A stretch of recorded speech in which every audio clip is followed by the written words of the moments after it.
In an age where our realities are layered with bytes and pixels, where the drumbeats of the digital revolution sync with the heartbeats of human experience, there lies an uncharted realm. A realm where every byte holds potential, where creativity breathes life into the abstract, where possibilities are as vast as the savannas, and as deep as the traditions that dance upon them. Welcome to a new chapter, a story that finds its roots in the red soils of Africa and stretches its branches into the boundless skies of the Metaverse. We stand at the precipice of a new frontier, the DCN-verse, a place where Afrofuturism isn't just a concept, but a living, breathing canvas. Here in Lusaka, Zambia, the pulse of Afrofuturism beats to the rhythm of digital transformation. This is where imagination weaves into reality, where the tapestry of Africa's future is spun with threads of technology and tradition. As we gather for the Digital Communication Network Global, we don't just step into a new age, we leap towards a horizon where the essence of Africa fuels the innovations that will write the next chapters of our story. Come, join a confluence of minds, a gathering of souls poised to ignite a renaissance of ideas, to champion the integrity of our shared digital narrative. As we launch DCN Africa, we do so with the promise that our journey through the digital domain will be as diverse as it will be inclusive, echoing the multifaceted spirit of Africa. Welcome to DCN Africa, where our voyage through the Metaverse becomes a gateway to a future forged in the fires of our ancestral legacy and cooled in the promise of digital enlightenment. Get ready to see the future in action. Welcome to DCN Africa.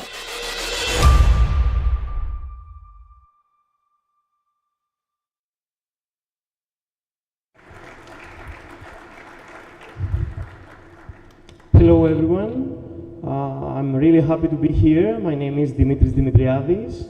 I'm a futurist. I work for the Special Secretary of Strategic Foresight in the Hellenic Republic. I will tell a few words about the whole concept of the Metaverse in order to make an introduction, and then I will pass the floor in order to start our program. We are speaking about the Metaverse, and you all download in your devices our Metaverse app, and you have already created avatars. The ones you don't, you must, okay? And you say, what is the actual meaning? Why now, and why the Metaverse, and what I'm doing with this character, and I'm playing in my phone, and I'm jumping into a virtual world, and I don't understand. The case is not just a game or a virtual world. The Metaverse, for us, is the metaphor for the actual digital transformation, the metaphor for building a new world, for building actual new worlds with a new narrative. So within the Metaverse, because everyone says, okay, and why now DCN is building a Metaverse and not talking about AI? Everyone out there is speaking about AI. One thing that I want you to understand is that AI and Metaverse are really close. Why? Because artificial intelligence is one of the basic pillars in order to create the Metaverse. With artificial intelligence, we are going to create virtual worlds, we are going to create 3D assets, we are going to create better connectivity, chatbots, eventually digital twins.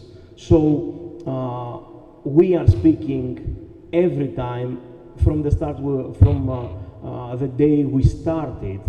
DCN was about cutting edge technologies, was about the future of information space. So I want you to think of the Metaverse as a new narrative for the new information space. The information space during Web 2.0, as we call it had some flaws. We weren't ready. Now the Metaverse is the exact timing And we are starting now to create a new narrative, to create a narrative that has all the elements that we need in order to create a better and safe web space. So the reason we invite you to create your avatar, to enjoy the DCN-verse, is in order to explore and create this new world together.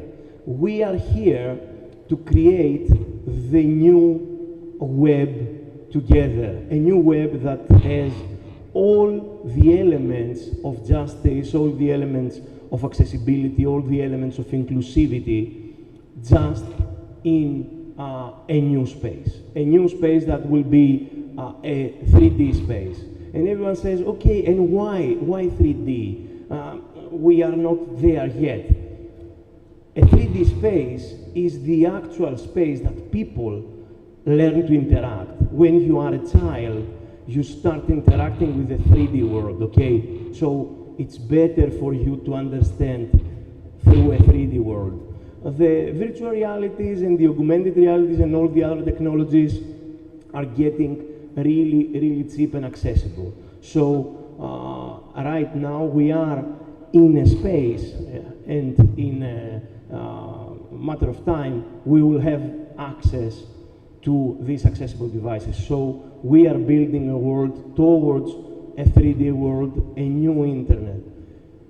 Please join the Metaverse, see the DCN-verse, walk around. During the party, we are going to do something that is called the treasure hunt with augmented reality, with your phones, and a lot of new stuff. And I want a huge round of applause in order to welcome Aura, that will be your moderator for today.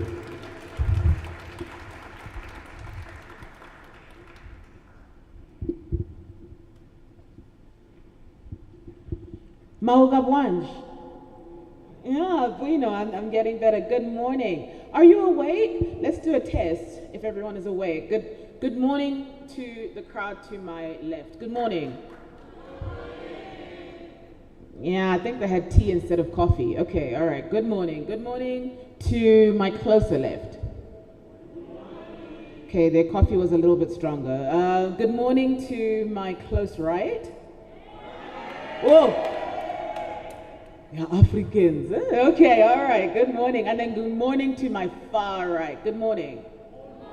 All right. So I think most of you are here. Good morning. I hope you're going to have a great day today. I think we have a fantastic lineup. My name is Miss Aura, and I'm going to be your hostess and your friend for this conference, and I'm really glad to be here. And so without any further ado, we're going to start our program with some opening remarks.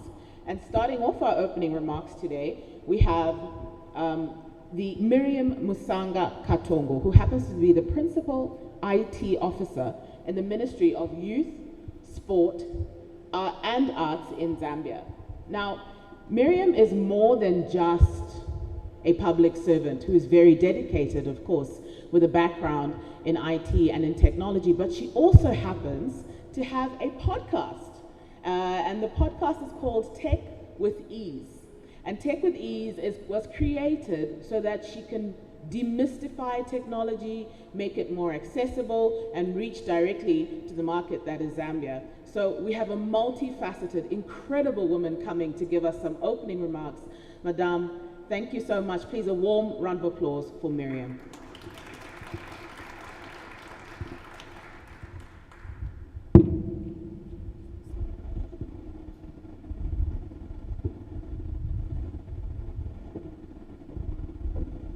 Wow. Aura, thank you so much for that introduction. So beautifully done. I've never heard someone speak of me in that way. So, ladies and gentlemen, distinguished guests, esteemed delegates, all of you who are here in person today, and those of you who are joining us virtually from across Africa and the world, good morning, and welcome to Lusaka, Zambia. I'm thrilled to be delivering the opening remarks here today at the Digital Communications Network Africa Launch Forum Global event, where the convergence of minds and the discussion on the transformative power of digital communication.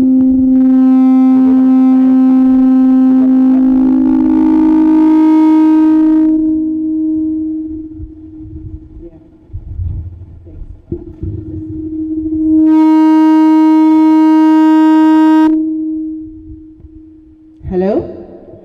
Yes. Okay, now I can even utilize the space. So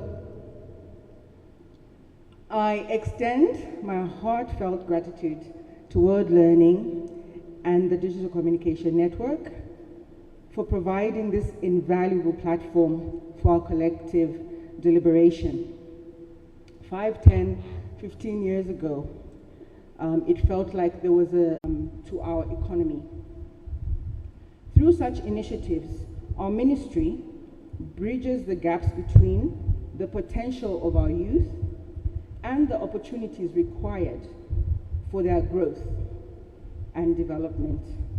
Our dedication to youth empowerment, coupled with integration of ICT, serves as a keystone for a future where our youth aren't just beneficiaries but active contributors. As we engage in discussions over the next 2 days, it's paramount to highlight the crucial nature of preserving information security, information integrity in this data-driven era. Responsible digital citizenship, online safety, and the ethical use of technology should remain focal points in all our considerations. Ladies and gentlemen, Zambia's 8th National Development Plan, 2022 to 2026, underscores the pivotal role of economic transformation and job creation leveraging ICT, science and technology, acknowledging the high levels of unemployment among youth. The plan aims to create opportunities, positioning youth entrepreneurship, facilitated by technology to accelerate employment creation. To unlock the potential of youth, strategic approaches such as the National Youth Policy, the National Arts Policy, National Sports Policy, and collaborations with various stakeholders are being implemented. One such initiative is the creation of the Youth Digital Platform, which is designed to enhance employment, empowerment, access to information for our youth entrepreneurial endeavors. The Youth Digital Platform aims to provide centralized opportunities, skills development, resources, market linkages, and peer-to-peer networking. Through collaboration with Smart Zambia, which is our electronic government division under the Office of the President, the ministry endeavors to bridge the gap by fostering an ecosystem that propels youth towards economic empowerment. The establishment of the Digital Communication Network Africa marks a significant milestone in fostering regional collaboration and innovation. This forum is set to pave the way for an interconnected network of digital innovators, driving change and progress across the continent. I'm looking forward, actually, to having an experience in the Metaverse. It's really exciting. And creating my avatar. Where's the gentleman who presented? I don't have an avatar. Yes. Yes, thank you. So I'm really looking forward to that. Exploring the Metaverse. What did I pick from his opening? remarks. He said the Metaverse is a metaphor for digital transformation. So we're really looking forward to that. And also, the exciting lineup of panelists and presenters and all the topics that are going to be covered today and tomorrow. In closing, I urge all of us to seize this opportunity to create alliances, to share experiences, and catalyze initiatives that will shape the digital landscape of Africa. Let us exploit the transformative power of digital communication to build resilient communities, drive economic growth, and ensure a more inclusive, just, and prosperous future for all. I would like to end with a quote that simply says, "The future belongs to those who prepare for it today." Thank you for your attention.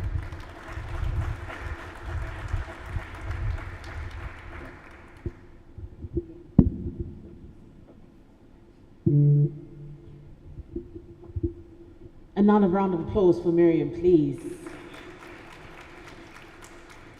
The future belongs to those who prepare for it now. I think those are words to carry with us into the rest of the next few days.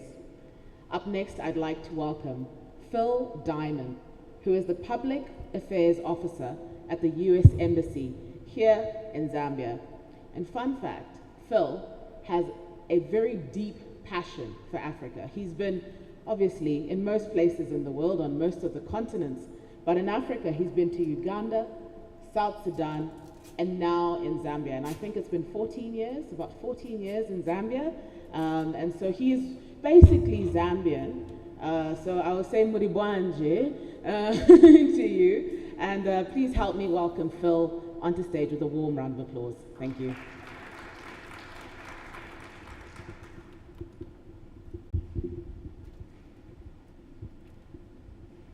All right, good morning, everyone. Aura, thanks so much for that introduction. Actually, I wish I could stay in Zambia 14 years. It's been 14, I've been a diplomat for 14 years. I've been in Zambia for 2. I love it here. I've already extended for a 4th year. We'll see how long the US government allows me to stay here. But it's so great to be here with you all. To our partners here from the Ministry of Youth, Sports, and Art. Miriam, as I said to you, you all are our favorite ministry in the public affairs section at the US Embassy. We do a lot with you. I've been a diplomat in Zambia for 2 years, working as a public affairs officer, and just really excited to be here today. Thanks so much to the DCN team, to Vlad and World Learning for putting this on. Fantastic event. I'm already running into friends from Uganda and other places around Africa.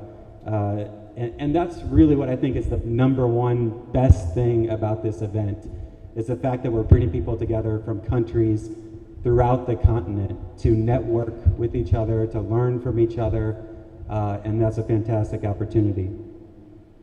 So happy it's taking place in my backyard, so to say, here in Lusaka, Zambia, a country that I love, and a country that's been hosting a lot of international conferences recently.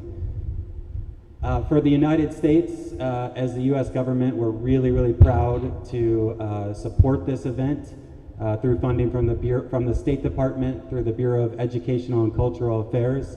You'll hear from one of my colleagues this afternoon, Dawn Jalise, who represents that bureau, and we'll have a few remarks. You know, for me, for my whole life, I've been a firm believer that collaboration makes us stronger, that diversity makes us stronger, and I think throughout the 2 days here, that's what's going to be so great. The collaboration aspect of you all teaching each other, learning from each other, learning from the diversity of the continent is going to be such a great thing. You know, I was thinking about the one other place I've been in Africa was West Africa. I was a Peace Corps volunteer in Guinea. living in a remote village by the border of Senegal from 2003 to 2005. And during those 2 years, I didn't even have a cell phone. The only way I communicated with people back in the US was by writing letters that would generally arrive 3 weeks after I sent them, and then a letter would come back about 3 weeks later. Occasionally I'd be able to make a phone call. That was about a 50% chance of the phone call even going through from a landline telecenter. And so I just think about that time, 2003 to 2005 for me, 20 years ago, and like, wow, what a difference 20 years makes in terms of technology and the way we're connected now. You know, thinking about today, people of all ages, children carrying cell phones, smartwatches, laptops, iPads, where practically the entirety of human knowledge can be accessed via the internet.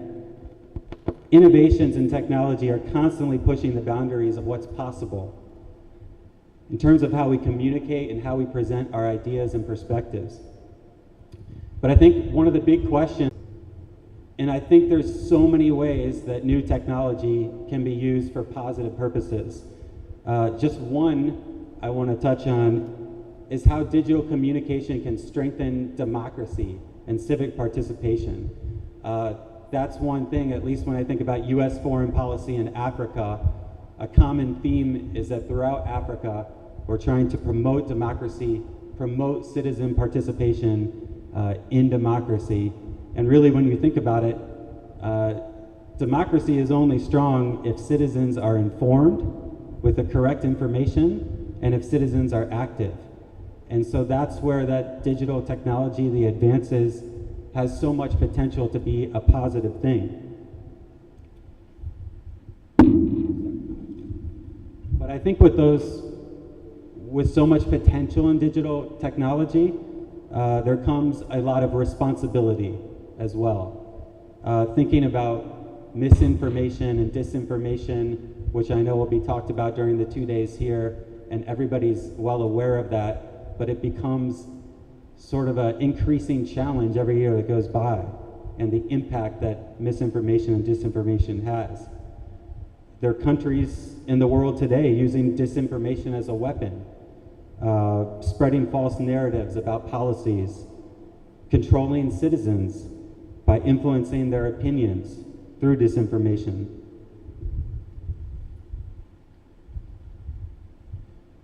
And so I think misinformation and disinformation, that can really be a threat to civic participation in democracy. And it requires a response from all of us in this room, from all citizens who care about the integrity of information, as I heard Miriam refer to. Requiring a response that promotes information integrity, provides a platform for discourse between digital professionals, journalists, digital influencers, thought leaders, around that impact of digital communication on our daily lives, and the importance of protecting freedom of expression, while at the same time being able to identify and combat misinformation and disinformation. But just in reading a little bit about the backgrounds of everybody in this room and getting to talk to a few people so far, I think it's incredible the amount of expertise we have in this room, the amount of diversity we have in this room, teach each other, learn from each other, network. It is the digital communications network, after all, and build those networks to collaborate in the future going forward. I won't be able to stay for the full 2 days, but I'm really excited I get to come back for the dinner this evening. So many connections and networking, so much networking that I want to do. So thank you so much for having me, and I wish everybody a great conference.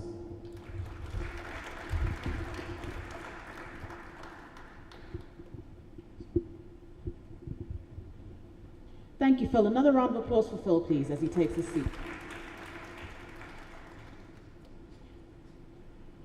And now for us to understand, we're all here today and we're wondering, so what is DCN Global? Well, I can give you the easy answer. It's Digital Communication Network Global, right? But there's also a much deeper meaning to the work that we do and the work that we're going to do on the continent. And so to give us a bit of context, in order actually to map the field, but most importantly to collect ideas in order to build together what we officially launched today. Today we're actually launching the Africa chapter, another major element and part of DCN Global, following initial steps that we have taken in Americas, in Asia, in Europe, as well now as in Central Asia, as well as now in Africa. But in contrast with other organizations, we have been here and we have been working very closely with the region well before. Because DCN Global, as I mentioned before, it's not another organization. It is the organization that has as a motto, ideas in action. This is why immediately when the civil war in Sudan erupted, we immediately responded by organizing a series of events in order to shed light, in order to discuss what is happening in Sudan. This is why we have emphasized and we shed light in very important initiatives taking place in Africa regarding fact-checking and disinformation. This is why DCN, it is what it is. Because immediately after the invasion in Ukraine, we launched a very successful campaign named Humans for Ukraine,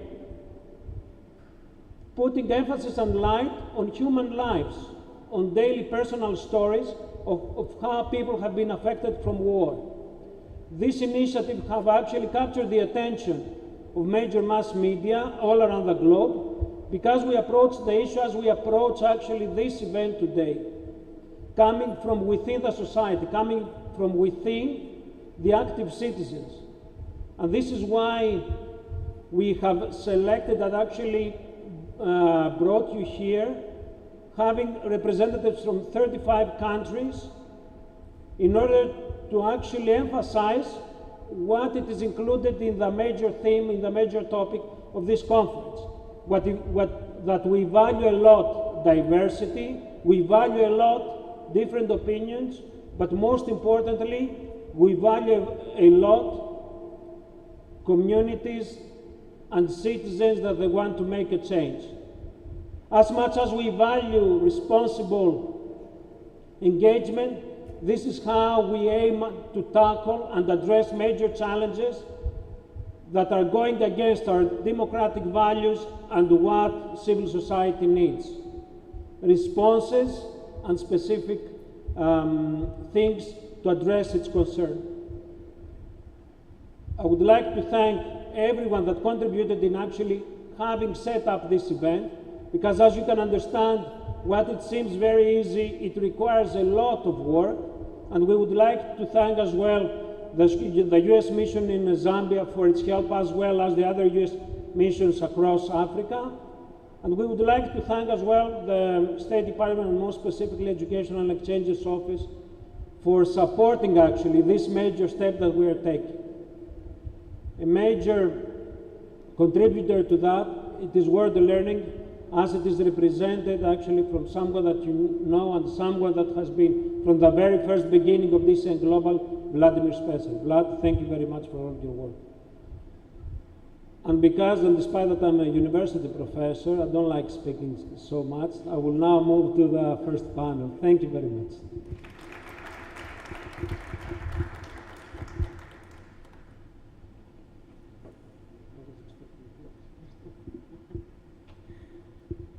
Thank you so much, Nikos. Please don't run away. If you could, please take a seat on the stage as we get ready for the next panel. So now that we're done with our opening remarks, and I think we've set the pace and we've set the tone for today, we're now going to interact. We're now getting roll up your sleeves, we're getting our feet dirty, our hands dirty, and we're going to start off with, on the screens, you can see there's a QR code, and it says slido.com. Please pull up your phone, scan the QR code. Now, Slido.com is a platform that we use as DCN to collaborate, to interact with you, and to get live feedback so that we're not using too much time in passing the mic around in question and answer sessions. So, when you get into Slido, using the QR code that is on the screen. Just scan it and it should take you where you need to go. You're going to a platform which should say hashtag DCN, and there are 2 questions there. Please kindly answer them. The first question being, which country are you from? Because we do have 34 African countries represented here, and we also have friends coming from abroad who are also here with us today from Europe and the US. So please kindly share which country you're coming from. The second question is, which sector do you represent?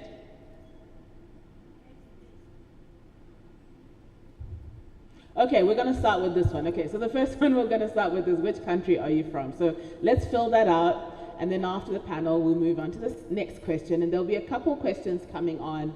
So please keep an eye on it. It's also very interesting as we map out this room and we see who is here and where they're coming from. And also the size of the word also indicates how many people. So the majority so far, it looks like it's Zambia, and then Kenya, Zimbabwe, but it's going to keep changing as you continue to fill in. So everybody, please fill it in. Thank you so much. And now we are going to move into our panel discussion, our first panel discussion, which is on threats and opportunities with new technologies. And the panel is going to be moderated by Nikos Panagiotou, the president of DCN Global. And joining him, as I say your name, please kindly make your way to the stage. So as soon as you hear your name, don't wait for me to finish saying your bio, just start walking up to stage. Joining him on stage, we have Sadrach Panduleni Shihomeka, who is the head of Department of Higher Education and Lifelong Learning and the senior lecturer of Media, Educational Technologies and Research Methodology at the University of Namibia. Please give him a warm round of applause to Sadrach. We also have, please join us on stage, Retabile Tepe,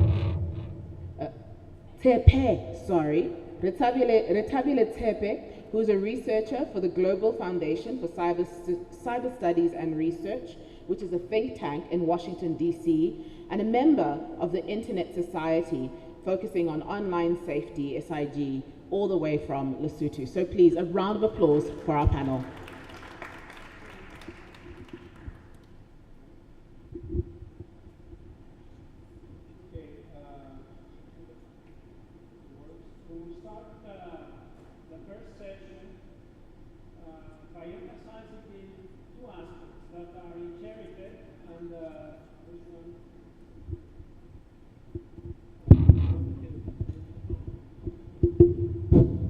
So we will start by emphasizing in 2 aspects, opportunities and threats.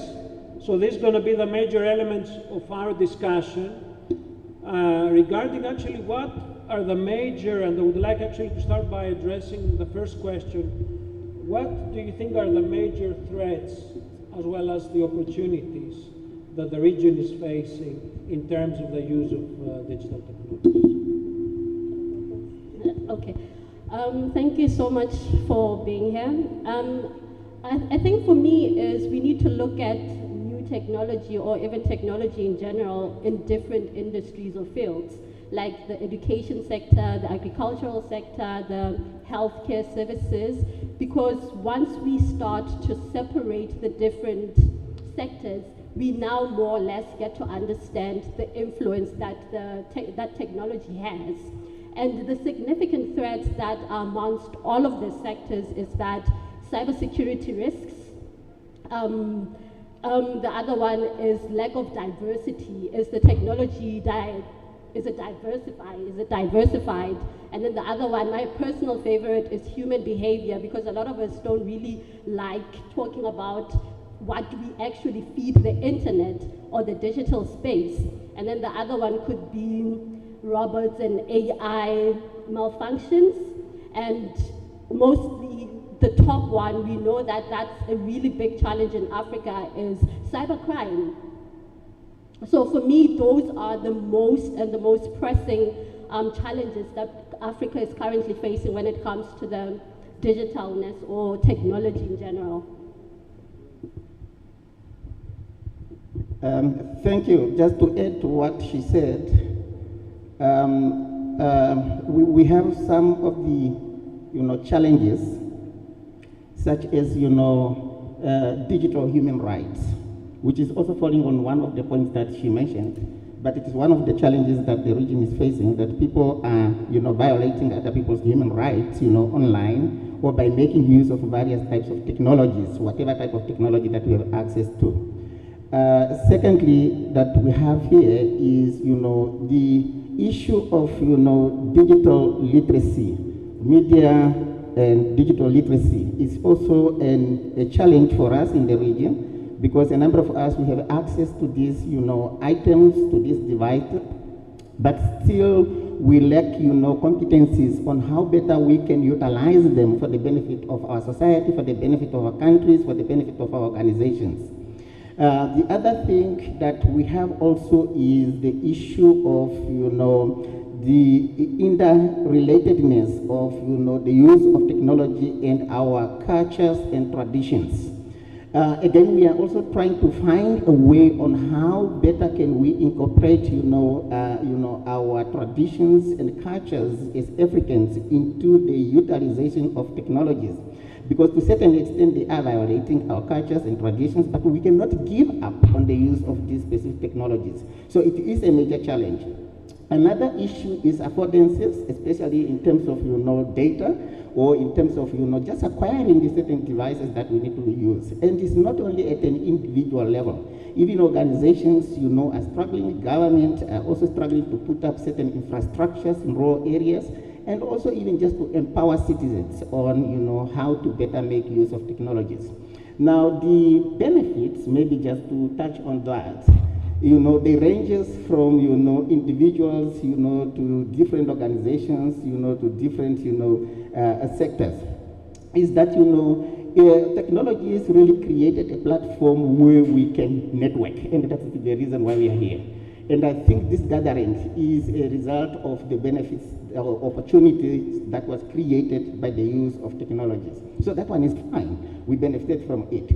But also they gave us an opportunity to showcase our innovativeness and creativity as Africans, as human beings, as people that are responsible for whatever that we are doing.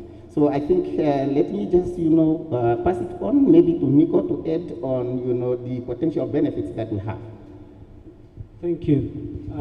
You both mentioned the element of cybersecurity, and especially it came up to my mind the attack that has taken place against NHS systems in National Health System in UK, where we have seen a sudden collapse. We have seen also a leak of personal data. So this is a kind of issue that you highlighted also very well, that to a certain extent it can actually be addressed by digital literacy in order to be able to protect the personal data. Do you think that this is an element that needs to be regulated or to be actually empowered in terms of citizens, how to protect their digital data and personal data? Absolutely, absolutely. Let me just be practical, right? We look at social media, and before you set up your social media page, there's always a form that you fill, where you're from, so on and so forth. And then right at the bottom, it has terms and conditions, how you want to set your security, so that when any breach happens to your social account, then you can get notified. But what I've realized, especially in the field of research, this is where human behavior comes in terms of cybersecurity, because a lot of us when we think of cybersecurity, we think of the technicality side of it. But as humans, as participants of the internet, we also have somehow a responsibility that we need to take on. And a lot of us would find that, I found out during research that a lot of us don't really read the security terms, Because for instance, yesterday I was telling someone that Microsoft and Google don't waste time when it comes to security alerts, because I had used a different browser to log into my Microsoft platform, and then I immediately received an email like, is this you? If it's not, tell us now. And then I was like, this is really cool. But a lot of us don't really take that in mind. And cybersecurity, or trying to bring in and influence cybersecurity, it gets difficult because we are always just thinking, oh, it has use of them. And when we are talking about the digitally excluded populations, we are looking at people that are at the age of 55 and above. You remember, majority of them, they are still sticking to their traditions and culture. And these things is new to them. And they are still trying by all means now to accommodate it within their, strong, cultural values. So if we are not controlling and regulating these things, we are likely also to shy away and to, chase out all these people. And once we do that, instead of it being an inclusive, type of platform, it will lead to exclusion. And that's not the intention of technology. Technology is, to unite people the way it united us here, and, it will be for the benefit of the society. Do you have anything to add, maybe? I would like actually to come up to another issue. We have discussed a lot about the power of digital technologies to emancipate, to liberate people and actually foster critical and different voices. But now we are witnessing through AI technologies and especially these face recognition technologies from China that are being implemented in various countries and especially as well as in Africa. Do you think that it can be used as a way, digital technologies, to silence different voices? And do you think that the calls for regulation might entail actually that aspect in the form of silencing opposing voices? Okay, yes, definitely no. This is not being used now to silence, those, voices. What it is saying is that, we just need to instill, values and norms onto our people, into our conduct. And even these things have been there even before, the digitalization. So offline, cultural norms and values have been there. And the emergence of technology doesn't mean that, the issues of culture and values need to disappear. No, we just need to instill it, and we behave, ethically and responsibly, and we use our technologies, wisely. And from there, nobody will feel like I am being silenced up by, these legislations that are coming up, or maybe these policies that are coming up. You can only feel like you are being, silenced up if you are not utilizing these tools the way they were supposed to be utilized. And I won't blame you, because you might be doing it because you are not aware. Hence, digital literacy is very important, and that empowerment and skill transfer is really needed in African continent. That's what we need to do. Just to add from what he said is, and I'm going to go back because with the different fields of research that I'm in, I do cyber psychology, cyber mental health, and cyber disorders. And in all of these things, most of the time we tend to think that when we are in the online world, it's like you can do whatever it is that you like, but in the offline world, we know that we have terms and conditions that we need to abide by. But because of us, I don't know if it's the nature of being human, but we are always quick to attack regulations. I, for one, agree that there needs to be regulations, especially strict regulations, because, for instance, when you look into media, you realize that a lot of reporting that's been done, it's negative reporting. We just feed onto the negative, and whenever there's always negative reporting all over Africa, there's lack of development that we invite in, because a lot of investors would rather not invest in Africa because, for instance, let me say you're in a particular country, and then every time when an investor reads a newspaper or goes online and reads whatever is happening there, and it's always negative reporting, that doesn't give them any confidence to come in, because there's always a fear of, what is there that I need to invest? Is it worth it to invest in it? So I believe that we need to start looking at the online world because what I always say is that the online world is the same as the offline world.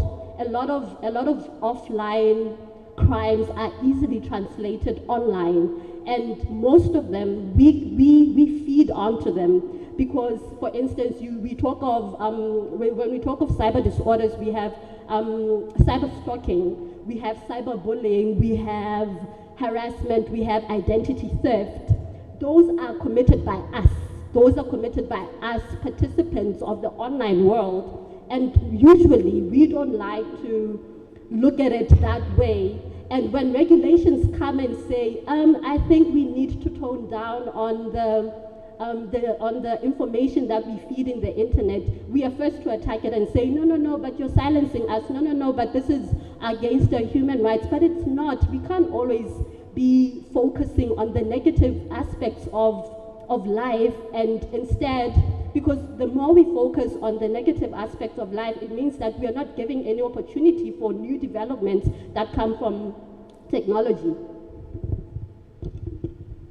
I will actually keep up that, and I will pass the floor now to the next panel. Thank you very much, our co-panelists, because I fully agree that we should emphasize on the positive aspects, because what we want to do is create change and address actually critical threats that we're dealing with. Thank you very much.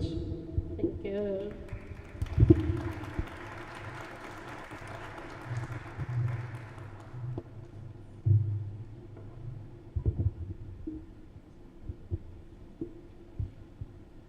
Another round of applause for the panel discussion we've just had. Very interesting insights. So now I get the pleasure to sit down as well, as I'll be moderating our next panel, which is focused on Africa in the digital age, where we're focusing on geopolitics and technologies and their intersection in the African context. And so joining me on stage for this conversation is Dr. Sam Kamau, who's a lecturer at Aga Khan University and Graduate School of Media and Communication in Kenya. Please, a round of applause for Aga. For Dr. Sam. We have Maha Bashri, who is a media gender policy analyst. She's a researcher, educator from the Global South minorities-focused United Arab University in Sudan. A round of applause, please. And last but not least, we have Cameron Evers, who's a senior analyst for Sub-Saharan Africa at Emergent Risk International in the US. A round of applause for Cameron, please.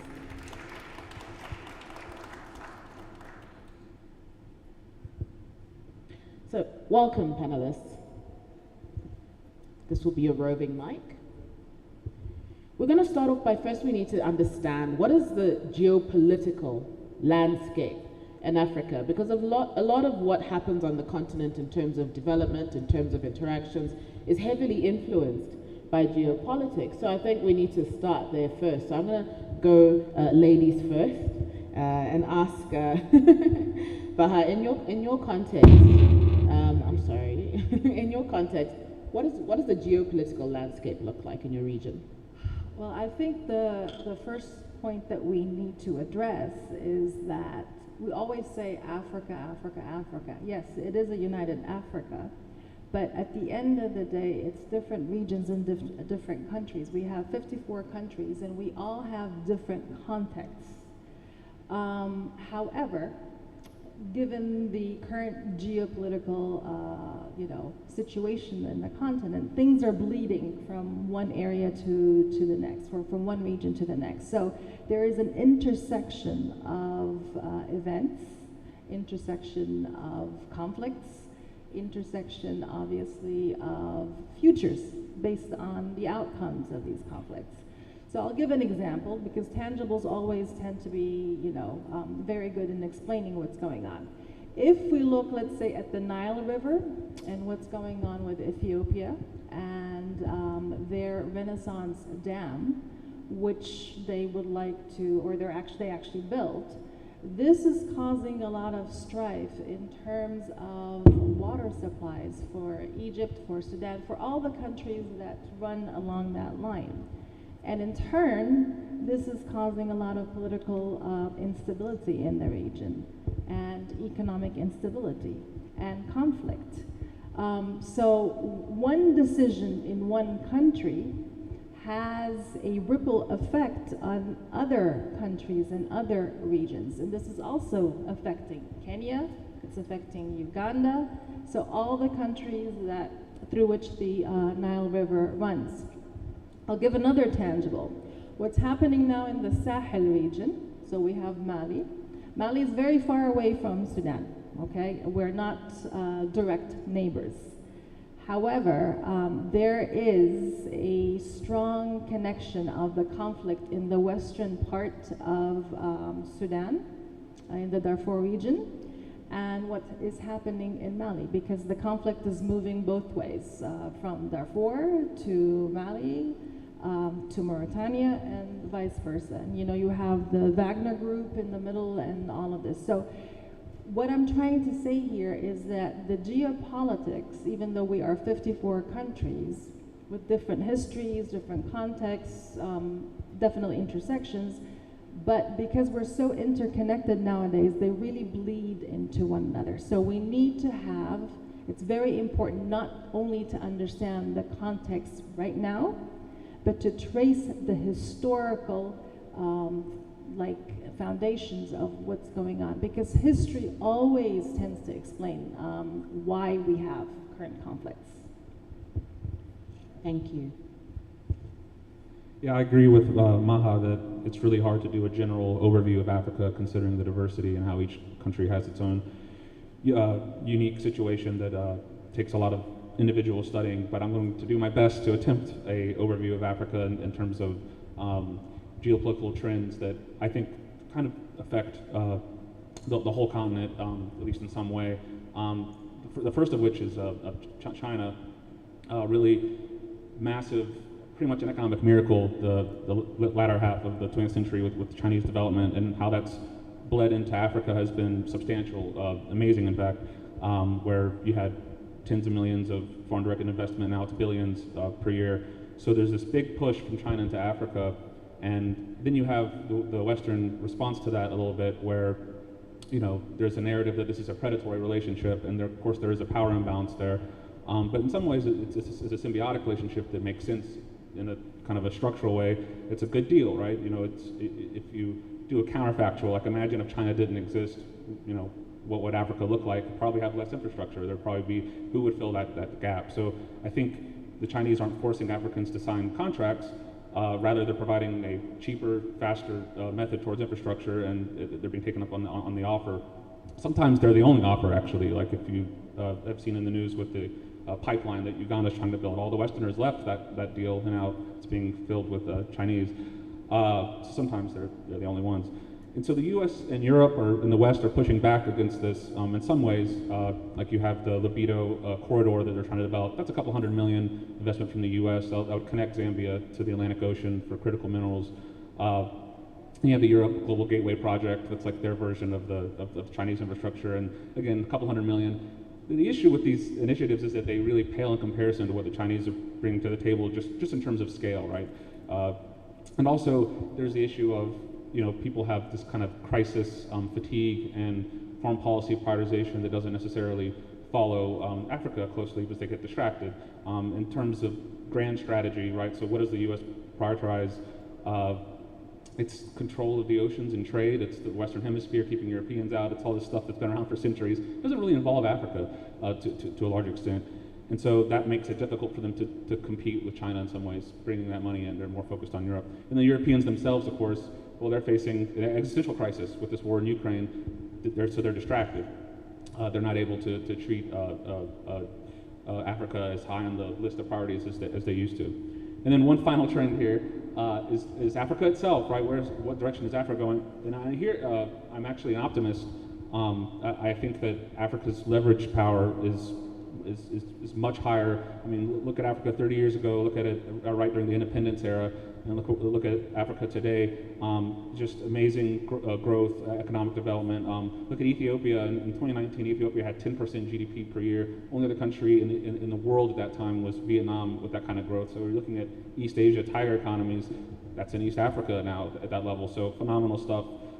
Sadly, of course, that was derailed by the war. But I think Africa has a lot more bargaining power now, and a lot more choices. More businesses are coming in, and more countries are coming in, especially from the Middle East, like Saudi Arabia into Sudan, UAE into Sudan, but also Turkey, everywhere.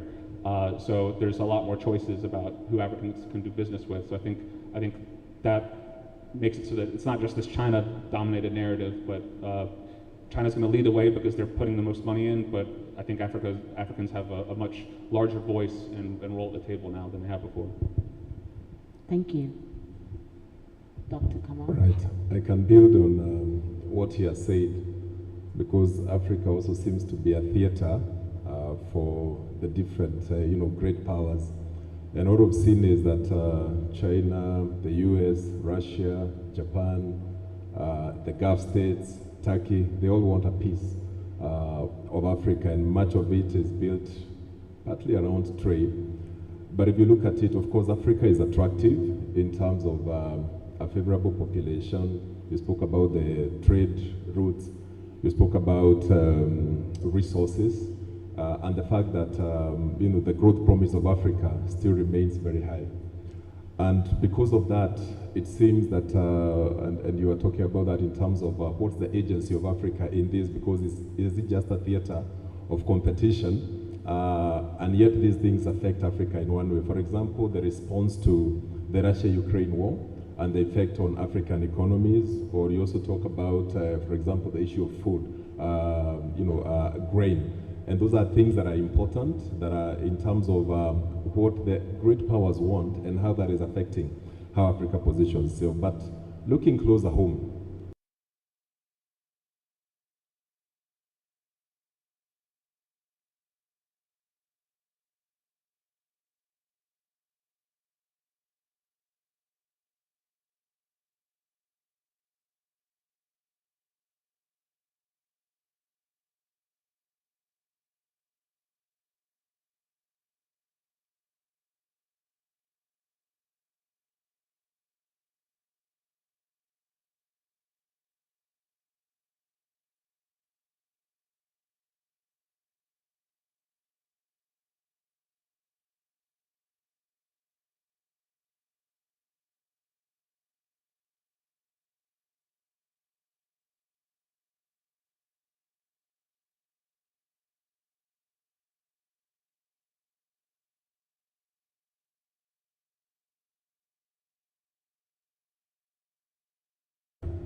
especially the western part, from the year 2020 up to now, we have seen some countries, actually 2 countries have had 2 successful coups, others perhaps happening once, Sudan. And this is important because in terms of how the regional bodies respond to this particular issue, it's important. Then the other one is the issue of violent extremism, again in the Sahel region and the Horn of Africa.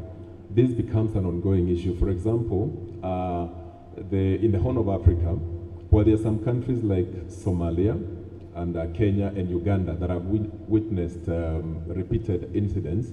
Countries like Tanzania, who are yet to experience this, are still at risk. And then countries like Ethiopia are dealing with this. So these realities become important and influence what also the other bodies, including foreign powers, would be interested in what is happening. Because violent extremism causes a lot of disruption, even in terms of trade and all these other areas. And lastly, I can talk about climate change. But climate change, and perhaps how it's perceived by other people, manifests differently or is understood differently by Africans. For example, recently we had the Africa Climate Summit in Nairobi. And to me, and to many observers, it sounded like some people wanted to have a conversation about climate change, and they decided to bring it to Nairobi. So Nairobi was just a venue, not really, it was not necessarily an African conversation. Why? Because many of the issues and how they are perceived, and I cannot just highlight one. Food insecurity is a major driver of conflict. And also conflict is also a major driver of food insecurity. So when we look at the manifestation of climate change and how we are dealing with these issues, Africanizing that conversation so that it responds to the specific issues of Africa and what this means directly, then this becomes very important for us. Thank you. Thank you so much. And I think you've all touched on some very similar themes. around the geopolitical landscape on the continent. And I like how you've sort of led us into our next talking point. There's so much you said. I wish we had more time because there's so much I'd like to unpack, but we're going to try and unpack as we go. We're going to build a plane as we fall off the cliff. And so I want to talk a bit about how information, with this context, the way information is shared internally as a continent, the information going out and the information coming in, because it's all heavily influenced by geopolitics, but also by tech, because now we factored in social media, right? The only reason we have, I guess, deeper context now of like different conflicts happening on the continent is people, you know, sharing on social media their stories. You're more in touch with what's actually going on. But then it's also been used as a tool to spread disinformation. And also, I liked how you talked about, I think it was Cameron, you talked about Africa has marketing power. Sam, you talked about how, you know, the way, a theater really of competition, a theater, a platform in which everyone's interested, everyone is fascinated about Africa. So how do we manage that? What does it look like when we look at geopolitics and tech and how information goes in and out of the continent? Who'd like to take that first? Okay, you know, one of the positives of this technological revolution that we have is what I'd like to call communication sovereignty. When it comes to Africa, when we trace this like from an academic research point of view, especially when it comes to like news about Africa in the global north, the narrative is always very, very negative. What technology now is enabling us to do, and there's so many examples that attest to this, is that we own our own message. These platforms have enabled, especially young people, youth are very involved in creating spaces on these platforms where they share narratives as to how they see their reality. And again, because, you know, I am more akin to the situation in Sudan, I can tell you that our youth are very tech savvy, and the narrative, the political, look at this from an economic point of view, it also changes the narrative, especially when it comes to markets, comes to leveraging our power. We have the resources, but we need to be smart now about how we leverage this power. And like Cameron said, we see a huge change in GDP. We see a huge change in economic forecasts for the continent, but there needs to be a vision. And I think that, as I said, the communication revolution is really going to be important in doing that. Thank you. So I have a more of a negative trend than a positive one, which is that the flow of information might not happen at all in some countries during certain times, and that's a geopolitical effect, at least inside countries where you're having information closed off. So this is a big problem, you know, that's kind of regardless of narrative, is whether people can get access to their information and their communications. And the trend that we're seeing here is it's moving up, right? So the world's becoming less stable. That's you know, whatever metric you want to use, wars, coups, unrest, protests, battle, fatalities, it's all going up according to the data. So you combine that with countries that are increasingly deciding to respond to this instability with just shutting off information. It's almost like a panic move, but it's the first response in a lot of countries. And that trend is actually increasing in two regions, Central Asia and Africa. So you have, I mean, I think one of the more infamous examples is Ethiopia, right? The Tigrayans haven't had access to internet for years. It's been kind of spotty lately, I believe. And then Amhara region inside Ethiopia has also lost access to this. You know, so the federal government there, with their $3 billion infrastructure built by China, digital infrastructure is just turned off. You know, like a valve when they run into these conflicts. You also see it with elections. It's kind of become a default move for countries as a precaution to avoid some kind of incident, some unrest, or regime threat. You've seen that in a lot of countries. You know, you'll probably see it in the elections that are coming around the corner: Madagascar, Liberia, DRC, etc.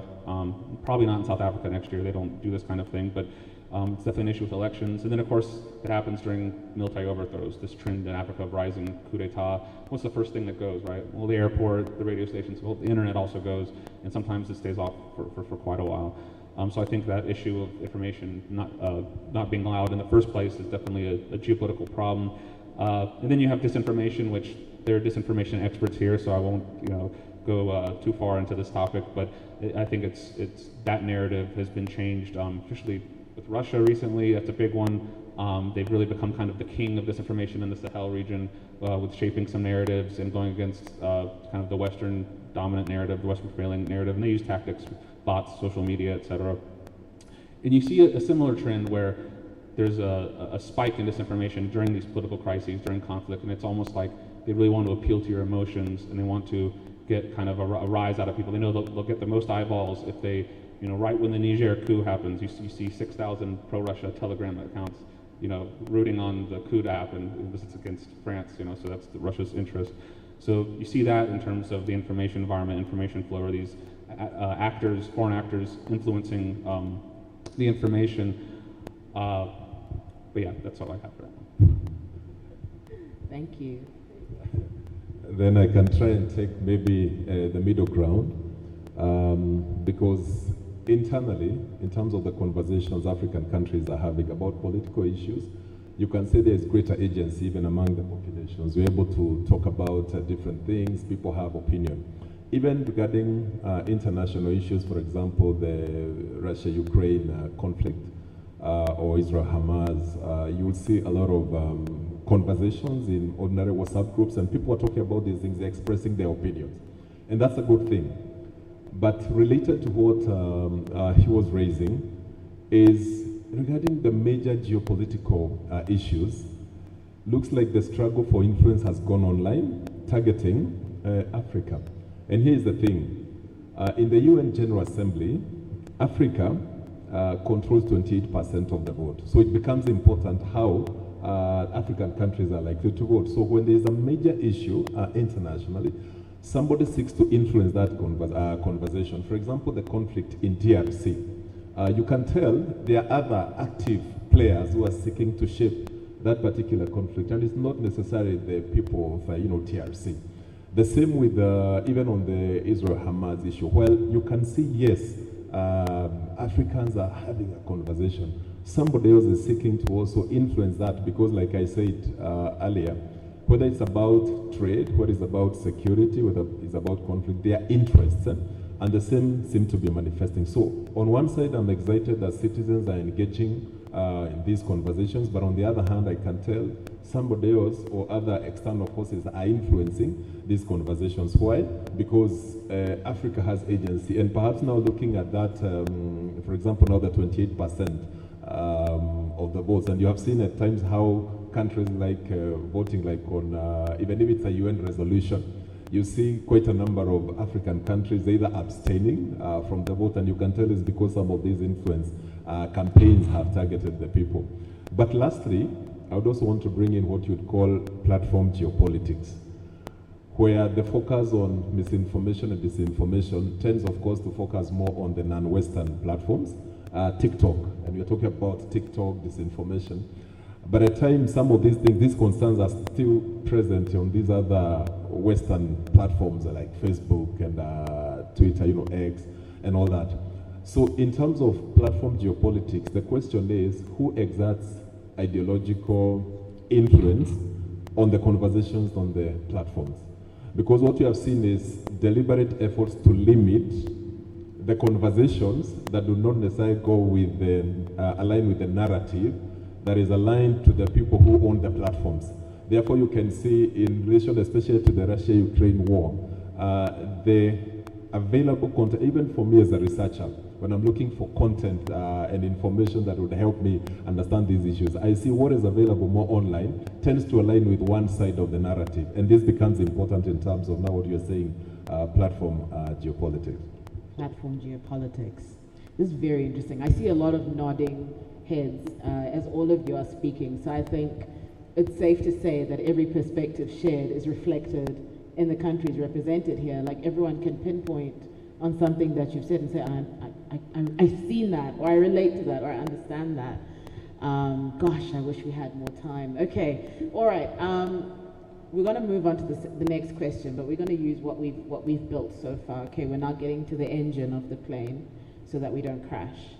So now that we've understood the geopolitical landscape, including the platform geopolitics, all right. Now that we've understood the way information is moving and how it's also influenced by platforms like Telegram, by WhatsApp, by Western platforms, as well as foreign platforms like TikTok.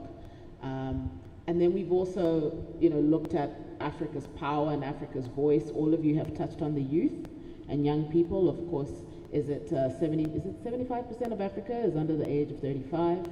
And just Nigeria alone, 70% of Nigeria's population is young people under the age of 35. So by the young people, right, below the age of 35. So with that in mind, let's touch on something that you've all sort of touched on, which is around just the development of the country, right? Which is what makes it so attractive right now. And I want to touch on something that Cameron touched on around infrastructural development around the country, and how you have players like China really driving a lot of the development in terms of infrastructure in a lot of African countries, with other countries as well included. But what we've understood about tech in Africa and development is that it's linear, right? It's non-linear, sorry. It's not a direct path. It's very non-linear because each country has very different needs and is at a very different level. You go to South Africa and there's certain things that are not a problem anymore, but you go, for example, just next door to Zimbabwe and there's some things that are still a problem, and you look at, it's pretty much the same across the continent. So that means development in terms of tech is non-linear, but now we're moving into this digital world. Right now we have a metaverse happening. People are watching this through the metaverse. People are live streaming, but not everybody's on the same page. So how do we even the playing field? I know you're not infrastructure specialists and all of that, but this is really just to pick your brain and pull out as much ideas and thinking so that we can guide the next generation. How do we even the playing field within ourselves as a continent, and also in comparison to the rest of the world? How do we catch up, or rather, how do we find our own space? Sam, would you like to start? You look like you're like... I'm actually excited about this question because I get a chance to share the Kenyan experience. And why this is important is in conversations with my friends from other countries, they've been talking about maybe Kenya has gotten this right, one way or the other. And I just want to highlight this document, you can find it online, the Kenyan Digital Economy Blueprint. And the mission is a nation where every citizen, enterprise, and organization has digital access and capability to participate and thrive in the digital economy. And what Kenya has done through a very well thought out and written strategy, the digital economy blueprint, is built around 5 pillars. So the vision is a digitally empowered citizenry living in a digitally enabled society. Initially that sounded aspirational, but as somebody who lives in Kenya and who is observing what is happening, it's built around 5 pillars. One is digital government.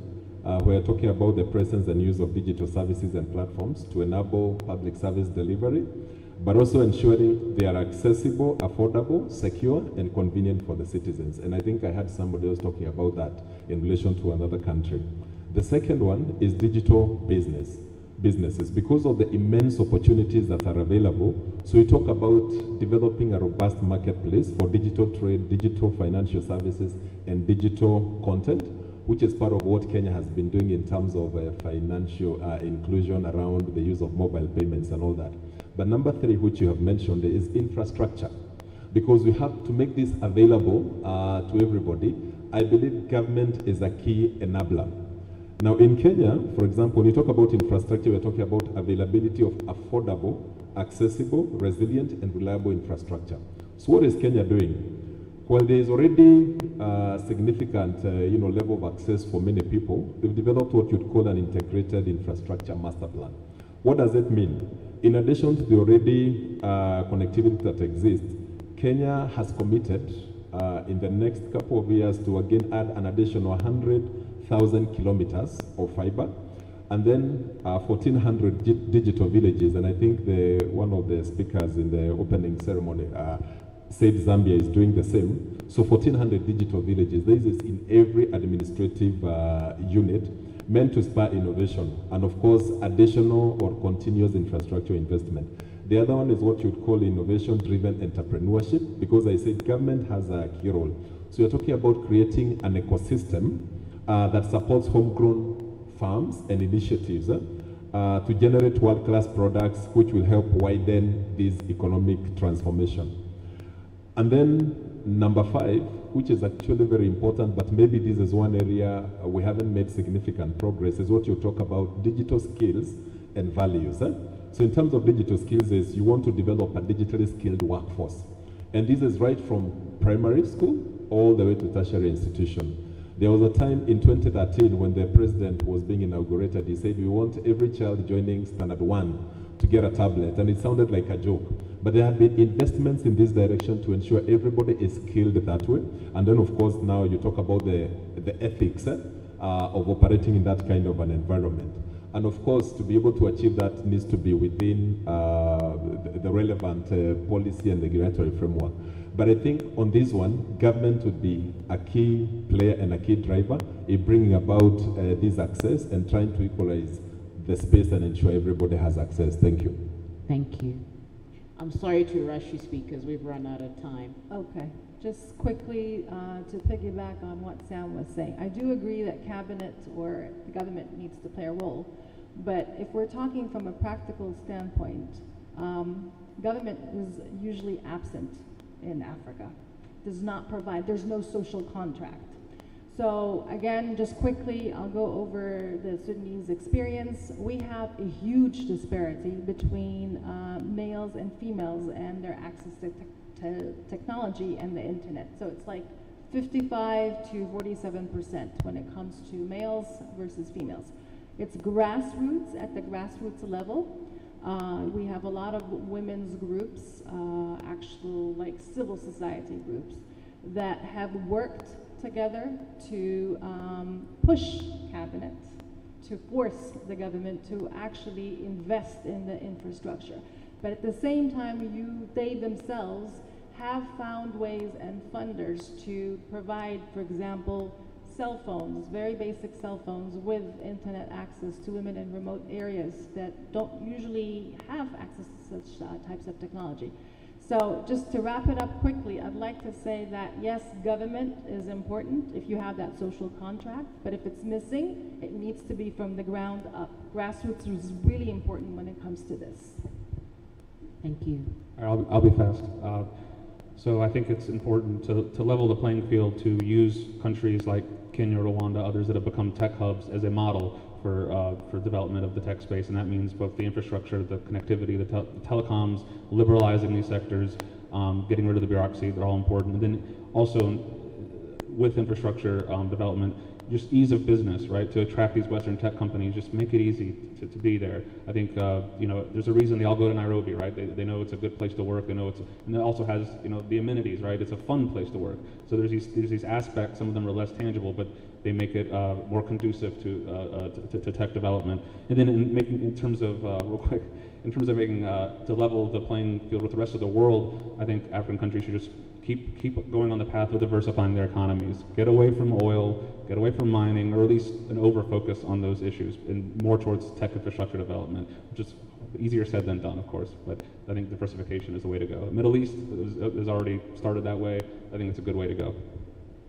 Fantastic.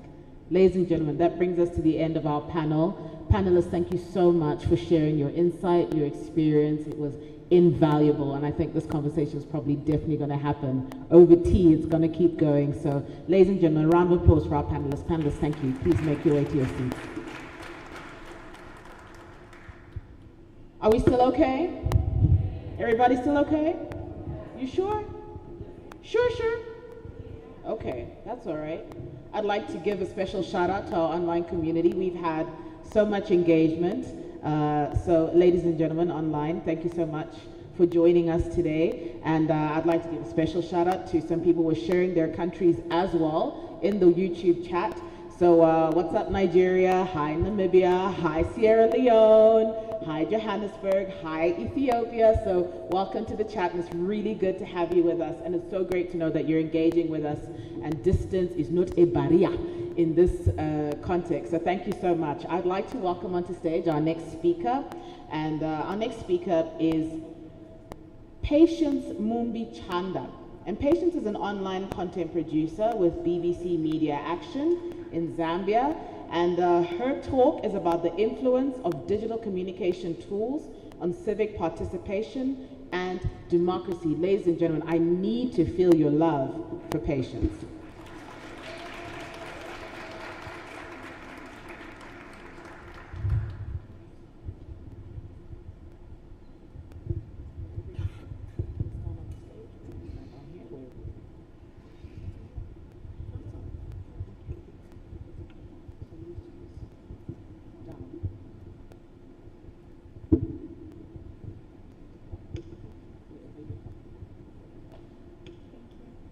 Good morning, everyone. Good morning, everyone. Okay, now I feel the energy. My name is Patience Mumbichanda, as introduced. I'm an online content producer under BBC Media Action, but I'm going to speak in my own capacity here because I believe this is a safe space and we need to be as expressive as possible. So first of all, I'm going to emphasize that this session is going to be very interactive, but we have very limited time, so I would urge that you keep your contributions very brief. So to start our conversation, we're looking at the influence of digital communication tools on civic participation and democracy. So to start our conversation, I'm going to ask a question and you can just respond by show of hand. How many of us come from countries that have experienced an internet shutdown during elections? By show of hands? Great, we have quite a number. Any two people willing to share their experiences from two different countries? Anybody willing to share their experience during the shutdown? By show of hands, okay, we have a hand. Can somebody please pass the mic to him? Can somebody please pass the mic to him? Okay.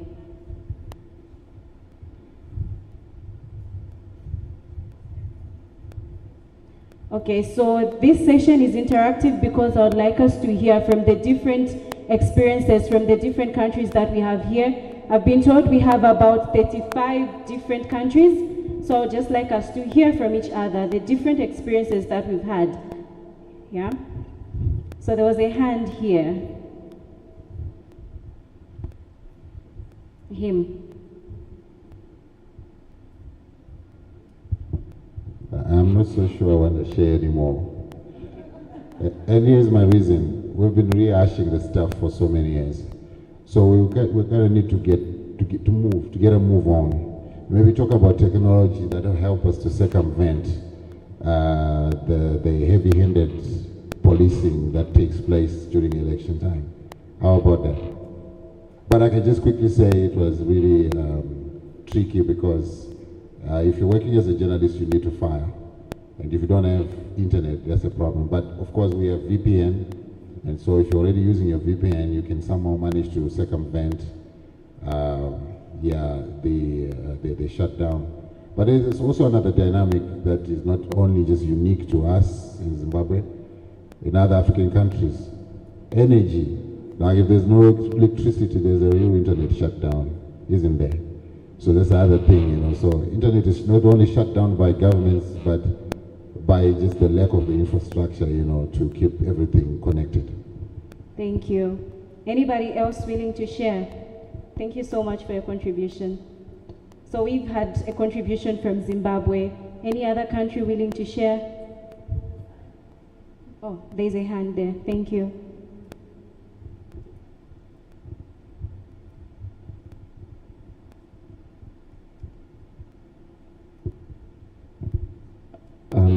So my name is Michael Kalua, from Zambia. And surprisingly, Zambia is a very democratic nation. I think we've had safe transition of power since 1964, including our last election in 2021. It was unique because this was the first time that we had internet shutdown during an election in 2021.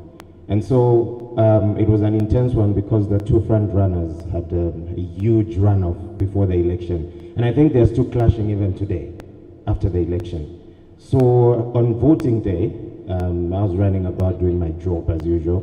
And then all of a sudden we noticed that we were all not connected. It was the first time that majority of Zambians knew the importance of VPN that particular day. It was a bad experience because we had always been, witnessing free and fair elections as well as, accessing internet and media space and everything during elections. But 2021 was a bit different and a bit difficult for the media to operate. Thank you. Thank you very much. I was going to start by giving an example on the experience we had in Zambia, but he's given that example for me. So that just shows to say the internet or social media or digital communication tools have a high impact on civic participation in democracy. And even politicians know that, and that's why we get to experience, there was a lot of hands showing that they experienced internet shutdowns during elections. And you'd also agree with me that we have a lot of these politicians, government officials, also using these same digital communication tools to also communicate with different people, deliver certain messages, their party manifestos, and so on. So now that we have started, I'm not really going to go into the breakdown because we don't have so much time. I'm just going to go straight into the introduction. So according to research, the internet and social media platforms provide with new ways to communicate, practice civic tech, and take essential parameters to challenge multiple social issues. I'm sure we've all had different interactions on digital media platforms. And again, I would like to hear from the audience on how useful these digital social media platforms have been to you individually in participating in civic engagement or democracy. Again, I would like to hear from the audience. Anybody willing to share, based on their personal experience, on how helpful these digital media tools have been to them? Anybody? Okay, we have a hand there. Thank you.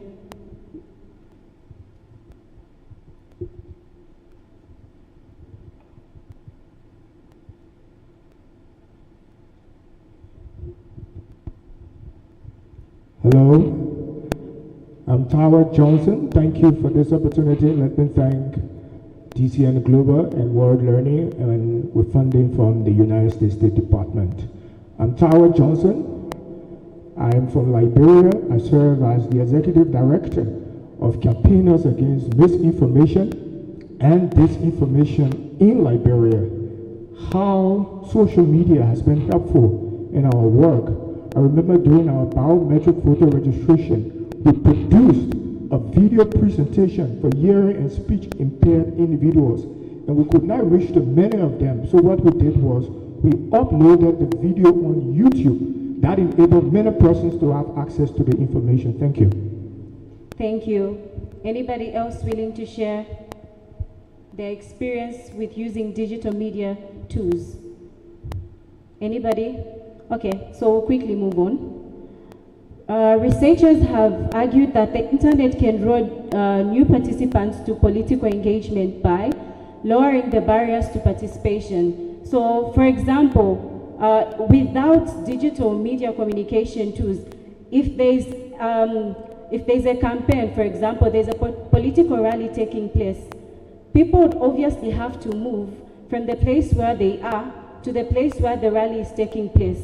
But with the coming in of digital media communication tools, people can simply participate in a rally by simply watching a live stream. They're able to contribute, they're able to see what their preferred political party is talking about, or they're able to download a political party manifesto just through the internet. You can simply go there, download the political party manifesto and read about the political party that you'd want to vote for. Unlike if there were no digital media platforms, you'd obviously have to find a way of going to that political party's office to obtain their political manifesto and understand what they intend to do for the country. They've also facilitated communication among citizens, between citizens and also elected officials. So in most cases, we've seen people have conversations online about government, the issues that they're going through, and we've also seen people inbox the president or comment, and would see maybe the president's office, the cabinet office, the minister's office respond to that particular issue. For example, I remember in Zambia during our elections, young people planned to protest, but then when the government heard about it, the police stopped that protest, but that did not stop the young people. A few of them gathered in a bush. The location wasn't really known to anybody. They ended up protesting and also expressing the different issues that they had. So that also shows that despite what the government can put in place physically, the digital platforms give people an alternative way to communicate and express themselves.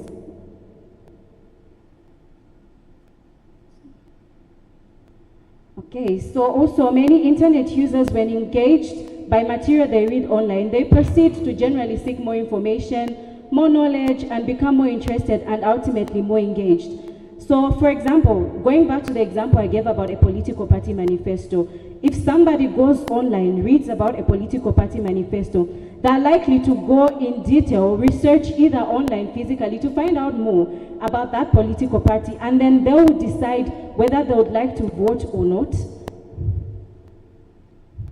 So the greater levels of engagement leads to those citizens to enjoy greater knowledge about current affairs and participate intensively offline. So we get to, most of us, one of the first things we do when we wake up in the morning, we go online and go to these news pages, different websites, to see what's going on, what is the government doing, what are different organizations doing, and we only get most of this information on digital platforms. And it is this information that determines how we're going to make certain decisions, including some of the decisions that we make during the day.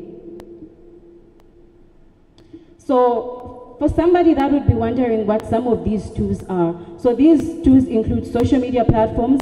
The most popular ones include Facebook, Instagram, LinkedIn, Space, just to name a few, blogs, petition platforms.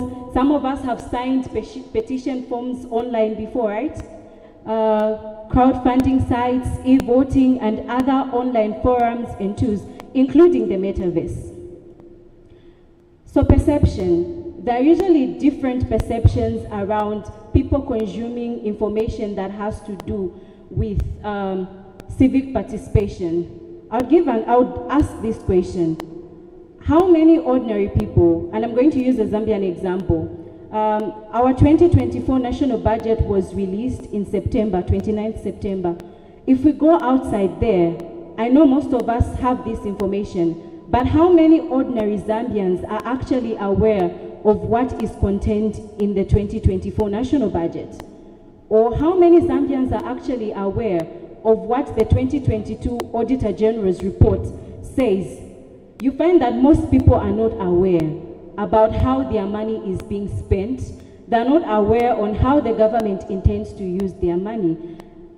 This information is literally online. We saw the Ministry of Finance and Planning go live during the budget presentations. Different media platforms also tapped into that. They did share the information, but you find that most people are still not aware.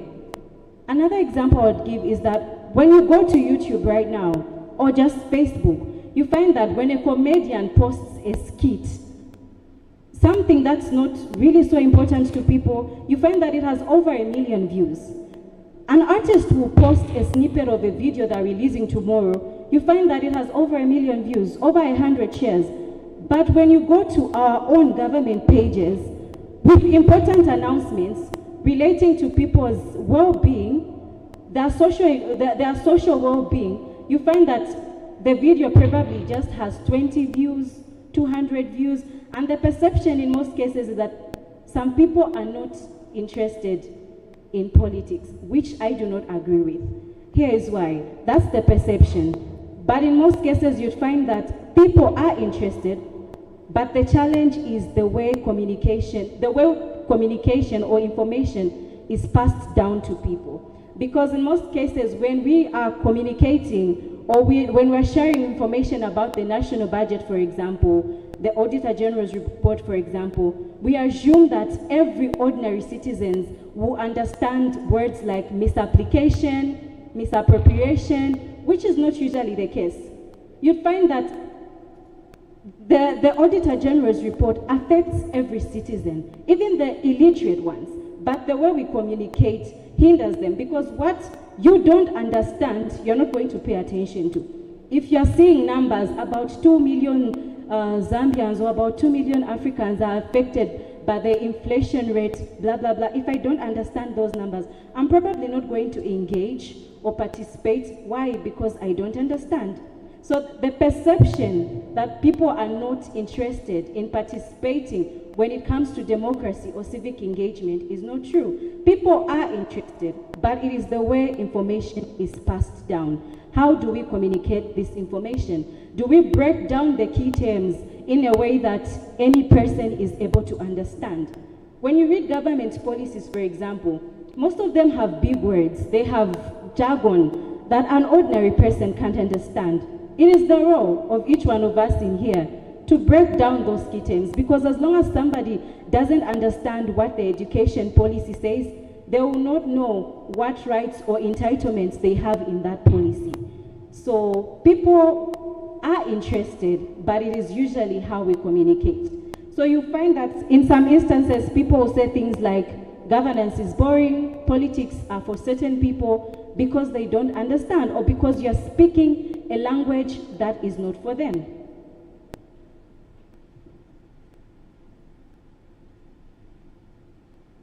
So moving on, when we talk about language, when you're communicating with, so these are some of the tips when you're communicating about governance and democracy. The first thing that you need to look out for is the language, because one thing you need to bear in mind, in these digital platforms, unlike workshops or conferences like this, I know in a workshop or a conference like this, there are so many experts. We have journalists, we have academicians, we have different types of people. But on a digital platform, you need to understand that you are communicating with different people from different age groups. People as young as the age of 14, because whether we like it or not, young people are on social media. So you need to communicate in a way that you understand that these people also need to tap into what you're trying to communicate. So one of the things that you need to look forward for, you need to look out for, like I indicated earlier, is the language. As you're trying to communicate, are you using terms that are user-friendly? Is an ordinary Zambian out there able to understand? An ordinary African, are they able to understand? Is that woman who sells in the market, who just decides to open a Facebook while she's selling, going to understand when you say misappropriation, misapplication, or when you say GDP, or when you talk about the inflation rate? Is she going to understand when you communicate to her using words like that? So you need to keep your language very simple, because once somebody understands what you're trying to communicate, they know you are talking to them. I personally would skip things that I don't understand, because I would think, this is not about me. This is not the language I understand. So you need to, by your language, the way you phrased your statement, they will definitely know that this is for me. Oh, so what are they talking about? When they say the prices of, sometimes we use words like commodities. How many people understand what commodities is? No, Zambia is our staple commodity. How many people understand what the word commodity means? But when you break it down and say the price of meal has increased because of ABCD, you are not using big words. Anybody is able to understand when you say meal, because that's the language that they're familiar with. Why is it that during elections, mostly when they're talking about voting, they will just say register to vote? They would not say exercise your legislative right to select your preferred political, civic leaders. You know, that's the language we use for everything else. But why is it that when it comes to voting, we'll just say go and vote? Why isn't this language used for everything else? The simple language that is used during voting, why isn't it used for everything else? You want people to vote, that's why it's simplified. But why don't we use simple language even when we want them to understand policies, even when we want them to engage with their civic leaders, when we want them to understand the budgets and the Auditor General's reports, the policies, why don't we use simple language? The other thing that also helps communicate is adding a human face. If you're just talking about numbers, you say 200 million people are affected by hunger in this part of the world. Sometimes, you know, those numbers will not communicate effectively as when you use a family that is affected by the situation. I'll give another example. Sorry, I'm giving too many Zambian examples. I apologize, but because I relate with the Zambian context more. For example, with what's happening right now with the meal prices, if you just write a story to say about 100,000 families are affected by the current increase in meal prices, it's not going to be as impactful as when you pick a family from a shanty area, right here in Lusaka. You don't even go in the villages, because sometimes people assume the struggle is just in the villages. You pick a family from a shanty area, right here in Lusaka, and they start narrating how when the meal bag was at 150, they could eat 2 meals a day, and then now that it's at 350 kwacha, they can't afford 2 bags of meal, so they end up eating 1 meal a day. You realize that the impact becomes more because now other people that are experiencing the same are able to relate. Unlike where you just present figures to people, because if you present numbers, it doesn't really make it very relatable. Somebody will just think, oh, it's just numbers, it's just those people. But when people see actual people in that situation, then it gets to have a different feel and face altogether.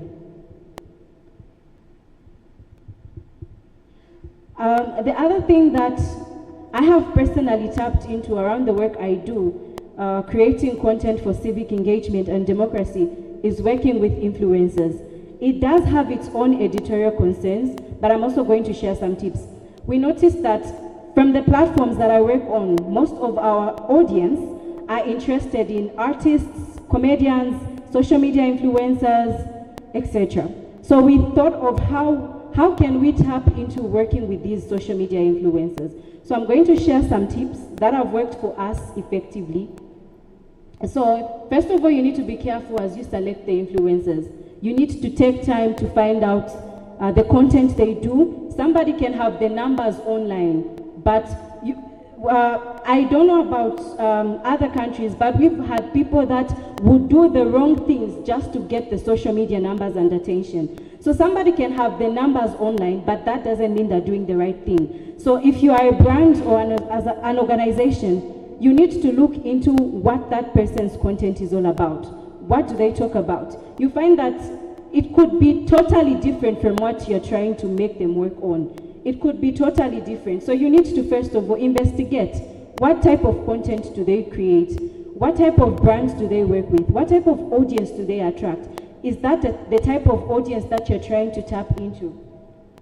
And also you need to share, I believe if you're a media house, an organization, you do have guidelines. If you do not have editorial guidelines, if you're planning to work with an influencer, you need to have some sort of influencer guidelines. So these are guidelines that state what an influencer can and cannot do while they're working with you on that contract. So this is where, for example, in our case, this is why we say you cannot show any political affiliation because this is not about this party or that party. We are neutral. This is why we say you cannot use vulgar language when you're communicating, when you're creating a video that has to do with our content. We do not promote violence. We do not promote ABCD. I believe every organization has some values by which they abide.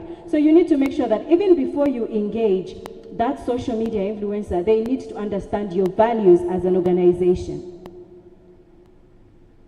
And also you need to be in charge of the process. Different influencers require different types of approach.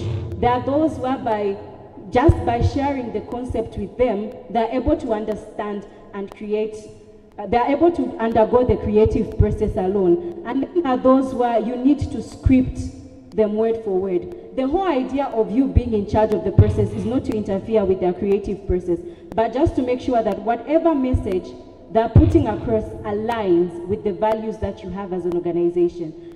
Working with influencers has really worked for us because the last 2 years, most of the content that had the highest engagement and reach on most of our social media platforms were actually done by Facebook comedians, because people easily engage with content with people they know. So if somebody is really popular on TikTok or on Facebook, people see their face, they're likely to engage and listen to what they're talking to what they're talking about.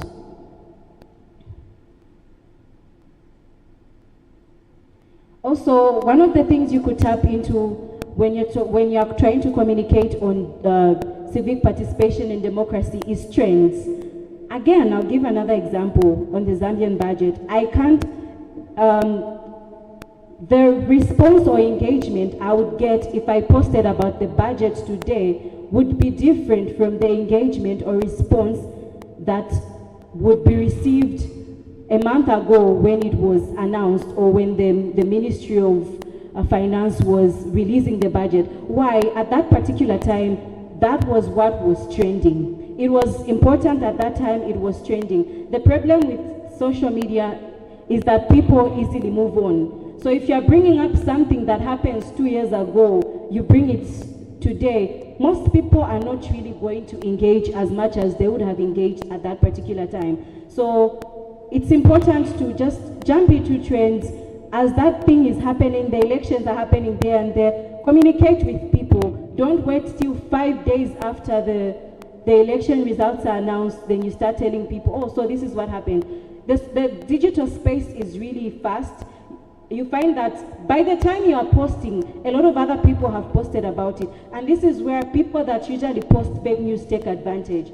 So you need to post as it's happening so that people are reliably informed and they're following through with whatever you're trying to communicate. Thank you so much for your time, and thank you to DCN for giving me this opportunity. Thank you so much.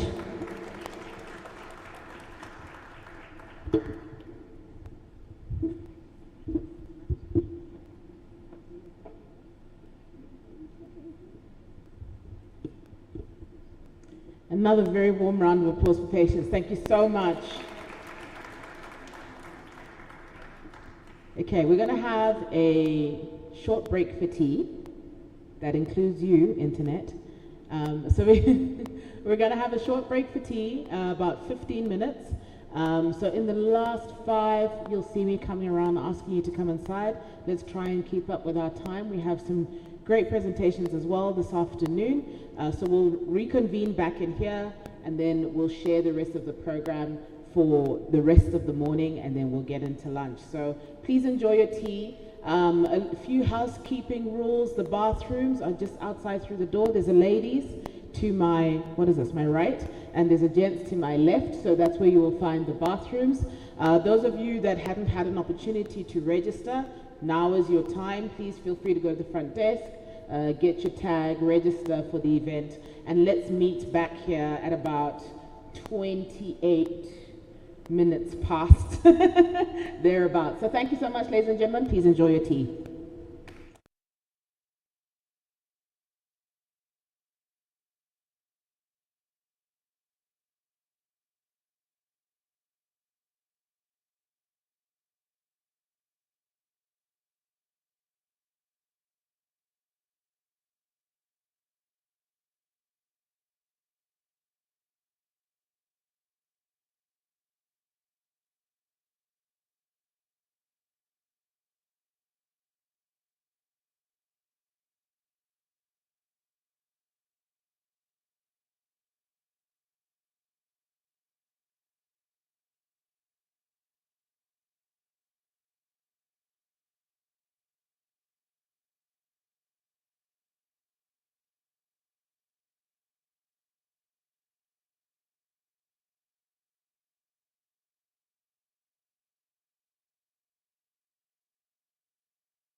fancy way of saying journalistic ethics. And so that's what I do at CNN. And I've been at CNN for 15 years now. It's crazy to say that, but I started in 2008.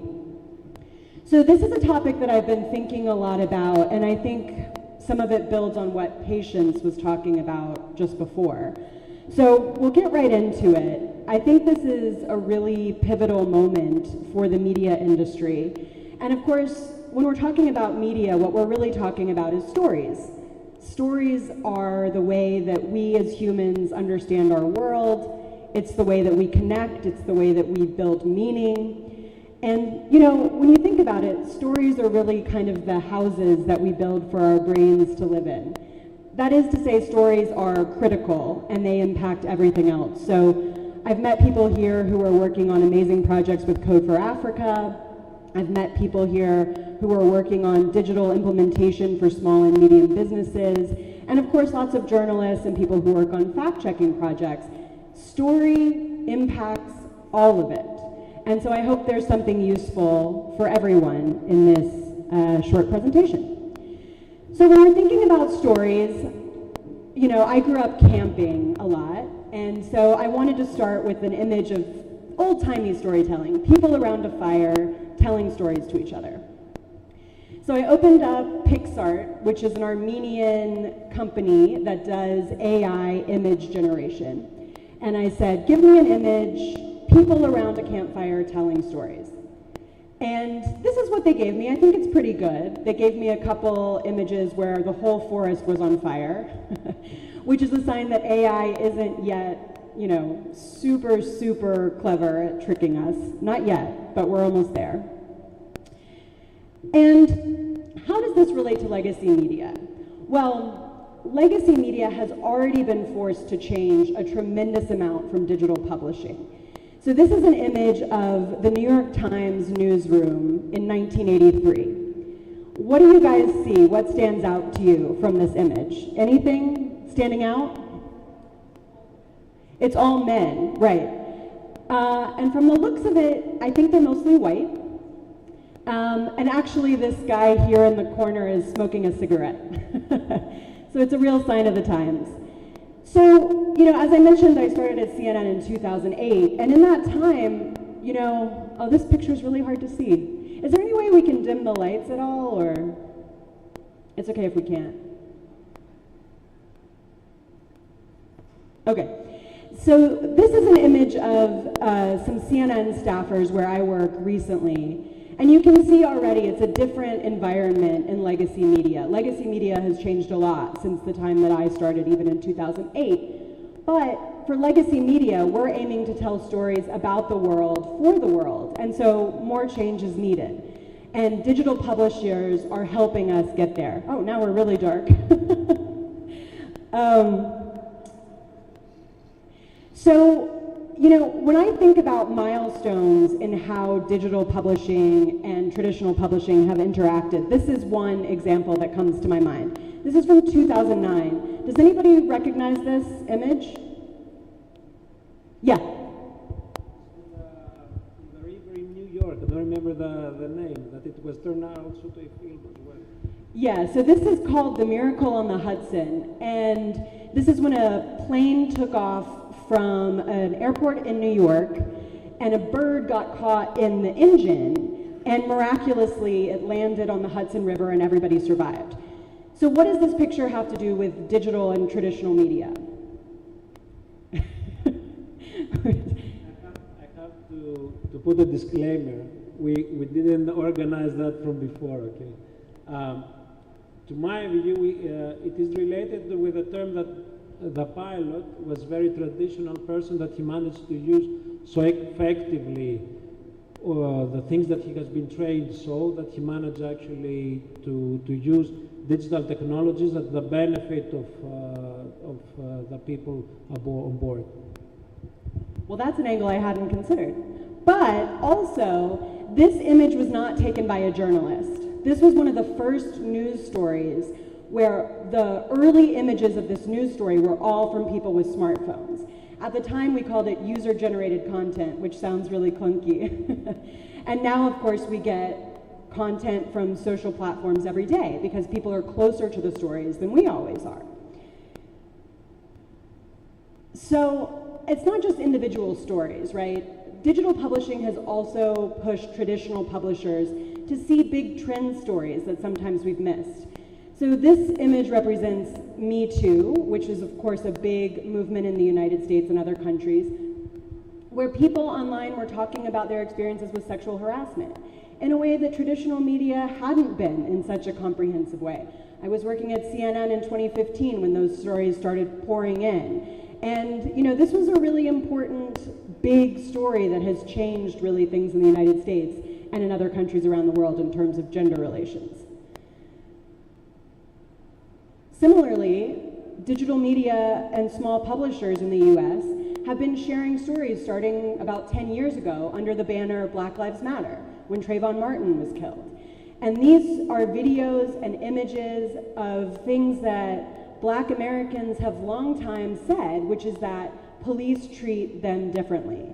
And the digital publishing allowed for those images to be captured and really changed the way traditional media was reporting these stories and telling these stories.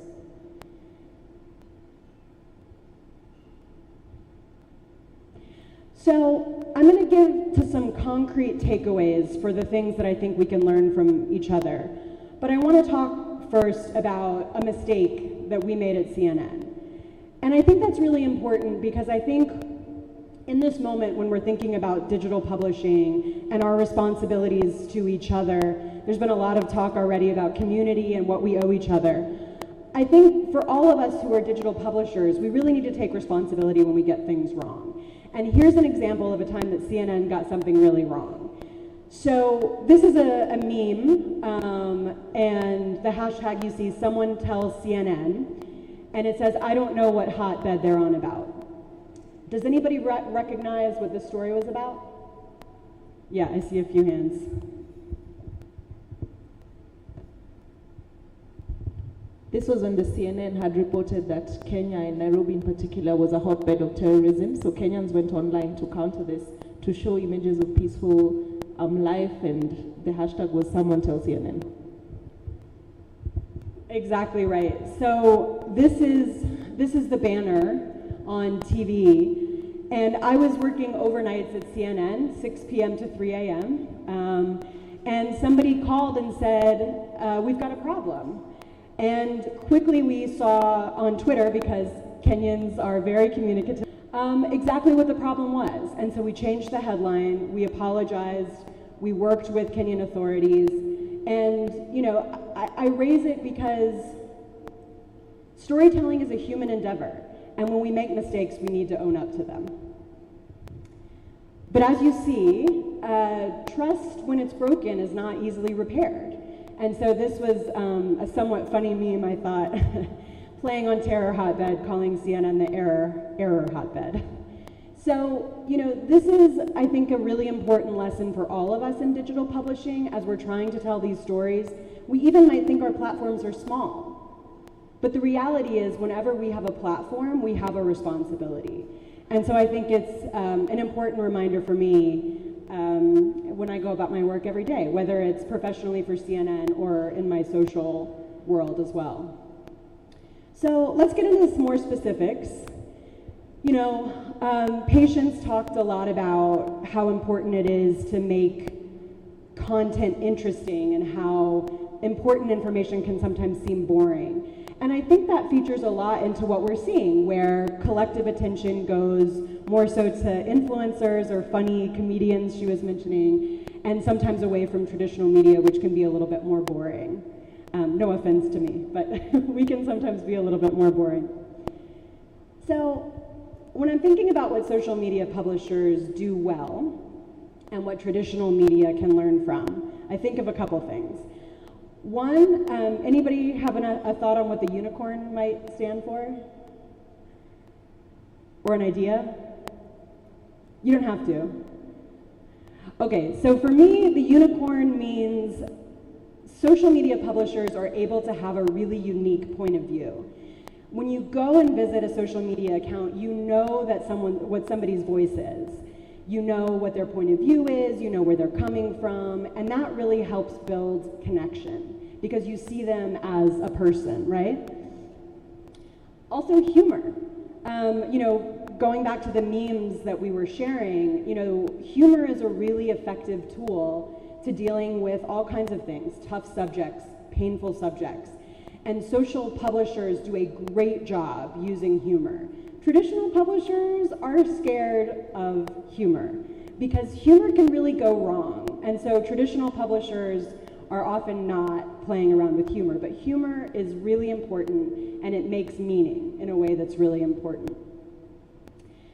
And lastly, digital publishers and small publishers are often much closer to the story than traditional publishers are. So my colleague here was mentioning content coming out of Sudan, right? And how it can be so much more authentic and closer in real time.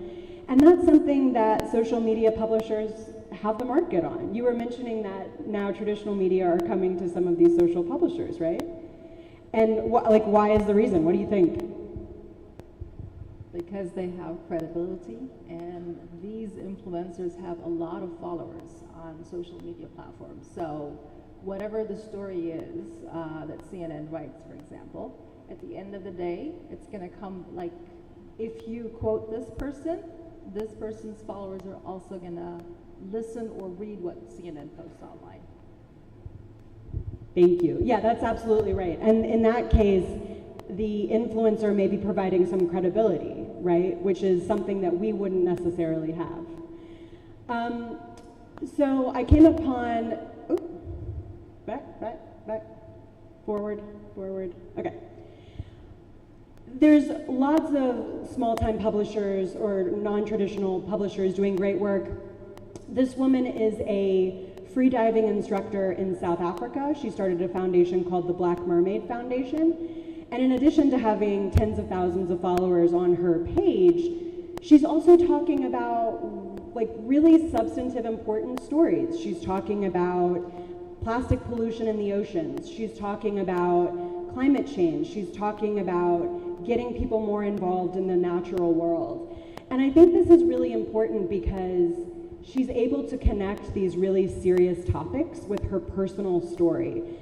She's the first Black South African certified to be a free diving instructor. So she's diving to like 30 meters without oxygen. It's incredible.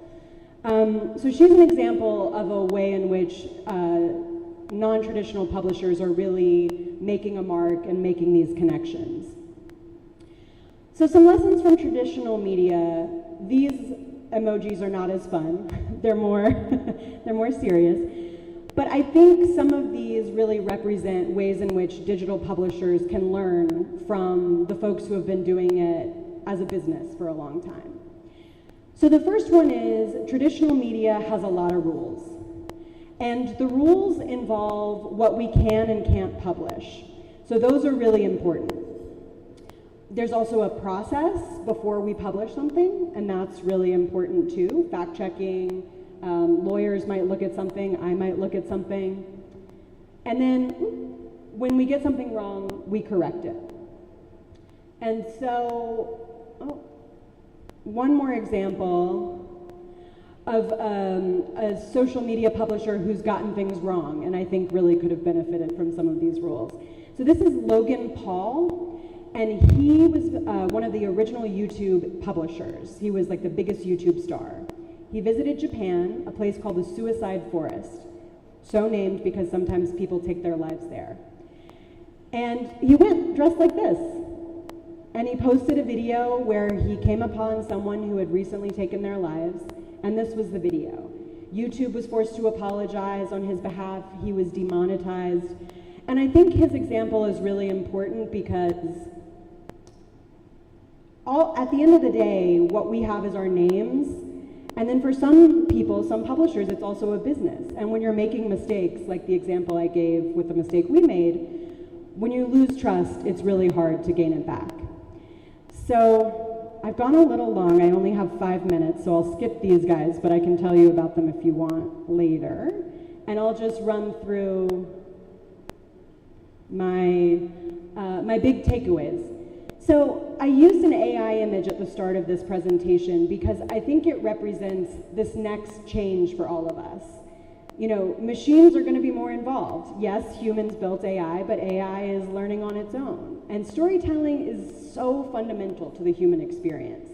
So I think for all of us, as we're building this collective media ecosystem that we're living in, we should be more human. We should admit when we're wrong. We should share what we know and what we don't.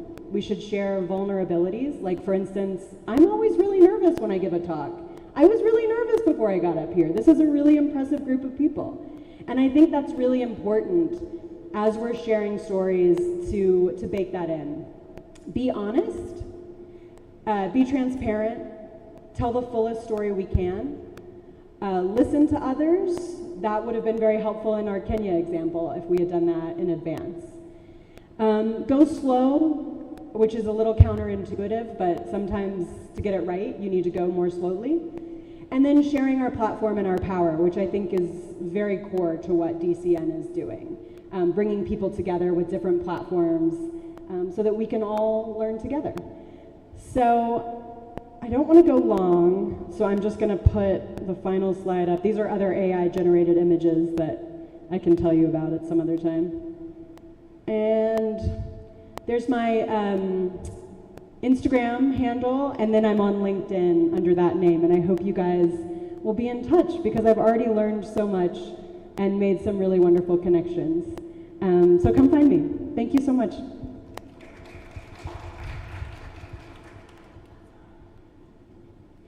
Thank you so much, Emma. A more enthusiastic round of applause, please, for Emma.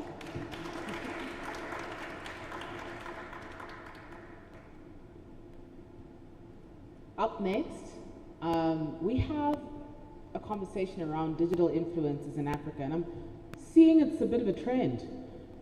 We've been talking about influencers, I think, from the very first panel discussion, and I think it was also mentioned in the speeches as well, so I think we're onto something, and I think digital influencers, if you're an influencer watching or here in the room, this conference is definitely for you. So we have a talk on digital influencers in Africa coming from Brenda Zulu, who's the Digital Rights Coordinator of Open Spaces in Zambia. So please, a warm round of applause for Brenda.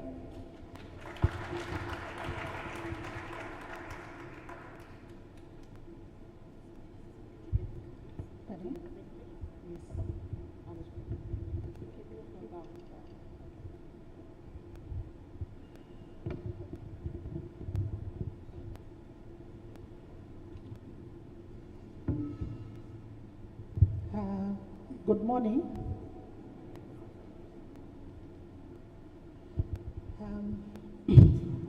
Brenda Zulu is my name. I'll start with a disclaimer. The views that are going to be expressed in this presentation, they are not of USAID or the US government. They are basically my own views. So my presentation outline, I'll give you an introduction, types of social media influencers, their role, how to build an influencer brand, impact of influencers, brand collaboration, measuring success, challenges, regulation. Then we'll look at a few case studies, the future of influencer marketing, and then we'll conclude. Any digital influencers in the room? With show of hands. Any? Please? Yes, yes. Okay. So basically, these are people with the ability to influence. Influence consumers. In this case, consumers are the ones who are online to purchase a service or product by promoting or recommending or using them on social media. As you already know, we are in the fourth industrial revolution right now. We are basically in a digital age. and we have influencers. So for Africa, we have influencers in the north, west, east, central, and southern Africa.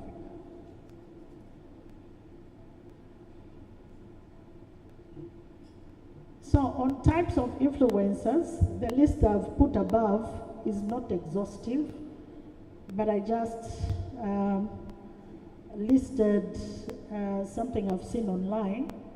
So we have influencers in lifestyle, beauty and fashion, travel, food, wellness, tech and gaming, parenting, politics.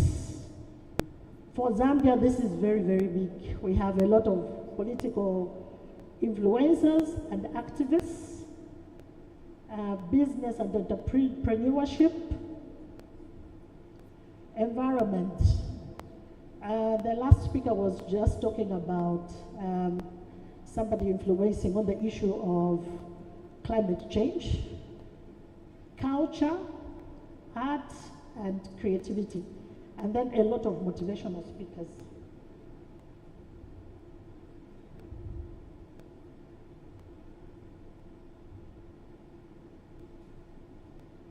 So basically, what is the role of these influencers?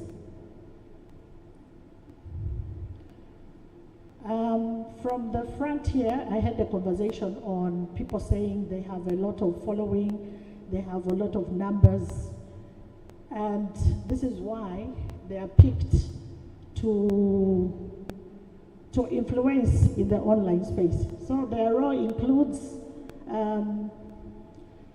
brand promotion. There are so many brands that are being promoted by influencers at the moment. And in the case of COVID, many influencers were involved in community building as they talked about COVID, the 5 golden rules, and all the stuff. Some other influencers, their role is basically for cultural exchange and advocacy. We see this a lot, especially that many digital influencers in Africa have got like an identity meaning they are Africans. Among us, the digital influencers, we also have opinion leaders. These opinion leaders, they always like comment on things that come out of the press. And some of these comments actually have an economic impact.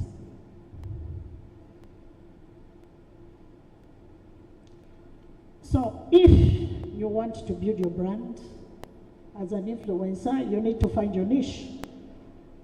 For example, I am an ICT journalist. My brand is just tech.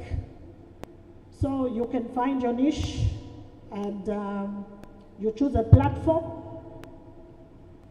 and then you create a content strategy on how you're going to promote your brand. You choose the way to distribute your content.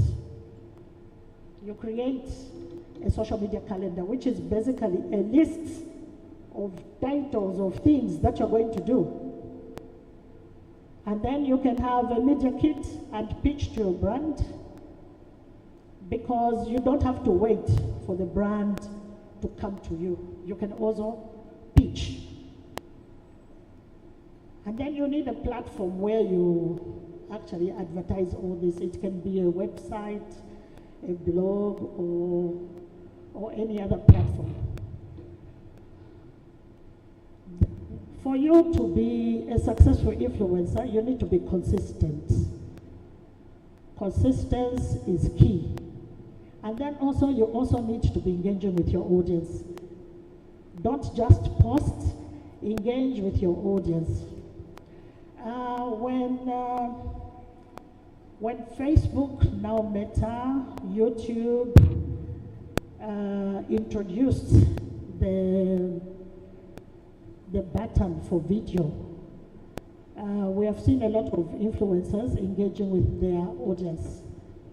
Then there is need for you to track your progress, especially using analytics. It's very important. You need to find out the reach. This time, the social media platforms, they have made it easy. You can go to Insights. You can go to Insights to check how your post has performed. And then also there is need to network with other influencers.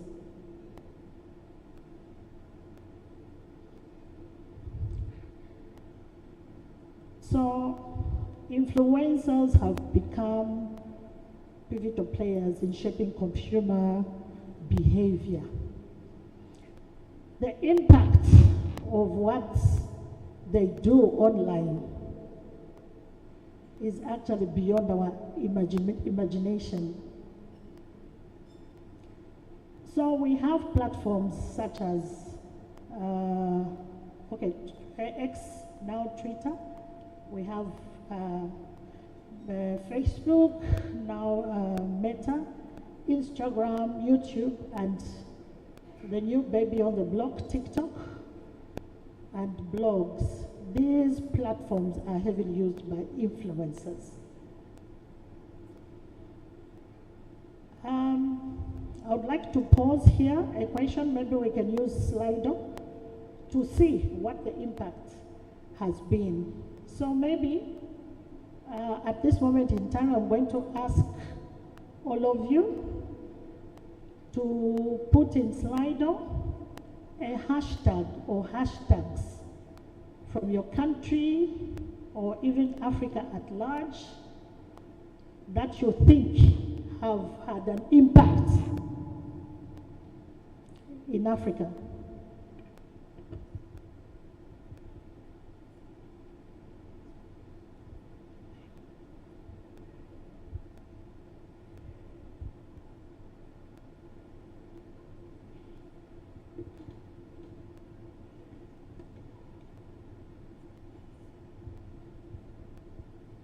Zim decides, that I believe is an election hashtag.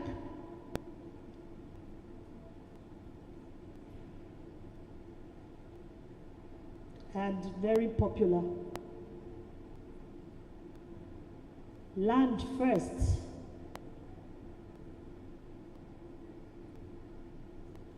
Someone tell CNN that one, at least I learned about it today. Follow COVID money. Wow, interesting. National shutdown. Youth for Peace. End SARS.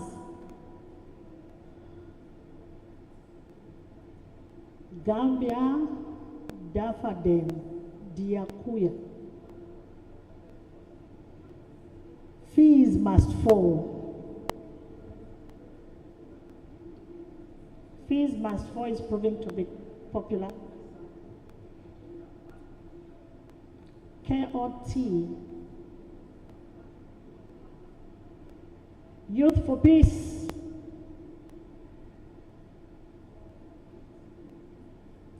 Okay, maybe somebody tell us about youths must fall. Fees must fall. Anyone who can explain the hashtag and the impact? Fix the country. Anyone who can explain fees must fall?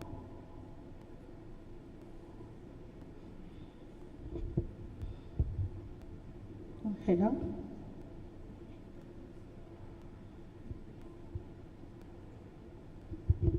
Thank you. I didn't put up fees must fall, and I think I know someone who did, but I will explain what fees must fall. In South Africa, there was a huge student uprising, the missing middle.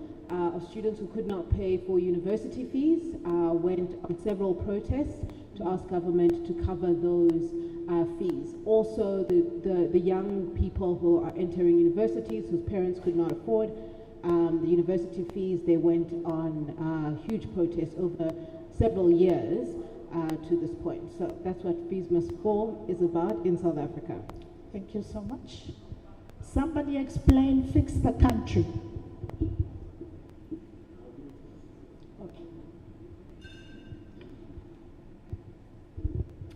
So this happened in Ghana.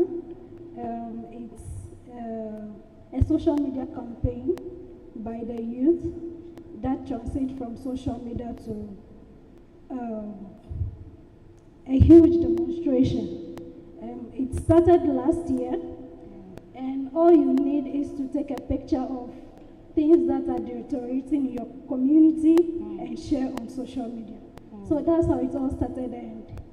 And I think last month we had another big demonstration again, demanding the resignation of the president and all.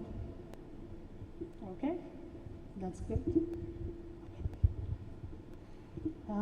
We can go back to the presentation.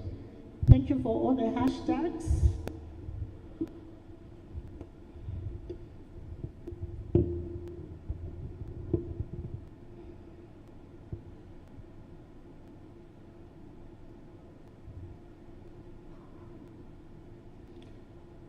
So, brand collaborations. I think people who were on the panel talked about this. What we are seeing now is that we have influencers. They are partnering with brands, e.g. Coca-Cola,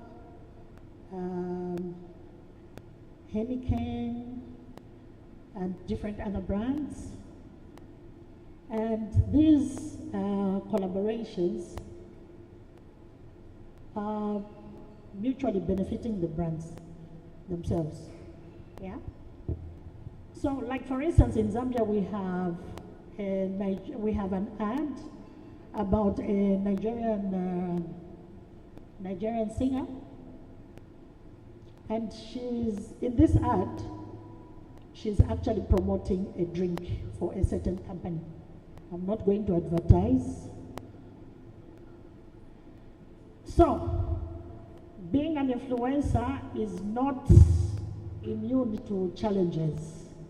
So there are a lot of challenges. The biggest challenge is misinformation. So one thing I picked when I was searching online was the misinformation during COVID. Do you remember the misinformation on the malaria drug? I think it's called chloroquine. Many of us, I think, wrote about that, retweeted about it, and the platforms actually removed this information from social media. So YouTube, Meta, and X, they removed this information on the platform. But then in terms of challenges, since these influencers are actually making money, the governments also want to get tax from these influencers. But then I think by now, even our Zambian government wants to charge platforms such as Netflix,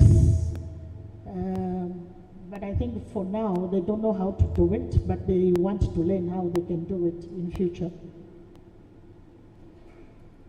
So in terms of regulations, there is need for transparency.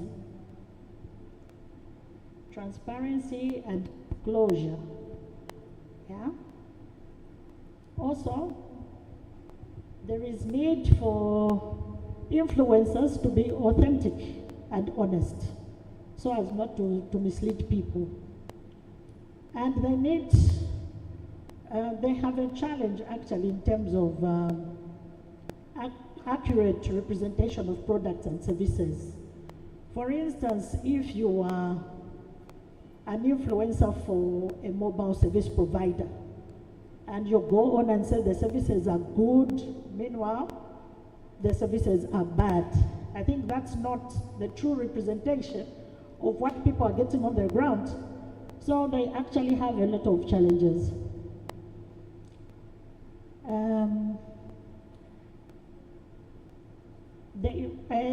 Is it Patience who was here? She talked about lack of guidelines for influencers, like lack of guidelines online. the job is here, but which guidelines should they follow? So in case of Zambia, we have the Cybersecurity and Cybercrimes Act and the Data Protection Act. So in terms of measuring success, we always look at audience reach, which is numbers and engagements, and then also new followers, the number of leads, purchases, and revenue generated. So in terms of digital landscape, there's a rapid growth of digital influencers in the region. I just need to move to the case study. How many of you remember this Jerusalem dance? All of you in the room. Yeah. So this was very, very popular. Very, very popular. I'll share my presentation so that you can just Google Jerusalem Dance Challenge. So this went from Africa to other continents. Okay? And then we have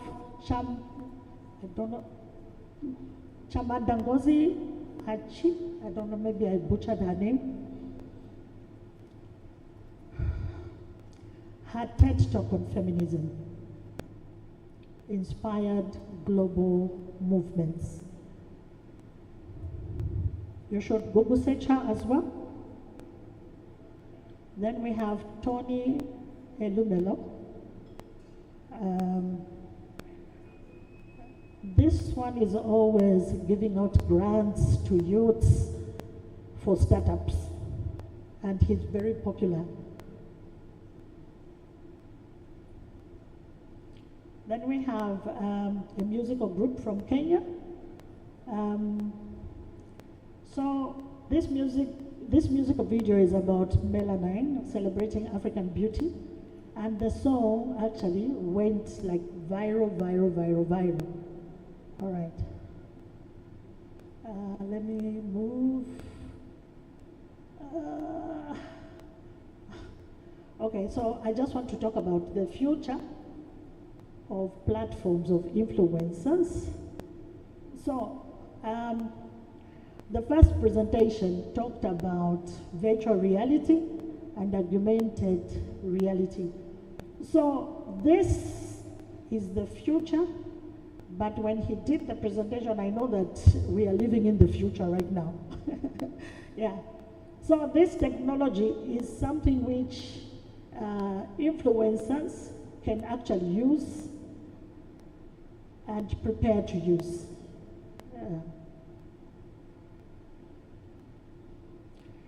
So they can, for instance, give virtual tours. They can give virtual tours and travel. For instance, Zambia has the Victoria Falls. So they can do that online. They can do storytelling and advocacy using virtual VR and AR and tell compelling stories. They can produce educational content, do virtual events and conferences. This is an opportunity which has come now for influencers. And I only have one example. I think it is from Kenya. I don't know if I put, the Black Rhino startup ecosystem. It's on YouTube. If you can just search for it, just to see what they are doing. I couldn't see digital tools and Gen AI. Now we need to address the disinformation.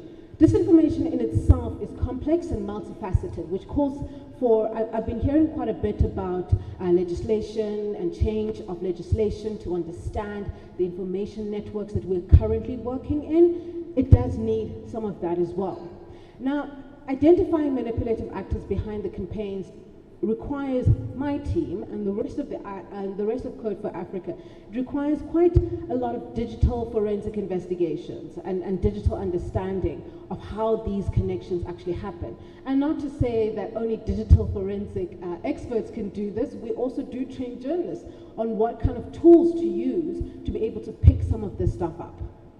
You look at your actor, you look at your behavior. Detecting this deceptive behavior at scale requires quite a bit of data analysis and the amplification itself, and the harmful content as well. I'm going to try and rush through this because I actually want to get to examples so you guys can see essentially what we are talking about when we say we've been able to track down disinformation campaigns and what they actually look like. So one of the things, so you might think that there's so much information that's being reshared and put out there, and so how do we begin to think, what are we following up on? Because as we saw, there were a lot of hashtags that we saw up there. Everyone, what's the big hashtag that changed something in your country? So we can't be following up on all of those hashtags. This particular measurement, which CFA uses, it's Ben Nemo. You can Google him. He's really, really awesome. He engaged with us about the outbreak scale, and this is what we're currently using to understand when do we decide to move into a particular campaign and investigate and find out who the actors are, what is the content, and what is the messaging trying to achieve at the end of the day. So if you're getting something on category 1, maybe your mom got it from her church group and she's not really sharing it. It's on one platform, it hasn't really gone viral. When you're looking at category 2, 3 is when we start taking note of this particular campaign. When we start thinking, okay, we've seen it on multiple platforms and it has had multiple breakouts. When I'm talking about that, I mean that something has been shared on WhatsApp. We don't have access deep into WhatsApp right now, we're still working on that. Something was shared on WhatsApp, but somehow it's been shared and then it jumps into TikTok, and now it's a TikTok video. And then from TikTok, it's been shared so many times, now it's jumped into Twitter as well. There's a whole coordination that's happening there that we begin to pick up as well. So by category 4, cross-medium breakouts everywhere. Now we're seriously thinking, okay, there must be, and think about the ABCs that we have spoken about. Is there an actor behind this? Is there the behavior behind this? Is this coordinated behavior? Is it copy-paste techniques? You'll hear a lot in the disinformation space, people talking about TTPs. These are techniques, these are different ways that the people who are pushing disinformation use. And we try and track them, and we have quite a number of those particular techniques that they use. And that's how we figure out if it is being pushed, it is being amplified on these different platforms. And you'll find that there's little red flags where you see the same weird group of accounts reposting the exact same message, with all of them have heart emojis. And they want to make it seem as if this is very organic, but you pick up small little aspects on those different messages that we know then that this is possibly coordinated and is being pushed by bots as well. Of course, by the time it gets to category 5, there's celebrity amplification, and I'll talk a little bit about some of those so-called celebrities in the African context who push this particular kind of information. So some of the tools that we use at Code for Africa, and I mean Code for Africa as a whole, because we've got the fact-check teams, we've got Civic Signal that builds some of the interesting tools that actually enable us to track some of this information, and then my team, the iLab team, which is the investigative team, that is able to use some of these tools to pick up these disinformation campaigns. So, as I mentioned, Civic Signal. So Civic Signal is Code for Africa's machine learning and natural language processing tools. These particular tools were developed at the MIT to assist us in detecting meta-narratives. And now when we talk about narratives, we're not talking about disinformation necessarily, we're talking about particular ideologies that are pushed on the particular platforms around particular subjects, and to change people's minds and the users' minds in terms of whether they're going to go and vote or not, whether they're going to show support for a particular individual or support for a particular country. We're going to get to those countries now. So Civic Signal, you can go onto their website. We will be sharing this. You can go onto their website. You can access some of these tools as well. There is an awesome help button there if you don't understand or you would want Civic Signal to come and train people within your organization on how to use some of these tools. Then another tool that we use is more internal, where we are building lexicons. Lexicons are quite evolving databases because you never have one term that sticks on social media for a prolonged period of time. These are usually trigger words, and you can see some of the examples that we've used there around cockroaches. These are words that people use on social media: cockroaches, tootsies, hootsies. So we have all of these kind of these terms on a lexicon that we've built. However, we base that particular database on a lot of the open source information that's online as well. These lexicons are country specific because you probably won't use the same kind of names or words for a situation in Sudan, for instance, or a situation in Kenya or in South Africa or in Malawi. The lexicons do evolve and they are quite country specific as well. And we need to better understand a lot of how the words evolve over time. So we do have sentinels as well in these specific countries who can assist us in building these the lexicon itself. And then, hold on. Okay. And then from the lexicons we have that, and then we also have to build the actor watch lists, because in every country or in every specific narrative that is being perpetuated, there are specific actors that are there to gain from that. I heard Wagner today and I was like, yes, people are knowing what's happening in there. There are particular entities that are benefiting from this and are pushing this kind of information. So we build these threat actor watch lists as well, so we can track the information that they are also spreading and seeing how that connects to our lexicons and seeing how that connects to our general analysis in that particular country or about that particular situation. The landscape analysis, this tracks trends or maps networks that we use to understand the ecosystems. As you can see, some of the countries that we have at the bottom and the media data that we have. We are also looking at the media space and the newspapers or the media houses or the media websites that are covering some of this information. It's quite important to also know which media platforms are writing which kinds of stories. And that is not to monitor anyone. I know this is some of the blowback that we get or the conversations that it's not to monitor.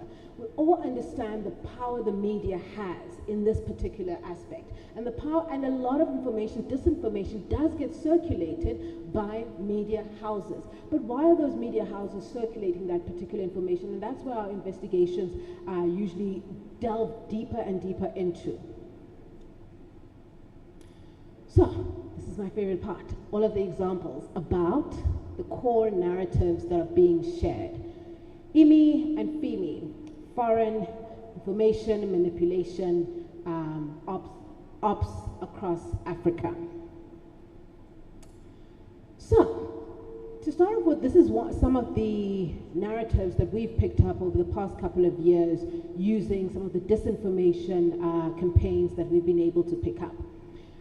Russia, China, Turkey have been weaponizing a lot of the resentment that has happened, that is still in a lot of African countries around colonialism.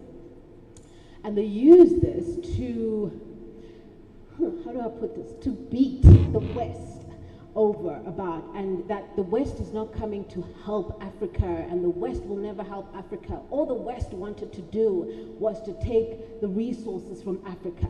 This narrative happens quite often, and we'll see with one of the examples about what happened in Niger as well about the West. These particular countries have been our focal point for the past couple of years because there's been a lot of moves across the different African countries. And we've got quite interesting reports coming up as Code for Africa in the next couple of weeks around how Russia has used education, how Russia has used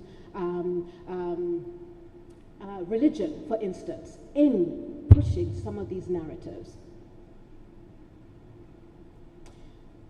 Same countries are also talking about that they were part of certain African countries' struggles. They assisted these African countries, and so now they should be at the forefront of assisting them going forward, and them actually just letting go of the West as well. Sputnik is one of the Russian websites that publishes quite a bit from the Kremlin. This is some of the articles, but we don't necessarily just focus on the articles. We try and connect where the articles are published on different platforms. Telegram is one of those big platforms that we are monitoring, and how then these particular stories are being reshared on vast, sometimes like 20 different Telegram channels and 20 different Facebook groups. A lot of these stories are there, and China and Russia are trying to seem as if they are now going to be the liberators of Africa. I'm not going to get into an ideological conversation. This is about tracking disinformation. I've had some of these conversations. It's not about ideology. It's about whether we are tracking Russia or China or Turkey or any of those other countries. As soon as you are including a foreign entity into your country that can change people's minds, pushing mostly incorrect and disinformation in your country to change people's minds, those are entities that should be tracked. Russia uses this quite a bit. Western liberalism has also been weaponized, especially around sexual identity. We saw what happened with Uganda and their legislation around the LGBTQI community. We're seeing what's happening in Kenya as well. There's a lot of those kind of narratives that the West is trying to change you and keep you away from who you truly are. Don't listen to the West on LGBTQI. This is their pressure. These are all narratives, but this particular example is, I'm now able to then show you that in this particular narrative that's being pushed, it's not just about different countries talking about what their stance is on LGBTQI rights in the community itself. This has a direct impact on people on the ground, people being murdered, people being harassed. These particular narratives are not just being dealt with on the diplomatic levels, they are in our communities, and people are being hurt in our communities. So it's not just a thing of, well, whether I believe or not Russia is pushing these propaganda or the West is doing this. People on the ground are changing their minds and thinking differently about things and are inflicting harm on ordinary citizens as well. So that's why this is quite important work. Actually quite enjoyed this one. So we did a report a little while ago on Russia talking about all the amazing aid that they're going to be sending to Africa because the West doesn't care about Africa, and they sent all of these packages and people were wearing t-shirts, aid with love from Russia.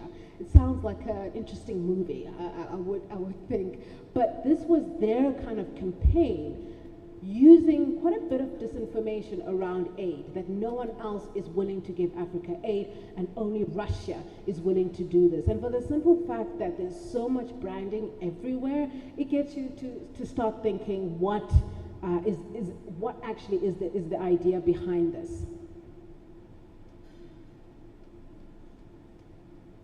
Just another example, we've been covering what's been happening with MONUSCO. And a lot of the rhetoric, one of the narratives that's being used currently is that the West has failed countries in the Sahel region because there's a whole lot of extremist movements. And we cover quite a bit on extremist movements and how they have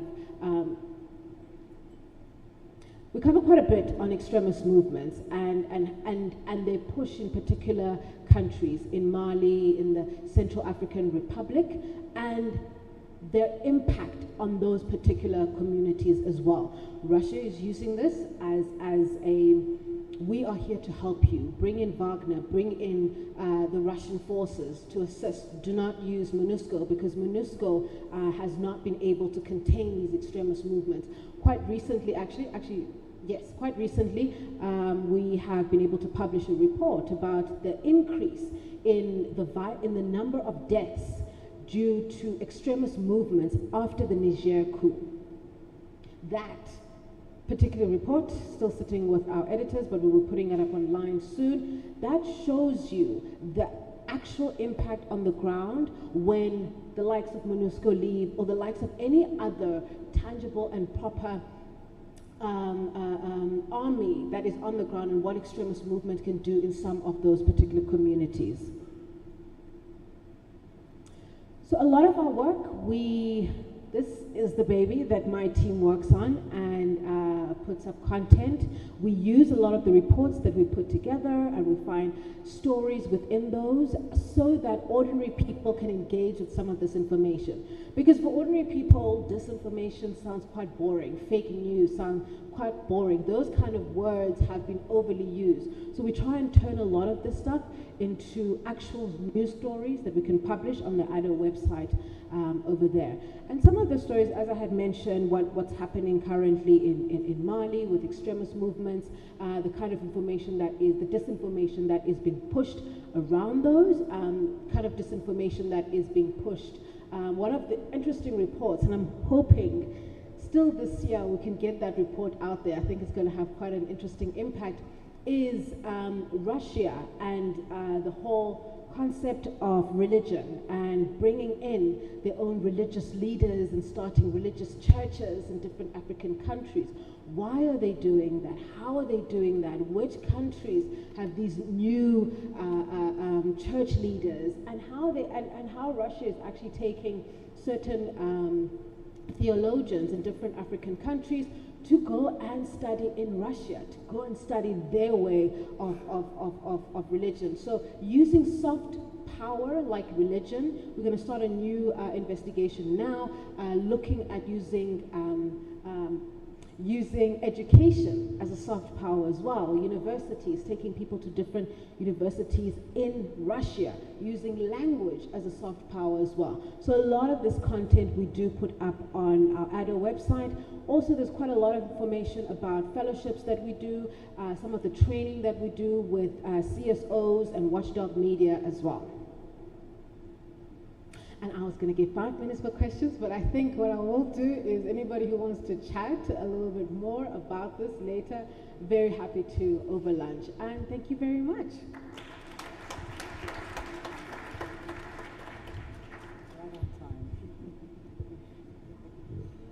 Thank you so much. Another round of applause for Atandi Wayne.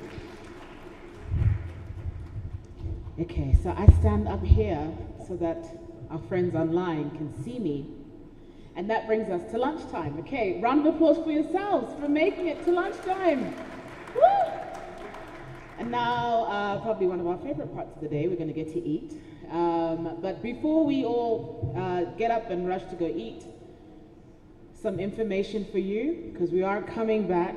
Please come back. We have to come back, okay? So at 2 o'clock, lunch is from 1 until 2 o'clock. At 2 o'clock, we're going to split into workshop groups. Now, unfortunately, my battery is super flat, so I can't read off the WhatsApp group at the moment. But on the WhatsApp,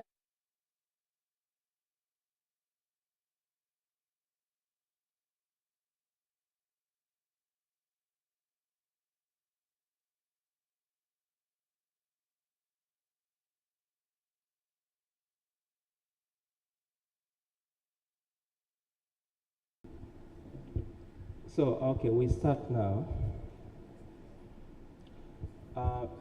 My presentation basically is on how digital age and innovation is affecting storytelling in Africa. We have tremendous developments. that are happening within that field of storytelling. But before we proceed with our presentation, I'd want us to stand up. I know we've had heavy lunch, and just pair up 2-2, please. 2-2, quickly. Yeah, face each other. Now, I want us to exchange a story called Zip, Zip, Zap. Zip, Zip, Zap. Yeah, just some distance. Just some, yeah. Now, if it's gonna come from this gentleman, just observe me. If it leaves this gentleman, it's a zip. Yeah, you can zip it back to him.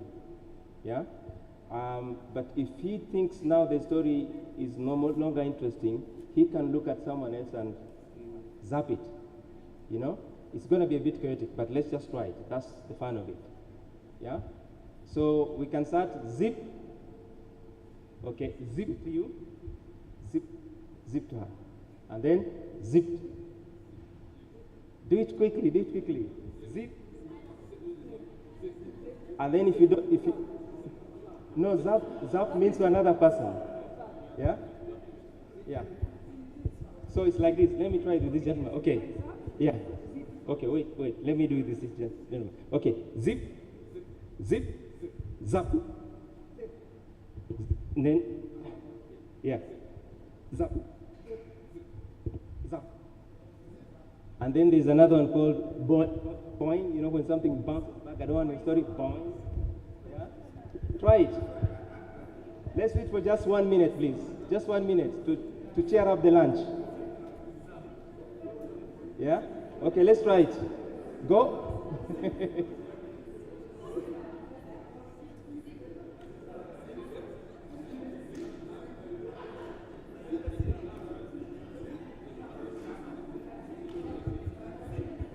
Oh, okay, thank you.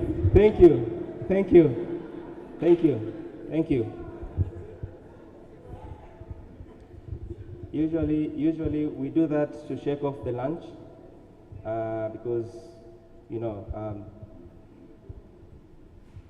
when you consume, you get a bit heavy and tired. Now, I want to tell you a story. And this story has influenced part of my family. I know we're talking about storytelling in the digital age, but I want to tell you a story that happened to me a few years ago. I'm a father of very lovely children. I hope most of you are parents, I can see. This happened in Johannesburg. My daughter was only 6 years old, and she wanted a phone. I totally disagreed with her. Like, you're only 6 years old, I'm not gonna buy a phone for you. But she was adamant. I didn't know why she wanted the phone at that age, you know. But later on, when I went to cover war, I'm a former warmonger, as we used to call each other, covered lots of wars. She'd call me every evening before she went to bed after school. Not to say hello, but to ask me, Daddy, can you tell me the story about the chicken? Why the chicken has no teeth and why it can't fly? And why is the chicken consumed around the world? I'll not go into the details of that story because I've long copyrighted it. But I told her the story and she would fall asleep after that. But then years later, I had a son. When he turned 7, he used to watch me edit, write script, call on phone, scream at people, this footage is not here, this photo is not here, you know? When he turned 7, he didn't ask for a mobile phone. He asked for a tablet, a graphics tablet, not the one you're using you know? A graphic tablet is actually a dark screen, you know? It has a stylus, and you connect it onto a laptop or a screen, and then on that dark screen you're busy sketching. So I bought the tablet, gave it to him and sat back and watched. And indeed, to my amazement, the young man started drawing animations. First of all, stick animations, a guy walking, then running, then a guy is scared. Then I'm like, who taught you all these things? Like I did myself on YouTube. 7 years old. Now, some of you who are parents, you'll agree with me. We have a problem here. Our children, those babies who are being born today, they already know your password for your phone. Have you seen how they act when they get your phone? You don't have to show them the password. They go quickly. They can go to Peekaboo. They can go to Tom and Jerry on your phone. But you see, that's an influence that my family has had from my storytelling experience in real life.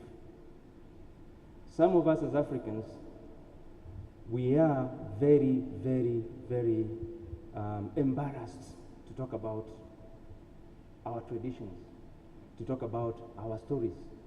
I mean, how can, if you're telling your 3-year-old daughter about a hare and a chicken story, how can a hare speak?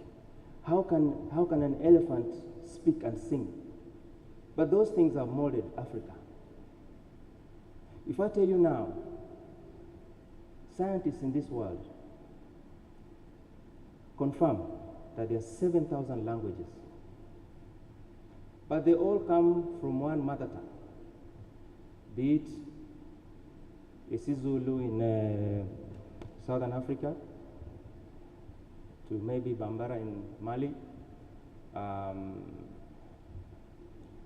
to Fulfulde in Nigeria, to Kiswahili in East Africa. They all came from one mother tongue. So now, and this mother tongue, the source of all humanity, gave us the power to tell our stories. We as Africans, we are missing out on this gold mine. Someone else is walking in here and doing your Wakanda, your Black Panther. It's not bad. It's not bad. But are we learning? I hope we are. I've been involved in a couple of stories. Recently, there was a production funded by USAID. The first National Geographic children's show in Africa. I thought that was splendid. We use African kids to tell our stories.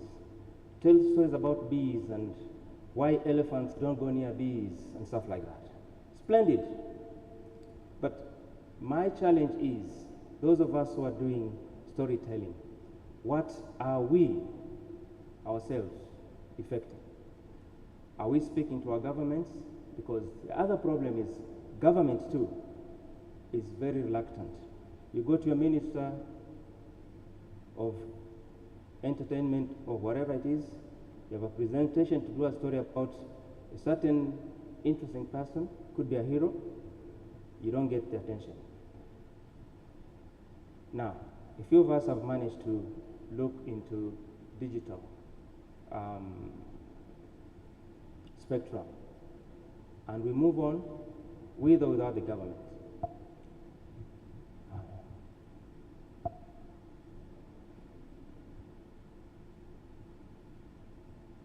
Excuse me, can I?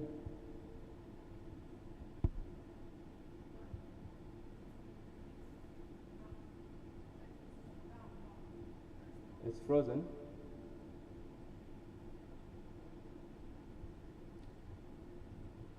It's gone very far. The second slide.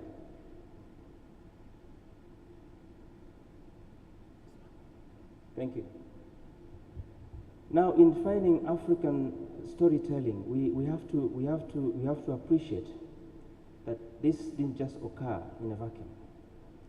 It's something that has been there since time, and its value cannot be challenged. Yeah?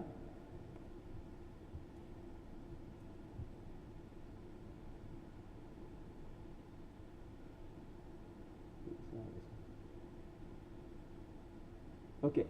Now, if we look at how Africans have told their stories, it's in different forms for different societies. Where I come from, my parents used to sit us around a fire and then tell us stories. Some of us have been lucky that we were born during the age of TV, so you sit and watch TV. But majority of people whom I know, we used to huddle around the fire in the evening and then listen to oral stories. Songs were passed on to us, but not just songs like Yippee, I love you, whatever. It was songs that actually shaped character. You see, I talk about it because my daughter, whom I kept on telling the story about the chicken, and the reason why it does not laugh, there's a twist in that story, in that the chicken became very, very antisocial. And in becoming very antisocial, it ended up falling from a very high tree and breaking its wings and losing all the teeth. That's the essence of the story. But it's got other details in it that, if woven properly, shapes character. The same daughter I'm talking about now decided, oh, I'm going to be a doctor, I want to help people. She's doing medicine. She's studying medicine at university now. So you see, I'm not talking out of lack of experience of storytelling. It does help mold us. I was molded into what I am because of the stories my parents told me about life, about respecting old people, about, you know, treating people right. But we miss it now in our society. If you look around in our society, there is that lack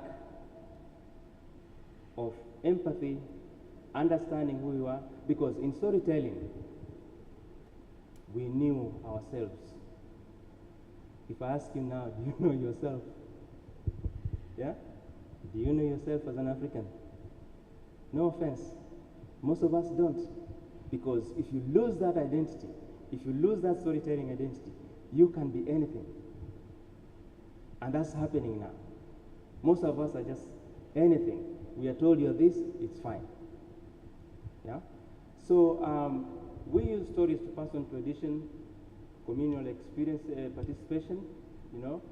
Probably when there was a drought, what would we do? If there was a war, what would we do? And so on and so forth. Next slide, please. Of course, moral lessons was key. And of course, preserving our cultures. In my country, we have the Maasais. The Maasais have got this culture of coming of age, where young men, once they turn 15 and 16, they are trained how to become men. And this is a whole series of activities for almost 1 month. We stopped having them kill our lions because the lions actually, population is going down. But one of the things that they used to do was kill lions. If you can kill lions with a spear, that means you can encounter anything in life. Then, of course, the other use of our storytelling is entertainment. Why is the whole world dancing to Kwaito? Why is the whole world dancing to Afrobeat now? Yeah? Because it's good, isn't it? It's nice. There was a time when I was in Nigeria, I saw container loads of CDs leaving Nigeria to, I was told, Haiti, and somewhere in South America, container loads of CDs of Nollywood movies. Yeah, very, very crappy movies, sorry to say, but they left. Yeah, storytelling, influence, which we are missing out in Africa. Next one, please. And we actually have been blessed in Africa to have enormous potential of storytellers. These are just, you know, the few you know, forms of storytelling in Africa. I'm sure in your society you have other forms. People have used masks to tell stories. People have used even facial arts to tell stories. Next one, please. Now, I know each one of you, I have my own list of famous storytellers. I know each one of you has your own famous storytellers. These are my own. They are very, very talented people in this world. They use literature, use oral folklore, folk tales, tell stories. Next slide, please.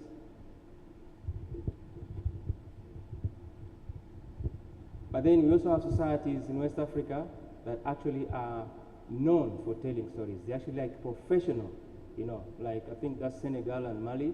You'll find people just like, theirs is just to tell stories continuously, non-stop, with or without the digital influence. Next slide, please. Next one. Now, this is the reason why we're here. We have an emergence of a medium that wasn't there before. I mentioned to you that when we were growing up, some of us, in fact, when I tell my kids this story, they're like shocked. The other day, my son broke his phone, and I was very angry, and I told him, look, you don't need a phone. Just go to school, finish. Yeah? Because when we were growing up, we didn't have phones, which is true. And even TV we didn't have. Yeah, we didn't have TV. Even radio.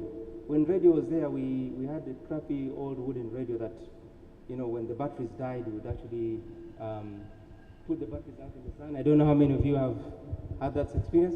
Put the batteries out in the sun and then wait.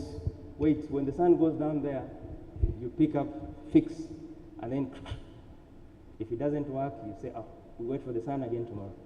That used to happen to my family, my father and mother. And we only used to listen to the radio when they were in a good mood. When they were in a bad mood, watoto, children, move on. Yeah? So I explained this to my son and he was like horrified. Yeah? I told him, look, our parents grew up in an era where the idea of radio was still a hallucination, was still a dream in Makoni's head. Yeah? For those who know the history of the radio, Makoni was still imagining about the radio. So now, welcome to the digital era. What do we do with this? Is it an opportunity? Yeah?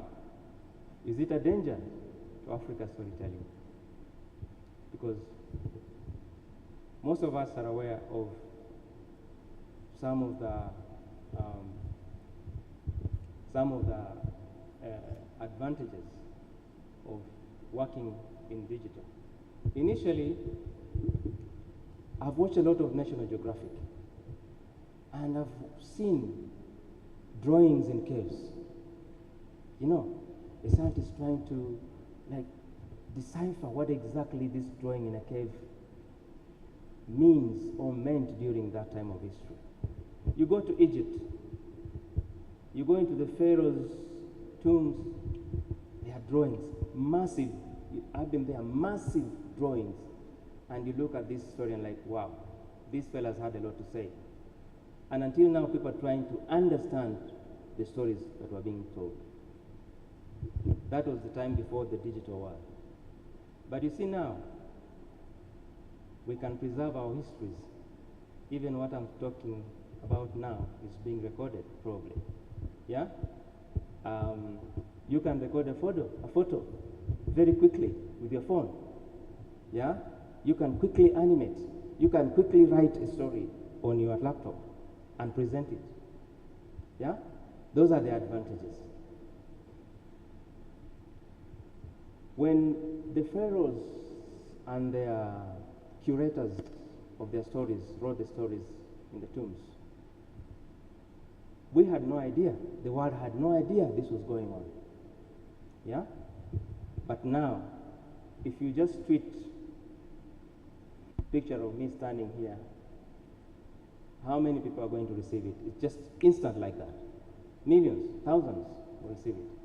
So the digital and innovation age is basically giving us all these advantages. We can preserve and document easily. They are ebooks now. Yeah? And we can actually safeguard them for generations. We might not be as lucky as the Egyptians with their pyramids that actually stood the test of time. You know, some of our stories actually disappearing. And there's nothing as bad as our culture and stories disappearing with time. This is an opportunity. Yeah? Those who are using YouTube, Instagram, this is where we fall. Next slide, please. We now have been given a chance to use interactive storytelling, and this enables us to immerse ourselves, have different experiences. It's not just me standing here telling you what I know or what I think I know. It's you also getting involved and telling me what you think you know. This is happening. It's a new thing in Africa, but it's a field that we need to explore as storytellers. Now, there are online communications, discussions, also thanks to Zoom, Microsoft team. Then, of course, we have cultural exchanges that are happening. Even now, the reason we are here is because of this. Educational possibilities. After COVID, or when COVID happened, schools were shut, but schooling went on. We turned to digital to tell our children the stories that we ought to tell them, to teach them, to educate them. And then, of course, a few individuals I know have revived lost languages using digital by basically investigating and using AI to try and track down the languages. Next slide, please. And then, of course, the best, the favorite for storytellers, money. Yeah? Money. Yeah? That one is key to what you do. Because initially you would write a book. I have friends who have written books and nobody has read them. Yeah, probably now it's going to change because they can turn them in ebooks and market them properly. Yeah, and then of course, digital also helps us, adapt to modernization. Modern themes. In April, you'll actually watch it. Those who have Amazon Prime. There's a series coming on involving Nigerian cast, shot in Rwanda, Nigeria, and Morocco. So basically, it involves 6 friends. They decide to go out and have fun. Like, okay, we are tired of Lagos now, let's go have fun. They end up in Rwanda. And in Rwanda, as they visit these famous places, historical places, they are telling a story. They are discussing about themselves. They are discussing about, their own cultures, their own challenges. They meet villagers on Lake Kivu who sing when they go fishing. I'd never known. I covered war in that area, but I never knew that there are fishermen who basically sing when they go fishing. It's very unique. But then they're on the boats fishing with them. But they're telling a story about Africa. That is happening. You see, they go to Morocco. It's a historical wonder there. And they tell their story with an African eye. So, but they are modern. They fly helicopters. They drive very expensive cars. See, so we are challenged as storytellers. Can we adapt? Next slide, please. Now, this is quite simple. You all know what to do?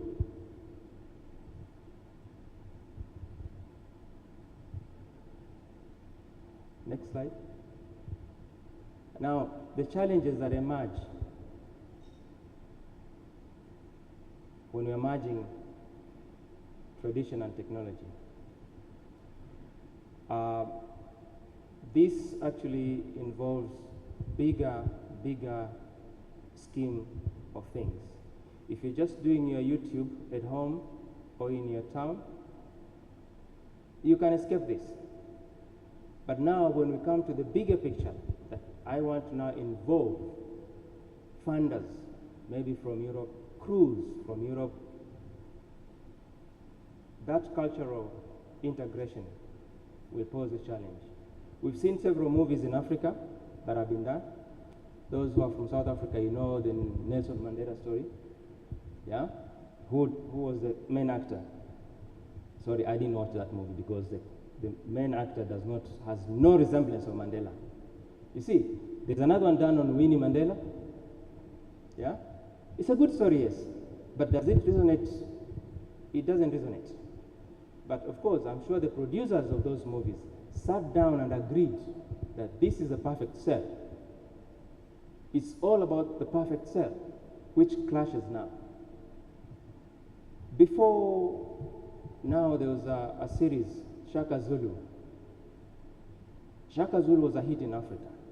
I cannot remember the producers, but I watched Shaka Zulu for a long time, and all I could see is my brothers and sisters.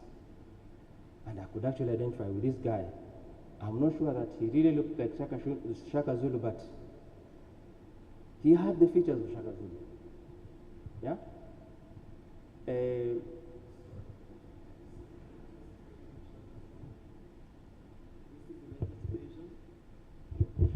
Sorry to interrupt you. So you're talking about Shaka Zulu. That must have been probably 15 or so years ago.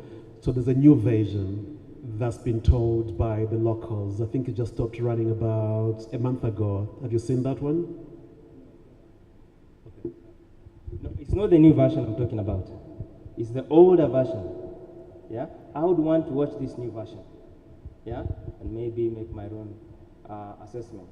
So of course, we actually have kids in Africa who want to tell stories. We have people in Africa who want to tell stories, but they don't have the technology. They cannot access a phone. They cannot access the equipment used. And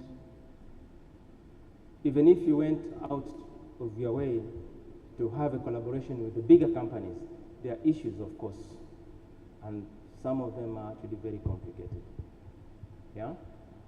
We've spoken about the talent. Next slide, please. Then, of course, emerging opportunities. We've spoken about, having modern themes. We can actually have new forms of storytelling fused with new technology. We have animations now. Yeah? There are animations happening now. Some of the animations that we actually have seen in Africa, there's one that came out recently, Disney sponsored as well, Kizazi Moto, I'm sure you're aware, that involved African animators as well as animators from abroad.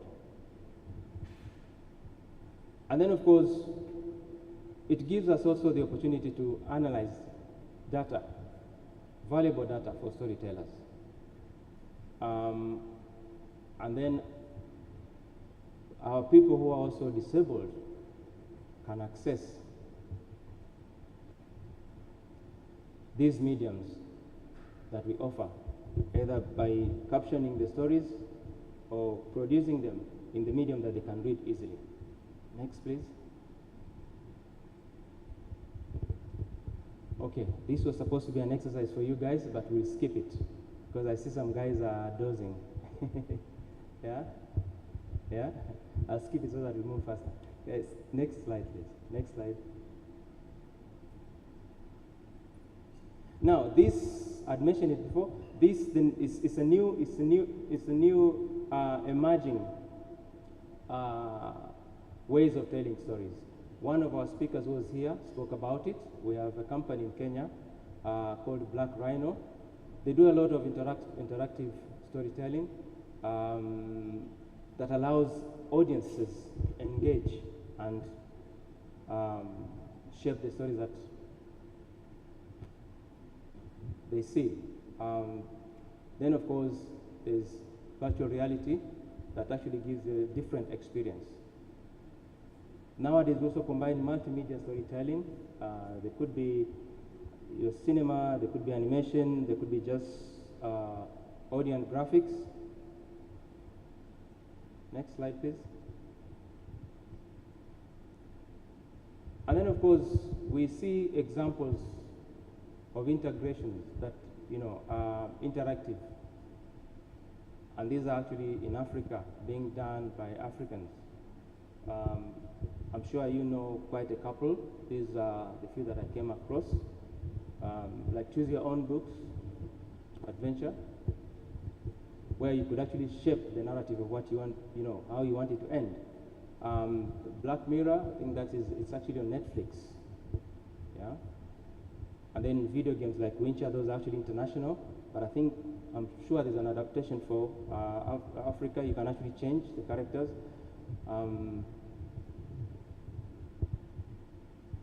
Then, of course, we have mobile apps that also give you that option. Next slide, please. Now, the growth of interactive storytelling in Africa allows you to explore at the audience's space and order. It could be non-linear, it could be agency, action-based, and I would actually want you to, if you're a storyteller, go and do your own research on this. Yeah? There's control and choice, which affords audiences, a unique role of determining the outcome. If I want Black Panther to die, it's a choice to do that. I can do that in this case. Yeah? And then multiple endings. I don't know how many of you have watched movies where, or have bought CDs, or video CDs. I used to buy a lot of CDs, and the original ones from Hollywood. And you'd find a story like, I don't know how many of you watched Salt, Angelina Jolie Salt. There are like how many versions, how it ends? 3 versions. Yeah?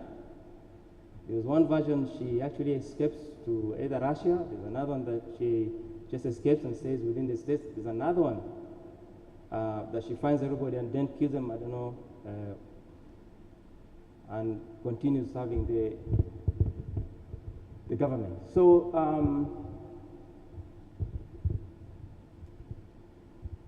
if we look at empowerments, audiences can actually also be used to tell our stories. Yeah? In this particular instance, if we are interactive in our storytelling, we actually invite audiences. And the story actually becomes not just produced by one person, but multiple people. So let's say if Naomi here decided to have an ending where I'm the main character, I have to die. He decides, my friend from Sudan, that, oh, I have to live on and have another chance. She decides, okay, I am going to be crippled. So those are multiple stories, and that's opportunity. And if you remember the main thing that we pointed out about the advantage of this, the money issue, isn't it? That can help us also now expand our scope on what we're doing. Next slide, please. Next, please. Now, I don't know how many of you have considered the ethics of using digital storytelling, because if you go out on the street and you are telling a story about a group of people, exposing it to the rest of the world, or interviewing a minor, exposing her to the rest of the world, or him to the rest of the world, or any individual, without their consent, without their permission, we will be infringing on their confidentiality. Stories have to be told, yes. My sister here spoke about investigative journalism, which is also storytelling, and it serves its purpose. Yeah? But our storytelling also serves a purpose. It's not investigative. Yeah? It's to inform, shape character, pass on culture, traditions. Yeah? So of course, there are also fuzzy boundaries on some of the cultures that we actually portray on some of our stories. If you watch a lot of YouTube, someone is portraying Kenyans, but then he's in Nigeria, but still people click and watch. Yeah? People click and watch. Yeah? Then of course we have things like dialogue challenge, you know. If we're doing a story, let's say about a village in Zambia, you don't speak the language, but you're determined you need to put this story out. Yeah? Those challenges come in and may offend people. People get offended, you know, because I am acting what I'm not. I am doing what I'm not supposed to do. Yeah? And then of course there's copyright. Societies and communities from where those stories come, I believe they own those stories and they have to be given the copyright. I don't know how many stories have been done, how many films have been done in Africa depicting societies, but they've never gotten anything. True? They're there. So as African storytellers, look into all these points and safeguard the craft. Safeguard what we're doing, safeguard our sources. Just like in journalism, we respect our sources. We respect those we speak to. We respect those who give us the information. And we give them credit, because if my brother from Sudan tells me Salva has said this, I have to write that in the story. I have to attribute it. He said it to me that Salva Kiir said this to him. I cannot take ownership of that entire statement. So those are things that actually fall, you know, within the ethics of using digital. And then of course, you have seen one creator creates a video, it somehow goes viral. There's one famous one of dogs. This guy took a shot of dogs, very vicious dogs, just like waiting to pounce. So I've seen like 7 versions of it. So the dogs are waiting to pounce, and then the video cuts, and then you see a crafty guy jumping over the fence, and then you watch. Yeah? You've seen it. Yeah? So stuff like that. Basically, what somebody has produced, you continue to exploit, but you don't know where exactly, what was that exactly the story. But you've seen it's good for you to use, you know. If it's not copyrighted, if it's open, common use, maybe. But if it's copyrighted, those are the things that we're infringing on. Next slide, please. Well, we've actually mentioned this again. Yeah? If we share our traditional stories, we boost the amount of engagement. Our children, those who will come after us, will actually have access. It's not just books. There are people who don't like reading. I didn't like reading at all in school, so I was forced to read. Somehow I managed to read books and books and books. But our young people now, they want to see it quickly.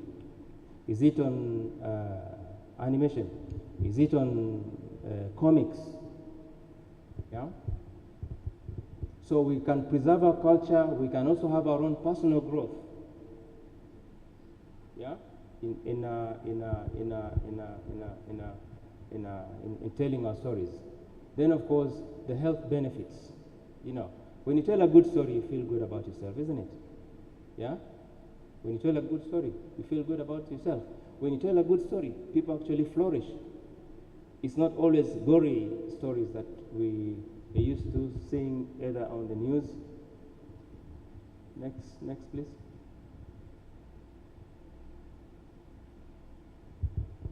Okay, now, we've mentioned about exploitation. That is key. Some stories in Africa have actually ended up being exploited by other people. Yeah. Of course, misunderstanding. Audiences might misinterpret what you're saying. So be careful. Yeah, because if I'm doing a story on Shaka Zulu and I've not done my search properly, I don't understand the society in South Africa, then I'm actually making a mistake. Manipulating of stories, we just mentioned it. With a biased agenda, some people do that. And then, of course, your stories can also face criticism, like I've just criticized some stories now. Yeah, so you have to be careful how exactly you place your stories, how you create your stories, you know. And then, of course, privacy. We mentioned it again. Most people do not want their stories to go out. You know, don't sneak in and do someone's stories because you think it's a juicy story. Next, please. Now, for us to ensure that we share these stories respectfully online, you know, understand the cultural context of the story. Just like when my sister here does her investigative story, she needs to understand the context of this crime, the context of this corruption, the context, you know, of what is going on. When we used to go to a war, we never just took our equipment and went to war. Before we went, we had a meeting, understood who is involved, who are the dangers, who is who. You know, by the time you land in a field, you actually know how to go around covering your stories, avoiding danger, you know who to deal with, and come back home safe. So it's the same here. Understand the context. What are you trying to say? What are you trying to tell people about this culture? Do you understand the culture? You see, I cannot start doing a story about the Yoruba in Nigeria if I don't have a Yoruba expert. Yeah? I cannot. I have to check that one out. And that's what's killing some of our stories. Someone does a story, there's one movie that was done, I think it was set in Cameroon somewhere. Tears in the Sun, I don't know how many of you watched it. And it depicted the black soldiers in the most gruesome manner, you know, eating off, biting off women's breasts. And the rest of the story was like, where is its story? Anyway, always attribute to the source of the storyteller. There should be a two-way communication with those you are telling the story about. If you go and tell a story about the Wolof or the Tuareg in the Mali desert, do you have a dialogue with them? It's a very rich culture there. And then collaboration with communities where you're telling this story is actually key.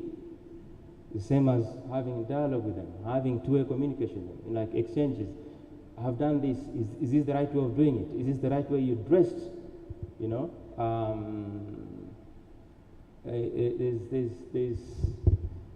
there's a movie that was shot in Rwanda and then shot in South Africa. I didn't take part. I wasn't a director. I wasn't what, but I was called in to show one of the actors how to hold a camera when you're running away from bullets. Yeah, so that's what I did. But I looked at the way they dressed the guys who are now purported to be the killers, the Interahamwe.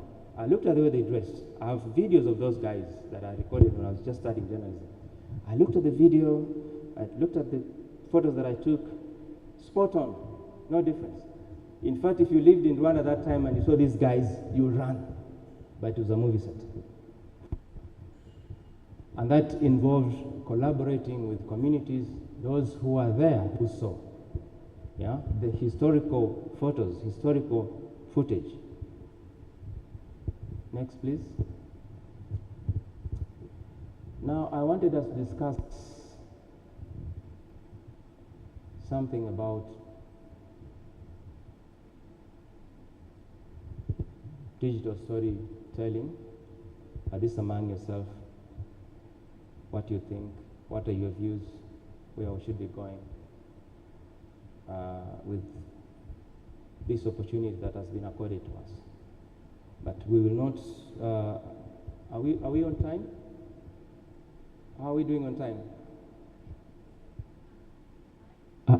How are we doing on time? We have 1 hour. 1 hour to go. So I've just rushed through the whole thing. Wait, let me. Good. Because I thought we were supposed to.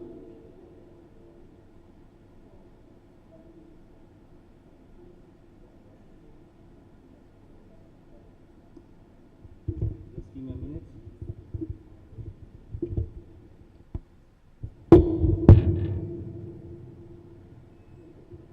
Maybe just stretch a bit, and then we come back. Just stretch a bit. Have some water.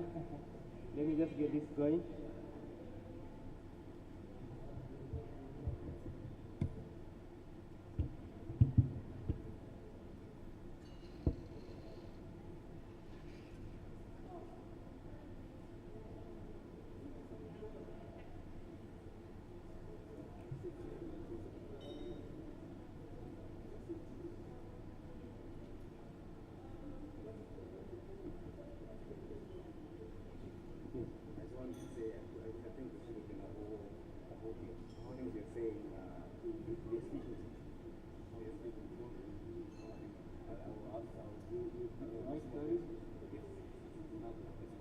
Actually run a program where we train young people in communities to actually make stories about their communities. What we're trying to do is, when we're talking about misrepresentation, a lot of NGOs,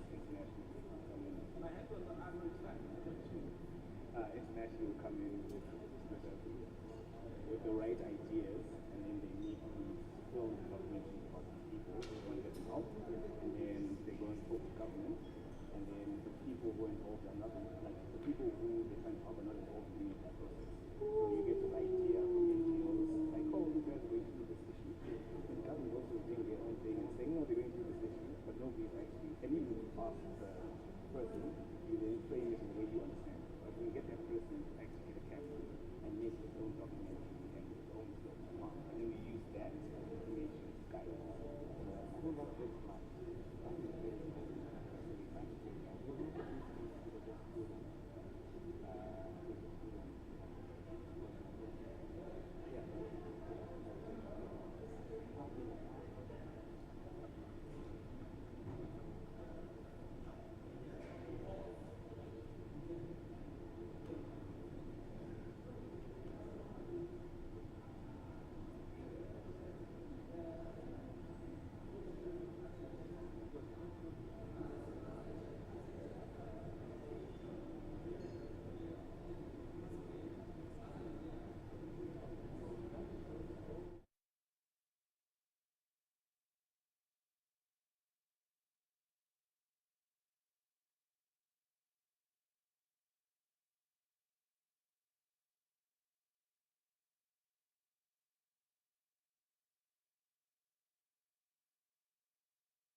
Speaking. Okay, we can sit again so we can do this discussion session.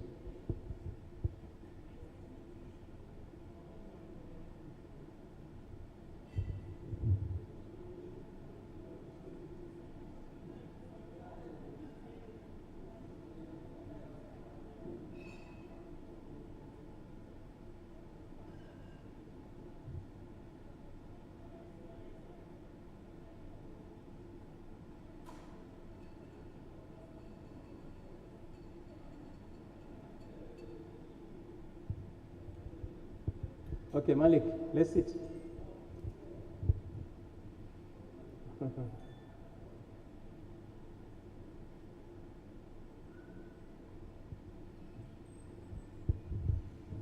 Okay, let's just pick up from where we left.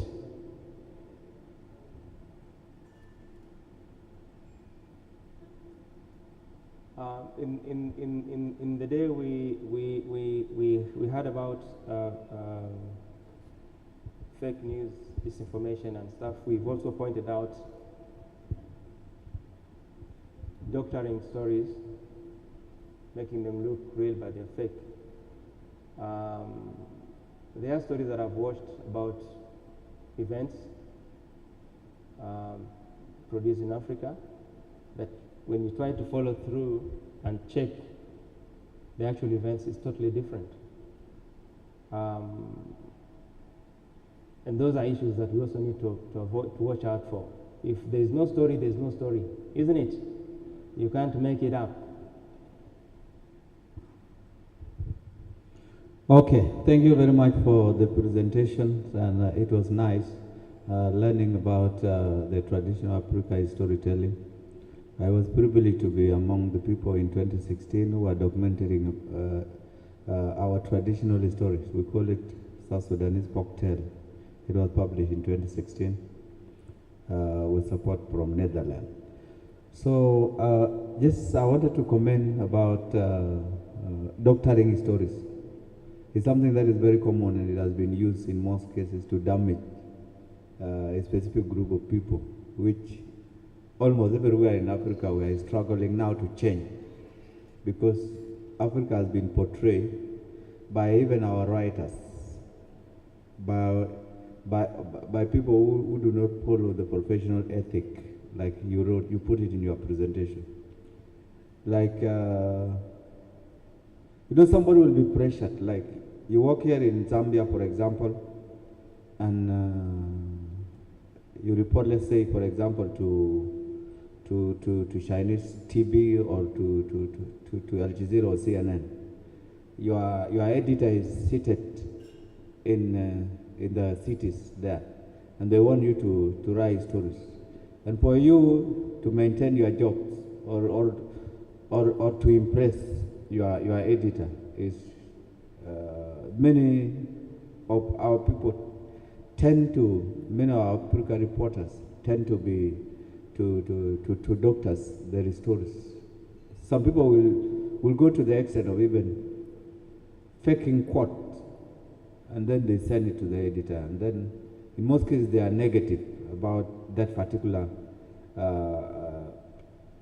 either political or community kind of setting, depending on the angle of the story that people are talking. How do we deal with it? And in most cases we don't own the funding, which always, in my feeling, come with an agenda that they want to advance. Like you have a problem of malaria here in Zambia, but they want you to broadcast or try article about the LGBT, something like that. How do we balance about when there is an interest? Okay, well, I think thank you for that question, Mr. George from South Sudan, our neighbor in Kenya. I think that's a good question. I mean, for storytellers who do stuff for NGOs, yeah, NGOs particularly. If they want you to slant a story, think about your own principles. I would think about my own principles. See, my editors or my boss could get offended. Can I raise it up? Is there a way we can tell this story without actually either exaggerating the suffering of the people or doctoring the data? Is there a way we can actually do it? But you will find yourself in a tight position because you are the messenger. Your boss is sitting square nicely in his office and expects you to deliver what the funders want. You see, I would do this. Let me give you my radical solution. And I've done it before. Yeah? I said it, if there's no story, there's no story. Simple. I cannot come to South Sudan where I've been so many times. First one back in the 80s and 90s when masses were dying of famine and war and stuff. If there was nobody dying of famine, I wouldn't go back and tell Reuters, look, I saw 200 people dead. So that I can actually fulfill the expenditure or get more funding. If there's no story, there's no story. And I think it's all ethical decisions that you have to keep to yourself to guide you when you're telling these stories. It's difficult when you're dealing with somebody who's your boss. You could get fired. Yeah? But a reasonable boss will actually look at it like, okay, find a way of telling this story so that it's not exaggerated, it's not misrepresenting the reality on the ground. You see, I was in Sudan one time and I went to a place called Abyei, you know Abyei? And it had rained, the war had stopped, and people were cultivating, people were fat, you know, healthy, looking nice, healthy, kids were dancing around. That's what I saw. But the brief I got from whoever was funding my trip was that people were dying.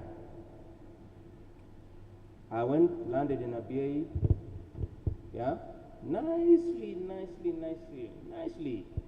did a Hollywood film there and brought it back. And you know what happened? It was played. CNN played it. BBC played it. Everybody played it. But you see, the funder was not happy with it. Yeah? He did his own small little thing at his office. An analyst was called. He's never stepped in Abyei. And you know what he was saying? Hundreds of thousands are facing starvation in southern Sudan in the area of Abyei. But you see, some people also ran that story. So there was this story that I had actually physical evidence, yeah, speaking to the government, speaking to the local authority, speaking to families that are actually happy now that war is ended. Somehow we can settle, we can rebuild. But there's someone who has an agenda. Yeah? So as a storyteller, you're caught in between if you're actually relying on funding from NGOs. You know?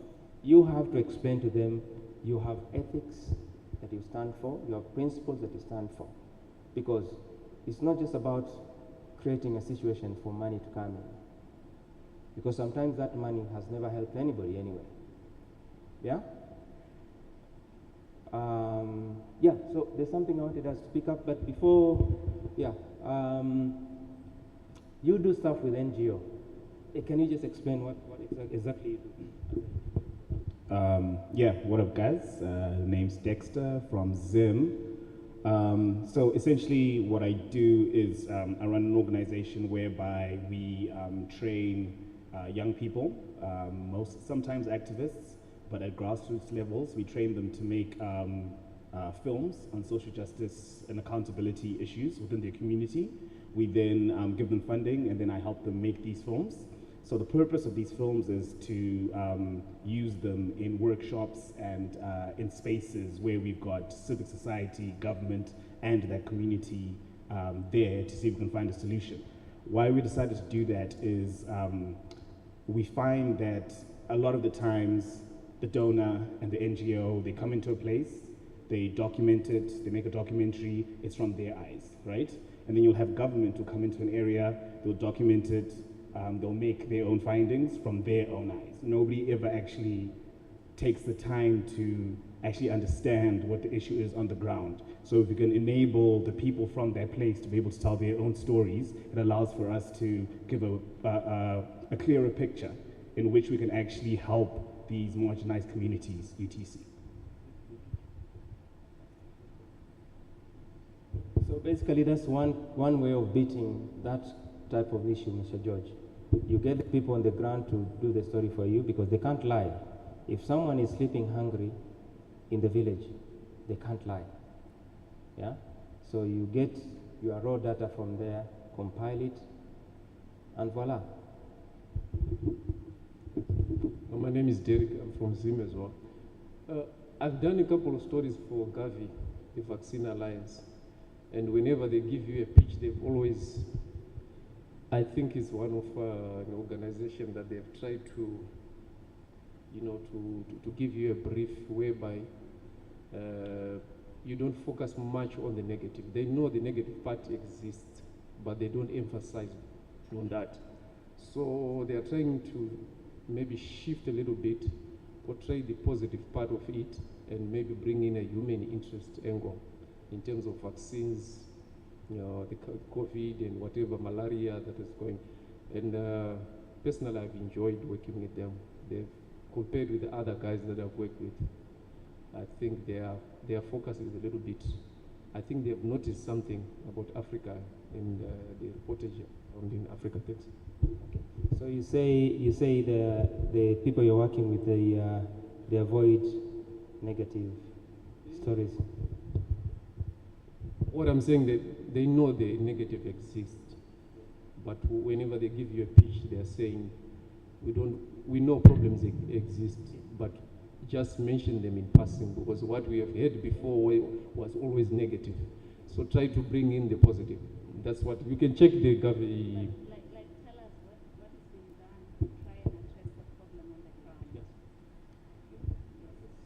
No, I was just adding on his point that the Gavi, they insist on telling the world what is it that is being done on the ground to try and solve the problems that exist.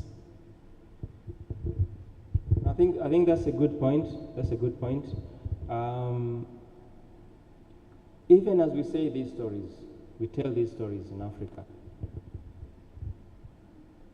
we have to try and reclaim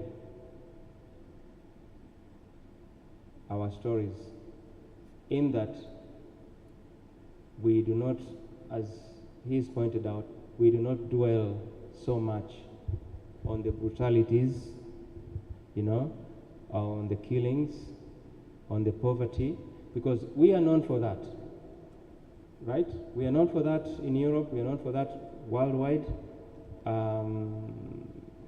We are the people who, even if we have a harvest, we still walk around with a ball to ask for funding from Europe. Those are narratives that are actually going out of the window at the moment, because Africa is moving on, with or without those problems that we have or we've had in the past. So our storytelling must also reflect the times that we live in. If there's something bad, yeah, 100 people, 100,000 people starved during this period, let's say in Namibia, okay, it's part of the story. But how are you telling it? It happened, yes. But what, have we moved away from there? Yeah? Have we moved on? There was war in Sierra Leone, people getting their hands chopped, long-sleeved or short-sleeved. What is happening in Sierra Leone now? Have they moved on? If they are moved on, that is the story. Because if you look at Europe, if you look at the rest of the world, you don't see. You don't see what happened the other day that was bad. It's always what is happening now that is good and what is going to happen in future that we're imagining. Yeah? We also should start imagining an Africa where Wakanda story is very good, but let's start imagining an Africa, yeah, where these things in the future are going to happen. Yeah? Our little traditional voodoo stories are good. They entertain, they teach. But voodoo in the 21st century, what is happening? Yeah? We need to move away from that. It is a good story, but, you know, advance it in a different manner. Thank you. So what I just wanted to touch on during the slides that you had, we had games, and one of the things that I found out that really can contribute to African storytelling is going back in history, especially when it comes to games. For instance, in Lesotho we have what we call Diloto, and I've had a debate because last year in December we hosted an event with one of my team where we were trying to understand what Diloto means, and someone would say in English it's riddles.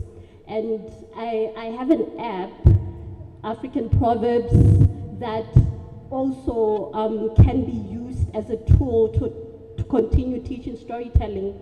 And the one fascinating thing about Lesotho that happened this year that I attended was Basotho. As Basotho, we have our different time telling. For instance, Basotho anciently used the lunar calendar, which is the moon. So every different moon phase represents a different era, for instance. And then in Lesotho, in July, on the 17th, I think it was on the 16th of July, just this year, we celebrated Selemo sa Basotho, meaning we were welcoming in a new year. And at that conference, I then found out that Basotho did not look at their calendar from January till December. Instead, our year starts, we call it Phato, you know, and it's so amazing when we come together and we start talking about this stuff. I think the other issue is that some of us as Africans, we shy away from such topics, which cause a barrier. Even when the Europeans come down or the Americans come down to want to learn about the African story, the fact that we shy away from such topics ourselves, then the challenge of, and then it just, for them, it's like, why are these people shying away? And then when they do their own research, obviously the narrative is now different. And the narrative would come in a sense that Africans are running away from their traditions or cultures. So I think we also need to start utilizing the apps that we have, like the African proverbs, like your different riddles. And what I love also is that last week I wrote an article for one of South Africa's biggest publications. It was on the African rites of passage. So what I was trying to do was linking the African rites of passage and leadership, and also remembering that from pregnancy till childhood, adulthood, and ancestorship, Africans have always followed that narrative that every phase that we go through, we have a ritual that we need to perform. And like you mentioned in Kenya, the Maasai, they keep their traditions. They are not shying away from their traditions. And when we look at growth and development, I think if we stick to that as Africans, African storytelling as well as in the digital age can be improved, enhanced, and we can get to learn a lot. Thank you. Thank you. That's a splendid point.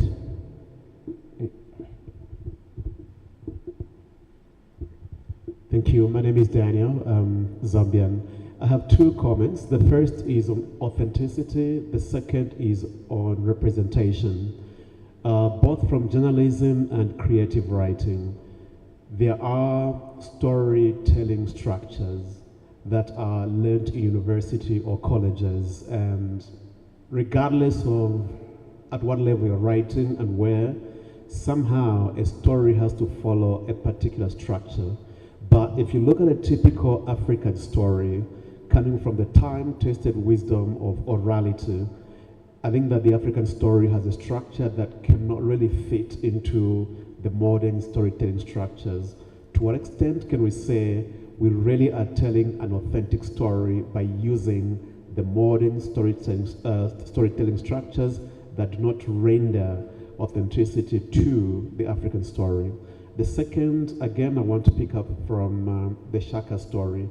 I think there's an issue of representation. I believe that the South Africans for a long time may have disagreed with the way the original story was told, and so they had to tell their own story.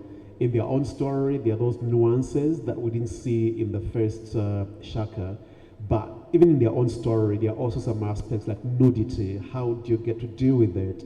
If that film is probably shown somewhere else, it might be something totally different. So my choice basically on, from an ethical point of view, how do we ensure that representation is at its very best? Thank you.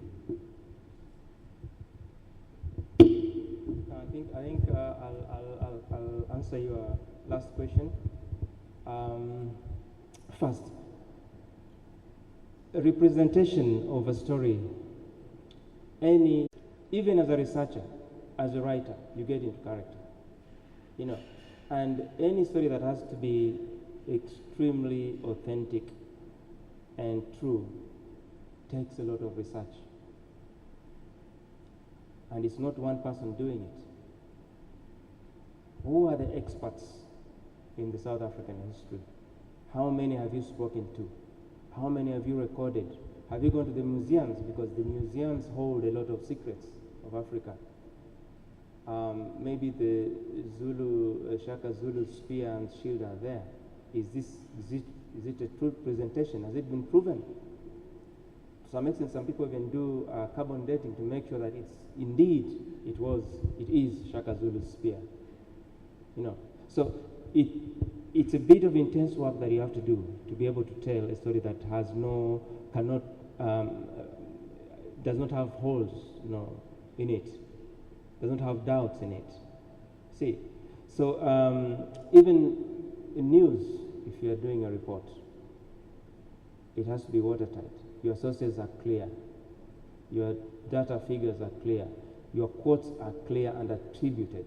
In that if someone called the governor of the Central Bank of Zambia, who said the kwacha is appreciated, is that what you said, Mr. Governor? If he says yes, then your story is true. If he says no, that brings that back to something that we'll talk about tomorrow, misinformation and disinformation and all those things. Now, your second question on the structure of storytelling. Our ancient African storytelling does not conform with the modern. Because our stories would start with somebody going, yeah, and then people dancing, and then like, in the beginning, there was a frog. You see, but it has some slight similarity because that's an introduction. You see, there's the introduction. The intro, we call the intro in news, intro, yeah? And then there's the middle of it. What are the antagonists, people who are fighting, the protagonists, what are they, who are they? Have you introduced them, who are they, how they look, yeah? It follows this slightly similar, but it's not exactly what we do in our news. Because if you look at news is boring, yeah? Today, the central bank governor decided to demote his deputy. What was his deputy wearing? How did he look? Did he show up in a Mercedes? Did he fight with his wife at home? African stories have every nitty-gritty. You know, even the smell of someone, you hear that in an African story. Yeah? So, and if you can capture that in a movie, it's fantastic. Yeah? Be a totally different feel to the movie. The Hollywood movies I've watched many. Usually they have their own structure. The intro can actually be the end. Yeah? The intro can be the end. African stories, the most I've had, there's always like a build. Your expectation just goes. And then sometimes they leave you there, mostly they leave you up there feeling very nice. Yeah? But then sometimes they drop you. Saw a hand somewhere. Oh, just let's.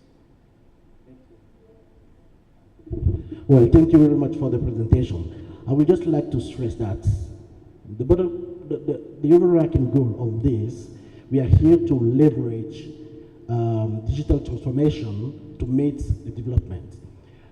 And I believe that African storytelling has the power to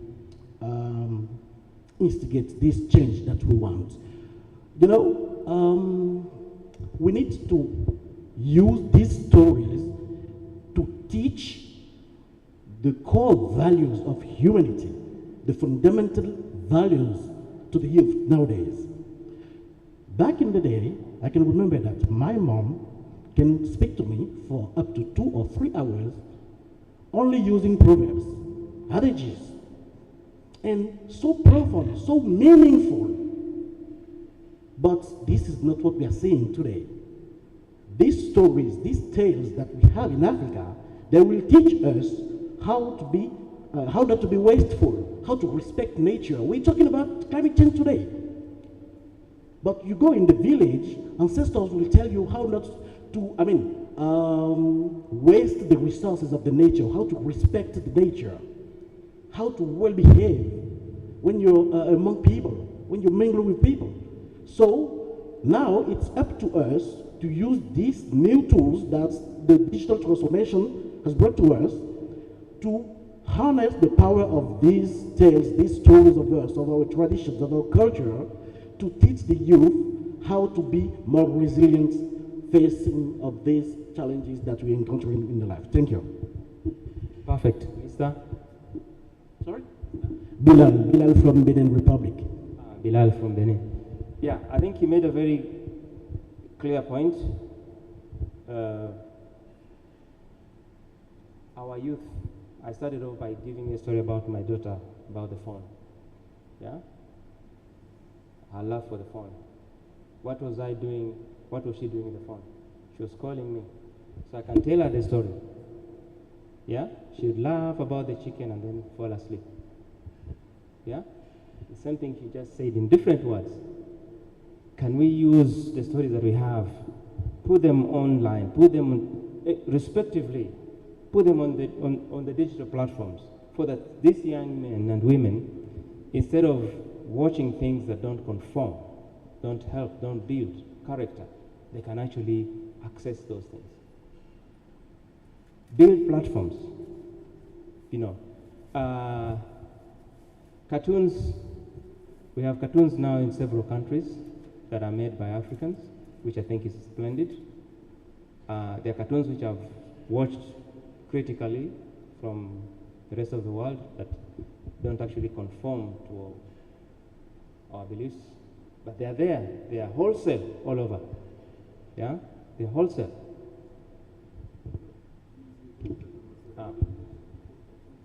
Okay. You have. So I just wanted to reply to the question of story structure, which I definitely agree with, but I think it's very doable because I spent quite a lot of time in Asia, and one of the things they've done well is they've been able to keep their traditions whilst also kind of adapting to the new digital age. Because as much as we want to talk about story structures, etc., blah, blah, blah, right now we've become a global community, right? And in that global community, at this present time, that 3X structure is kind of what is the norm. What they've been able to do, you look at like, for example, Japan. Japanese anime, right? It follows the same 3X structure. However, in it, there's a lot of inner dialogue. There's a lot of things where the fight scenes can go on for 30 minutes whilst inner dialogue is happening, right? If you did that in Hollywood, it wouldn't fly. You know, they'll be like, oh no, that's not how you make a movie. But they've managed to do that whilst also keeping to the 3X structure. So essentially what I'm trying to say is it doesn't have to be either or. I think with enough with enough time, with enough effort, there's a way of bridging the two things together to make an even better film than what you'd find in other places. Thank you for that observation. You want to say something? Yeah, you've gone way past what I wanted to talk about. Yeah, but I wanted to reply her because she said a lot of Africans are shying away from telling stories, which is majorly not true. Because I preserve endangered cultural heritages in southern Nigeria. Started from documentary photography, and then I went to curatorial practices, and I'm doing augmented reality 3D, and it's more funding. Yeah, because I think in May this year, I was invited by the Center of Arts of East Asia at Chicago for a symposium, and they've gone 3D. And they had an issue because most of their researches were from scholars. And so they have what they call the FAIR principle versus the CARE principle. And now because most of their findings and what they brought out was what anthropologists, they went and they researched. And now so they're trying to look more into the communal aspect, the indigenous people, trying to make sure that, okay, that what you're putting out here, they've given access to it. Because once you put it on a DOI and you put it on a database, it's out there. And now, so I think we don't even have most people who are scholars, who are going to cultural anthropology. We have few of those, we don't even have the experts. We talk about 3D, like photogrammetry and the rest. How many people have this skill? How many people have the funding? How many people have the boundaries to even use applications like reality capture? You know, and then I did an exhibition for my hometown. We celebrated 150 years in 2020. I don't know if you heard of King Jaja Pupogo. And so I went around 6 communities, and I did like a photo exhibition. And then the king and the local government saw the need to preserve. So now they've built a museum, which they've given to me to handle. But now, I come from a computer science background. I love art. I just wanted to preserve endangered cultural heritage. So now I have to now go and start studying. I have to take up courses like forensic investigation of heritage crime and the rest. But the truth is that we don't have so many people who have the funding to actually tell the stories. Because in Nigeria now, I know you've heard of Shongo. Now, you look at Superman. Superman flies. And you see Shongo is a bad thing. Shongo is a bad thing. But because they've portrayed Superman to look like a superhero, and then we now feel like we're shining. We're not really shining. There's so many people who want to tell stories, but they don't have funding, they don't have partnerships. Like, last year I was privileged to be a Mandela Fellow, and then I was able to access the reciprocal exchange grant, which gave me some funding to be able to buy some tools to use. So it's just in terms of people who are intentional to go about these things. It's a very long and lonely road, which you know about. So I think it's not a matter of people we are shying away from telling our stories. It's just the opportunities to leverage on these connections and these platforms on how to get accessibility to tools and trainings and everything to tell better stories. Thank you. Belgium from Nigeria. You took a lot of all my place. Yeah. Thank you for that observation. Yes, what I think she meant was not a blanket description of the entire continent, but there are some sections of us, of the society, that shy away from telling stories. Not everybody. I would actually be very happy to tell stories of my grandfathers, those who went to the war and didn't come back, the Second World War. They didn't come back. The one who came back and was very smart because he had learned how to camouflage and combat, and he stole very many people's cows. Yeah? I would want to tell that story one day. Get as much information from my mother, who's now the custodian of those stories. So the rest of Africa actually is willing to tell those stories. We are willing to tell those stories. And let me tell you, it's no secret that Africa is a landmine, not just for gold and diamonds, you know, it's a mine, it's a gold mine, sorry, it's a gold mine, I said landmine, it's a gold mine, you know, for stories. You know, wherever you turn, there are endless stories, you know. it just takes our initiative as individual storytellers to decide, what can I say that is authentic? What can I say that will move me? The choice is ours. The pick is ours. See, so we don't have to scratch so much to tell a story. And this opportunity, the digital age, gives us an opportunity to collaborate. He's in Nigeria. He can write a script halfway and send it to me. I'll look at it. I'll join it with my character in Nairobi. Yeah? I'll send it to my sister here in Lesotho. Connect with another character in Lesotho. I'm actually working on that, so that's my idea. Yeah? Connect with another character in South Africa. And with the authenticity from Lesotho, Nigeria, Kenya, South Africa, you can tell one story. Without shying away from our difficulties, without shying away from our challenges in Africa, we can. And MACU, as I think someone mentioned about lack of support and funding for the youth. They have no time to develop anything that will move Africa. I'm sorry to say that, but it is the truth. Because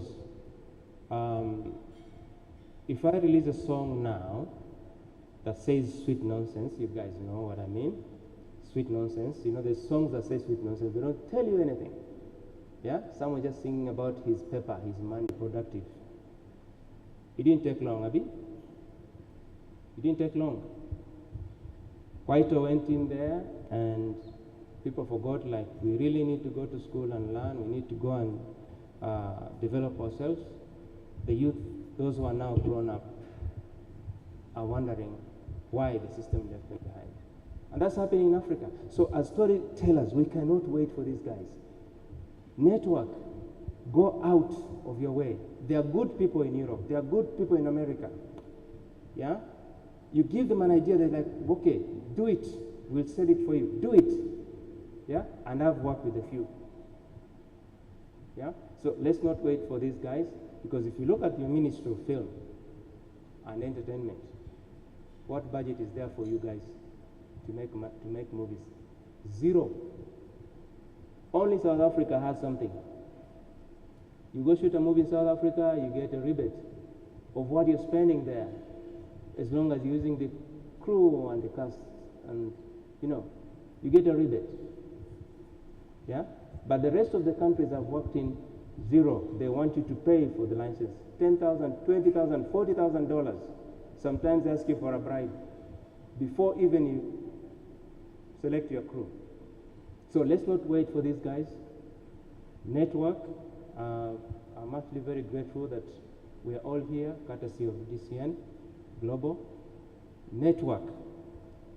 Don't feel shy to contact me in Nairobi. Don't.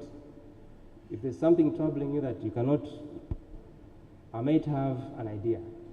Malik here might have an idea. My sister over there from the city might have an idea. See.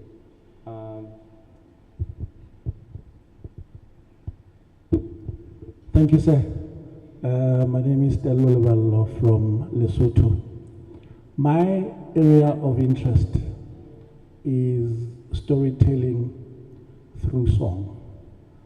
I happen to be a music consultant, and one of my projects is invading these other countries and establishing script writing when it comes to a song. And one of my findings is the skewing of context when it comes to storytelling. You would find people or musicians trying to narrate your folklore stories, but in a modernized and not so relevant manner. And it comes to a question of integrity as well as maintaining the integrity of the source, which is your people from 100+ years ago. And also, which poses a challenge in the digital space. How do we then address the situation? Because at the end of the day, an influencer musically poses on or passes on a huge message to the listeners or the supporters. As a result, it's the skewing and confusing of message, and it gets lost in the process. So if only we can find ways to somehow, even in the digital space, try and find a control or establish means to authenticate which one really means exactly that was passed on years ago, because that is a strong message, and confusing is obviously it's wrong. So when a situation gets this awry, then it relates back to the integrity of storytelling in general and the virtue of storytelling, which is another point that I thought we would address. Thank you very much. Thank you for that question. Yes, integrity, authenticity of what we say, the stories that we say, be they song, be they oral or written. It's key in what we do. We mentioned during the presentation some of the ethical issues that we need to conform with. Now, tomorrow, inshallah, we'll talk about faking it has always been. Should we lose the language of storytelling? Because for me, storytelling is a language. Should we lose the language of storytelling, for the sake of monetary gain? Should we? There are individuals driven by money. Money is good, it's not bad. But at what expense? Would you mislead for you to get money? Everybody's doing it. Let's do it. Yeah? So for the case of the guy who's created music out of the lyrics in Lesotho and mangled them up for his own financial gain, indeed, through our digital expansion and experience that we have now, we should be able to put this out like, look, this is actually false. These are not the lyrics. Yeah? Probably we need our own fact checkers. We'll speak about it tomorrow. Yeah? People who, okay, this quieter music has something. You've heard this song by the river of Babylon. There we sat down, there we wept. It's taken from the Bible context. Yeah? I looked at it, okay, the guys, okay, they quoted the Bible properly, but it's a nice song. People used to dance along, in the 70s and 80s. So if had they mangled that to their own, probably they would have been called out. But we have a system as storytellers that can call out such people. Fake news and those who practice fake news have been called out. Yeah? Flagged. If you go to Africa Check, I think BBC, Reuters, and yeah, you'll find people who have been flagged. You know? So for you who is an interested party in curating this music, you understand the content, the original content. I think you have a role to play there. You know? If it means maybe you find resources or collaborate with people, create like a library of all these things, data library, you know, that will be helpful. Because it's not easy to stop people from doing what they want. It's not easy for me to start slandering you. I mean to stop slandering you. It's not easy. If I want, I'll just start now with the next person. You know? So it's the same thing is with what we're trying to like secure. You know? We're trying to secure authenticity for the future generations in this digital world. You know? Can we secure what is truth? You know? Can we secure what was sung 100 years ago? Is it the same? It's changing every day. I mean, even if you listen to Afrobeat, the music, yeah, there are some stories there. Very good stories, but are they the original stories? But as long as they're spinning in money, someone is happy. Yeah? Someone is happy. There was a hand up here. Okay, we are winding up. One last question and then we are done. Okay, thank you very much. I'm Gaspar Mahewurgwa from Burundi. It's just a small question about telling stories in this era of mass communication. Sometimes we may tell story because we have just a group to which we want to express, to address our message. And what should be the role of local languages in this kind of telling stories when you are targeting a large number of people in your community? Thank you very much. Okay. The role of the local languages. Okay, local languages. Okay, I think it's very key. We've all seen movies. They're not even movies. They are soapies on TV. Have you heard Jackie Chan speaking Swahili? Or Patel sing on some soapy speaking Kinyarwanda? You've heard? Yeah?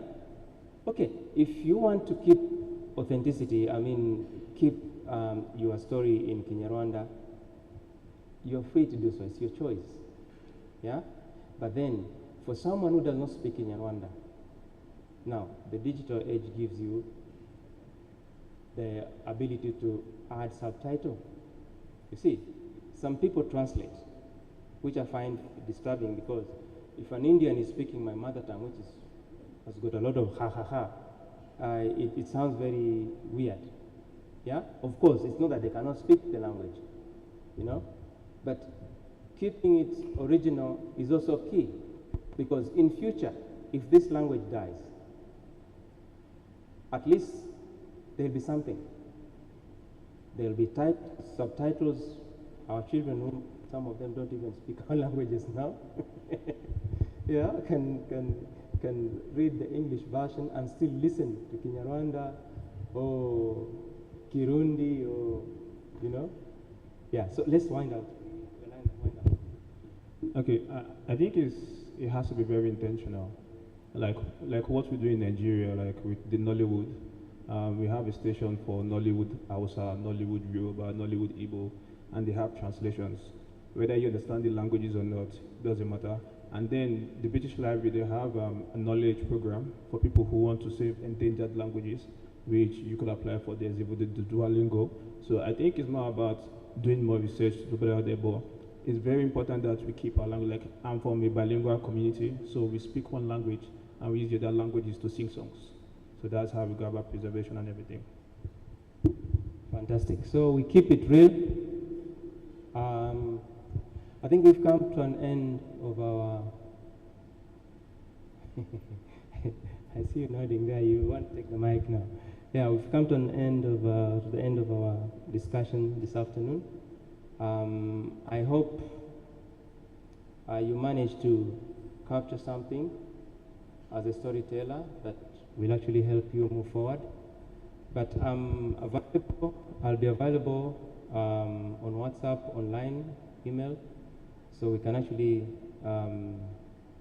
carry on with the language of storytelling in Africa. I thank you very much for listening to me this afternoon. Thank you.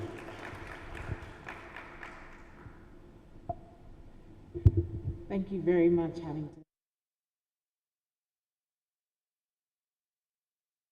I know it's been a long day, so we'll quickly jump into this. And as we said, we're looking at how tradition and innovation is influencing storytelling for Africa. So, to my panel, I'll start with Stephanie, sorry. As a content creator and telling an African story, what are the biggest challenges you've seen so far? And how do you think, what do you think we should do to take back our stories? Through the session we've gone with Huntington, we've talked about identities and who we are as Africans. What do you think we should be doing to tell our stories better and take back our own identities?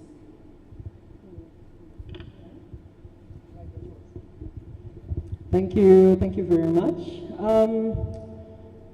What should we be doing to take back our stories? I don't view it as though we have anything to really take back.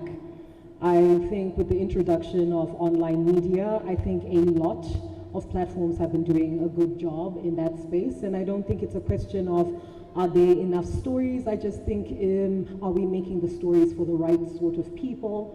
Somebody said that towards the end of the workshop. I only caught the tail end of that. But I think it's more of, are we telling the right stories? Are we telling the right stories? Are we telling them for the right people?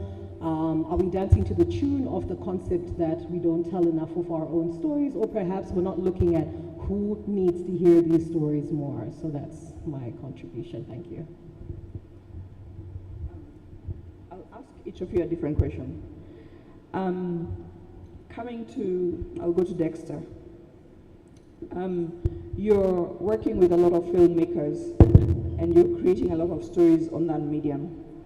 So how are we encouraging the next generation, the current and the next generation, considering you're a youth, you know, or at least I think you are. How are we developing those skills? What are the critical things that we should be doing from your perspective and from your work in Zimbabwe? What do you think is the most critical thing we should be doing to empower this generation and the next generation to be able to tell stories better? That's actually a really good question. I think the biggest thing that you need to tell young people and anybody essentially is getting them to understand that from the moment you're born, you are a story. Everything you go through in your life, every single heartbreak, every single time you're happy, every negative thing that happens is a part of your story, right? So all we do at my organization is then we give you the tools to create those stories and put them in a medium that the rest of the world understands. But what they need to do first is to understand who they are and what story they want to tell. And I think that comes from the grassroots level of understanding your community, your culture, what it is that is plaguing you. And so the best way to get people to do that is to go out there and live. And once you've lived, it's a lot easier to tell that story. Okay. I think, let me just add on that. If you look at the youth at the moment, they have different tastes from the rest of the population. And I believe as a storyteller, I'm obliged to go out and find out what exactly excites these young people. Can I tell my old stories in a manner that they can accept and receive? It's being done in marketing, where marketing targets young people, demography. As storytellers, if we want the young people to also be involved and read, watch, and consume our stories, we need to consider a bit of research on that. Individually, it might be difficult, but I think collectively we can actually help each other. With those who are experienced in the field of marketing, we can share that information so that when you're creating your story, if you want to have the young people involved in watching it, consuming it, or even participating in it, then you need to look into those parameters. Thank you. So inclusivity is key to that. And back to you, Huntington, as a journalist, having spent a lot of time in the newsroom and still continuing to work in journalistic circles, it seems like and even from a previous session, our traditions and cultures, yes, they evolve, but we still want to be able to harness what we had before. For one, store it in that sense, that others can see what was there before and how we are evolving at the moment. What do you think about the technologies then that we're using to do that? Like you said, there's the pros and cons of technology. What is your opinion on how technology is influencing our storytelling? Yeah, technology is a good thing that has come to help us curate our stories, share our stories widely, make it easier even to tell these stories. Because initially, in the olden days, stories were passed on through songs, oral stories, verbal stories, through art. Yesterday when we went out to the game park, I don't know whether you guys noticed, there were a lot of artifacts around the home, the hotel. They tell a story, but they tell a silent story. Only the creator of those sculptures can explain what they say. Only those who understand the traditions behind those masks from Mali, from Benin, from Mali, will tell the story. So in the digital world, we can actually conserve and preserve this information for eternity, if I'm right. Digitizing the images, digitizing the audios, even text.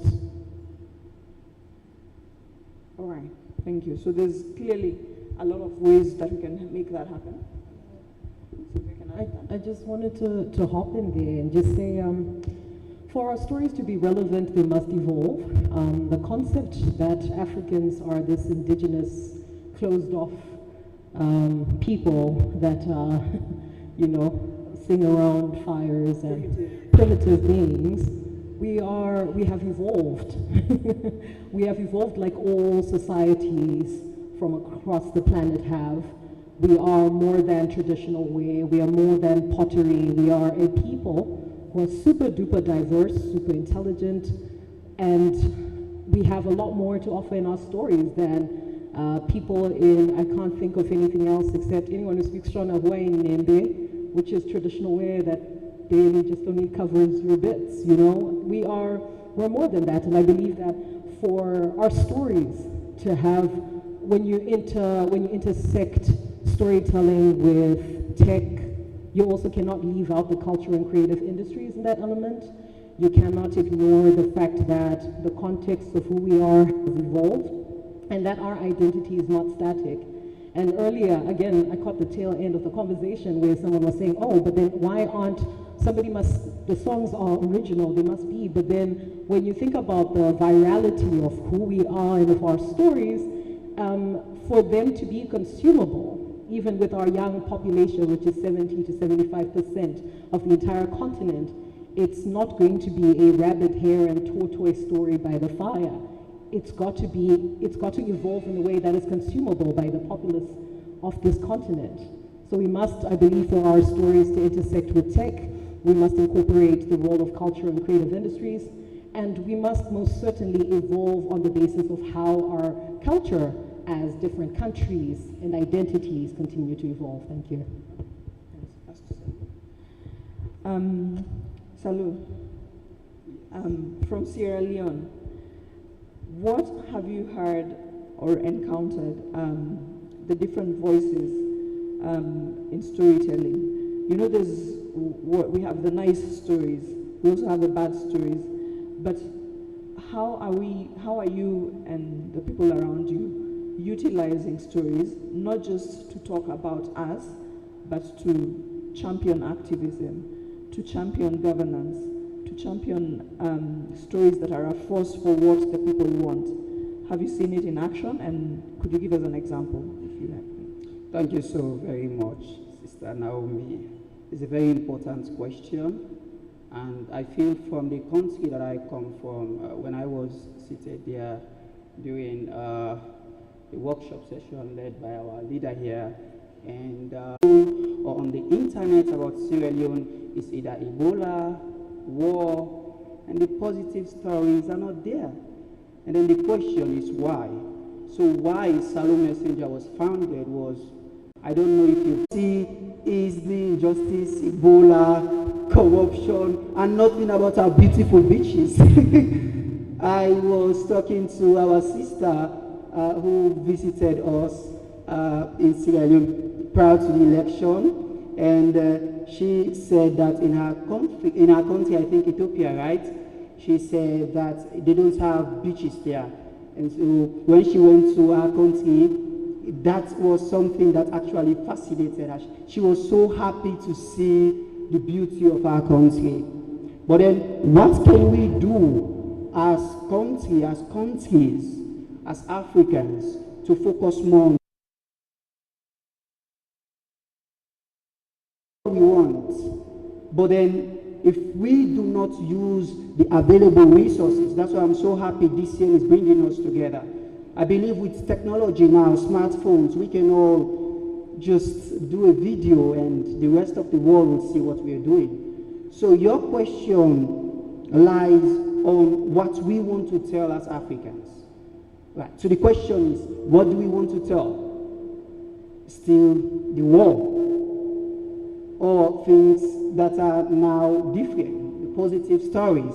So I feel for us at Salome Messenger, and even the work that the mobile journalism in Africa and Kenya that they're doing with Mojo, the likes of Emmanuel Yegon. He is a friend of mine, we met online, and he told me about how we can use smartphones to tell our stories.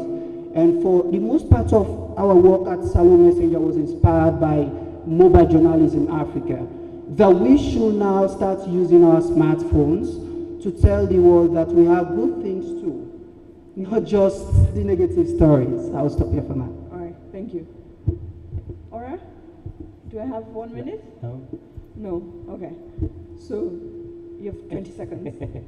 I think my colleague has just touched on something that I believe I should share with you. Early last year, I was involved in setting up, when was COVID? 2001? Yeah.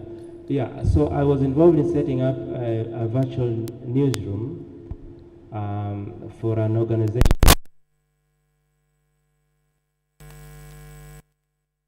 And the aim of that newsroom, called BAD, feathers, not bad the Twitter, aims basically to put out stories from Africa that probably you will not see on the mainstream media or what they call legacy media. So if any of you has content, be it text, photos, and video, feel free to share with them, because what has happened now is that the newspapers and even the mainstream media are turning to bad to get stories to fill in when they don't have good stories to tell about Africa. And I think if we have more of this, we build on this.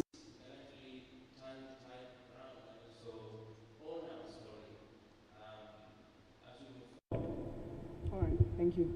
I'm sorry, I have to cut the panel short. Our next speaker is lined up online. So thank you to all my panelists. Please feel free to speak to each one of them and reach out to them on storytelling. Thank you everyone for being here.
Dawn Jillies Brown is the Chief of Emerging Voices Branch in the Global Leaders Division in the U.S. Department of State.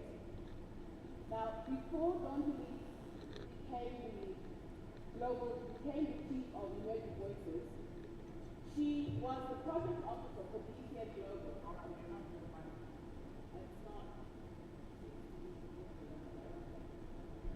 Two.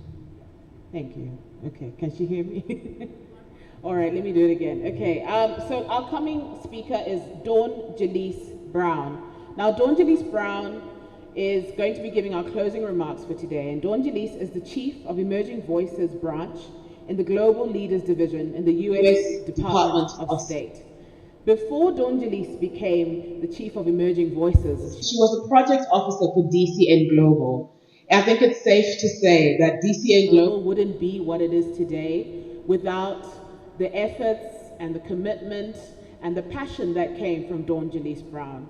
She is perhaps one of the most influential voices in the U.S. State Department and has always been someone who looks out for the smaller guy, someone who's always trying to find a way to promote new voices. And so it is a great honor for us to have you with us today. Dawn Jillies, welcome.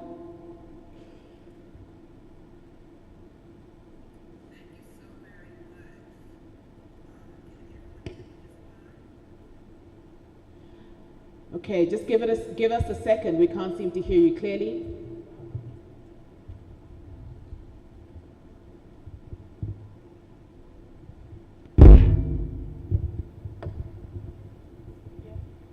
Can you hear me now?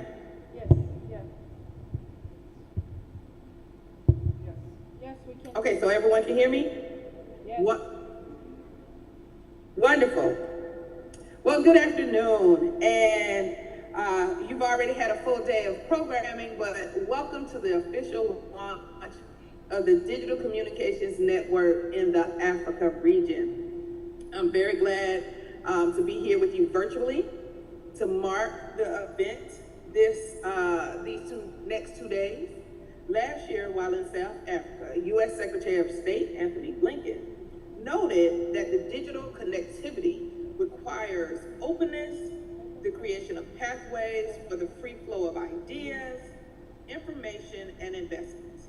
In support of those objectives, the United States is committed to partnering with African governments, businesses, and entrepreneurs to build and adapt the infrastructure that enables that connectivity, to include an open, reliable, interoperable, secure internet, data centers, information by people all around the world.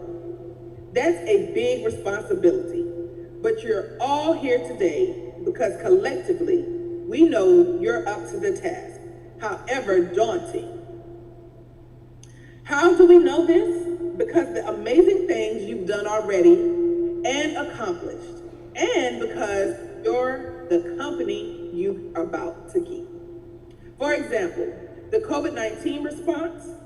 At the very onset of the pandemic, the DCN hosted regular webinars to shine the light on COVID-related disinformation by connecting digital communities around the world with investigative journalists, data scientists, and other frontline counter-disinformation practitioners.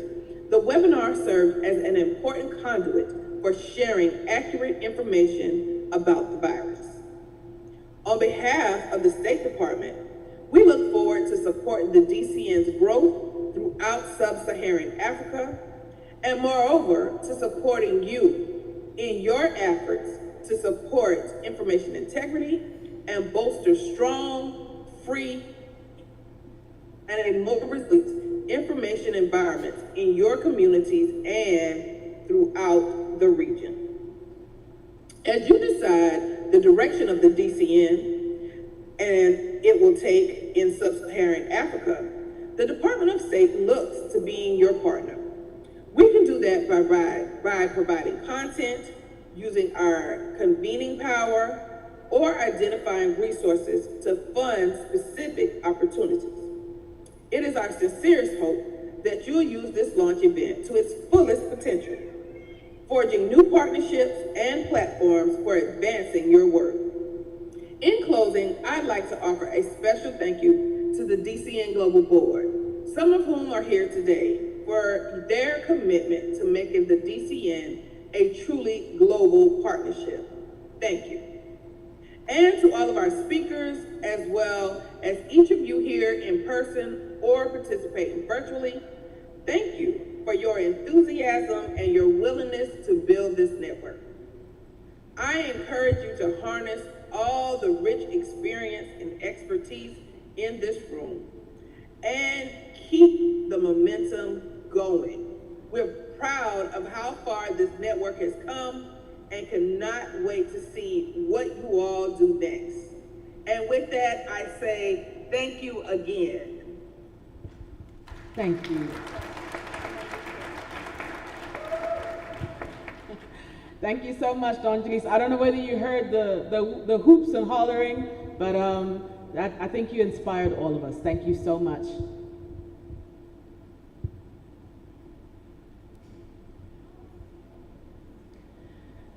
Okay, and now it's time to have a party, but in the metaverse. Do you all have your avatars? Yeah. You know what? I actually had a thought before we get into our metaverse party. I'm not sure where Dimitris is. Okay, he's close by. But after having gone through today, day one, which is, I think, truly impactful, and if anything, nothing short of insightful, I feel like we're kind of like at the Africa Cup of intelligent people. Like if there was like a World Cup of super intelligent people, it would be this, but the Africa version. Do you agree? Maybe? I see a couple nods. Okay, fair. So now we're going to get into our last part of the program, which will be the DCN Metaverse Party, which will be led by Dimitris. And then again, like I said, at 7:30, we have a very special dinner. Everyone is invited. Some asked whether they need to be wearing ball gowns and extreme formal attire. I think just look cute. Look as cute as you like to look. Be comfortable at most. And we're going to have also a very special band, as I mentioned. I finally got the name. So the band's name is Amayenge. And they're going to be, ooh, I heard some whistles there, so they must be good, right? They're good? Okay, there's lots of excitement. All right, so there's a great band called Amayenge, which is going to be performing tonight for us while we're having a dinner at 7:30. So without further ado, please a very warm round of applause for the person who kicked off our program today, Dimitris. Thank you very much. Already, did you have your avatar ready? Do you have your avatar ready? Okay. How many of you have your phone and you already installed the app? Can I see hands? Ooh, that's participation. I really like it. So, we have a mission now to break the hotel's internet. Okay, so I want everyone to open the app and log in to DCN-verse. You open the app, and if you don't find the DCN-verse, you go to search. Down in the app there is a search, there is a magnifying glass, and you type DCN, okay? And if you type DCN, you will see our DCN-verse at the end. You will see DCN-verse. I already see 11 people inside.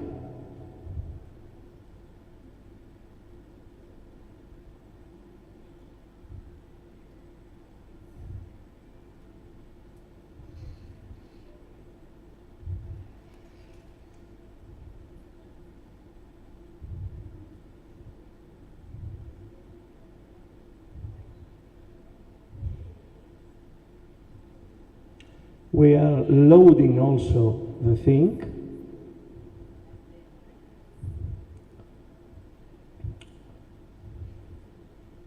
People that they have the devices and they are already logged in I want you to stand up. Stand up. The ones that they already log in there, I want them to stand up. Super, super, super. You are the first in the party. Oh, I see you. When the DCN-verse will load, probably we will see you also in the screen. And I want you to go up in the corner of your app, there are 3 dots. You see up in the right corner in your phone, there are 3 dots. Can you see the dots? Super. Click the dots and there is a menu like this that pops up, okay? If you click the dots, you see a menu. Okay? Did you see the menu? Super. At the top bottom of the menu, there is a mode that is called it AR view mode. AR view mode. And open AR view mode. AR view mode is in the top bottom of your menu. There is a toggle there that you can set AR view mode. So now you see the AR view mode? Super. You go up in the corner with 3 dots, you press the 3 dots, and you need to see this. Let me, I'm coming. Yeah? There is AR view mode in the bottom. No, it's, you need to scroll. There is a... No, AR view mode. AR view mode, yeah, this is yours. Yeah.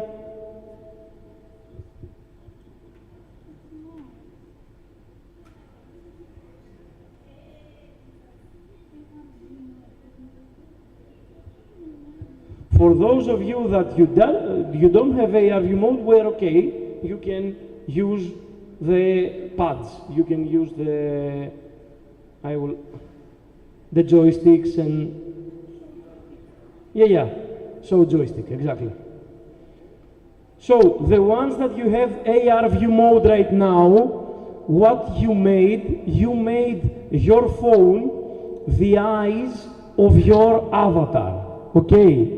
So you can start walking around and see other people and explore the actual metaverse, like I do. You just walk around and seeing other people and meet other people, okay? You walk around and you see you can use the chat, you can use even voice. So this is like you have your eyes of your avatar in your hands, okay? You can also use the chat. We will do the trick with the, okay? Now you see, try to find me. Try to speak to each other. In real life, oh, you found me, and I will put the music.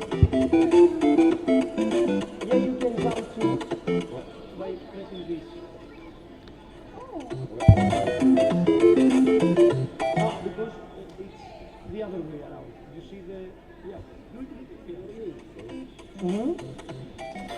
Or you must use this instead of. Yeah. If you go here, there is AR. Okay. And now you can walk with AR on. Okay? I think I will challenge which on search. You need to log in. Search. Login. DCN. Login with Google. Yeah, and you can continue.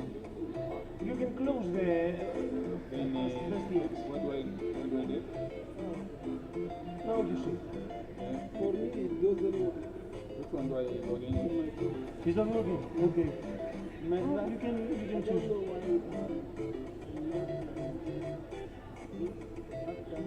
You go here, and then you close it. And you can now walk.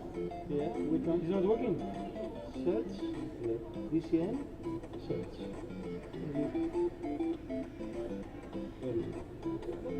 It's not working. It's not working. Probably some sensors of the phone, they are not going to. Go with the joystick. Yeah. Like this is working. Like this is working. You can work it with the joysticks.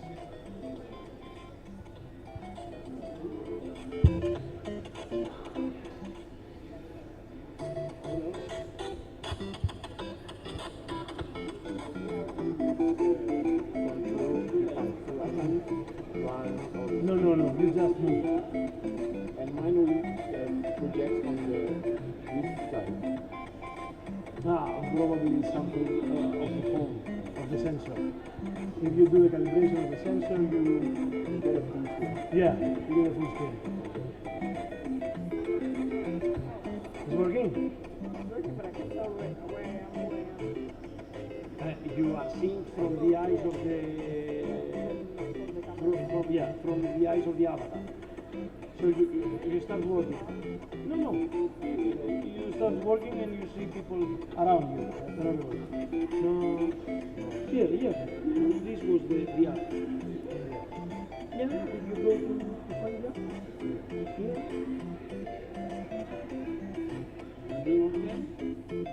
Yeah, really. Take some screenshots and send it to the WhatsApp, okay? If you meet each other, take some screenshot with your phone and send it to the WhatsApp, because I see a lot of people here. Here you are, yeah. This is what I want you to download. Install. Oh, you must continue to. You only see this, you are outside. So close the AR view mode in order to go with the joystick to some place that you are, and then open it again. Yes, the joystick is, you go and you close the AR view and you go show joystick. Yeah, now you have the joystick. You need to zoom in because you are in a very wide point of view. Now, if you zoom out, this is you. And you can, with this, yeah, we can continue.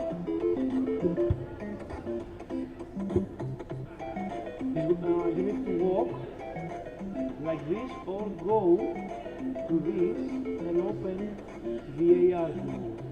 Now you're moving. Now I'm moving. Yeah, now you're moving and you see that you're moving. You cannot see me because I hold my phone for them.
was a sound effect.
A huge round of applause to all of you that you just did your first Metaverse party. Thank you very much. I don't hear any applause. I don't hear. Let's do it. Ora, do you have any logistics for them? No. Oh, you don't. Yeah. Thank you so much. A round of applause for Dimitris, please. Oh, you're still holding your phones. For building a very different experience. Definitely a new experience. Okay, so we're going to do one more thing before we leave. We're going to have a group photo. Oh, yay. I heard that one yay. I love you. I appreciate you so much. Okay, so we're going to do a group photo.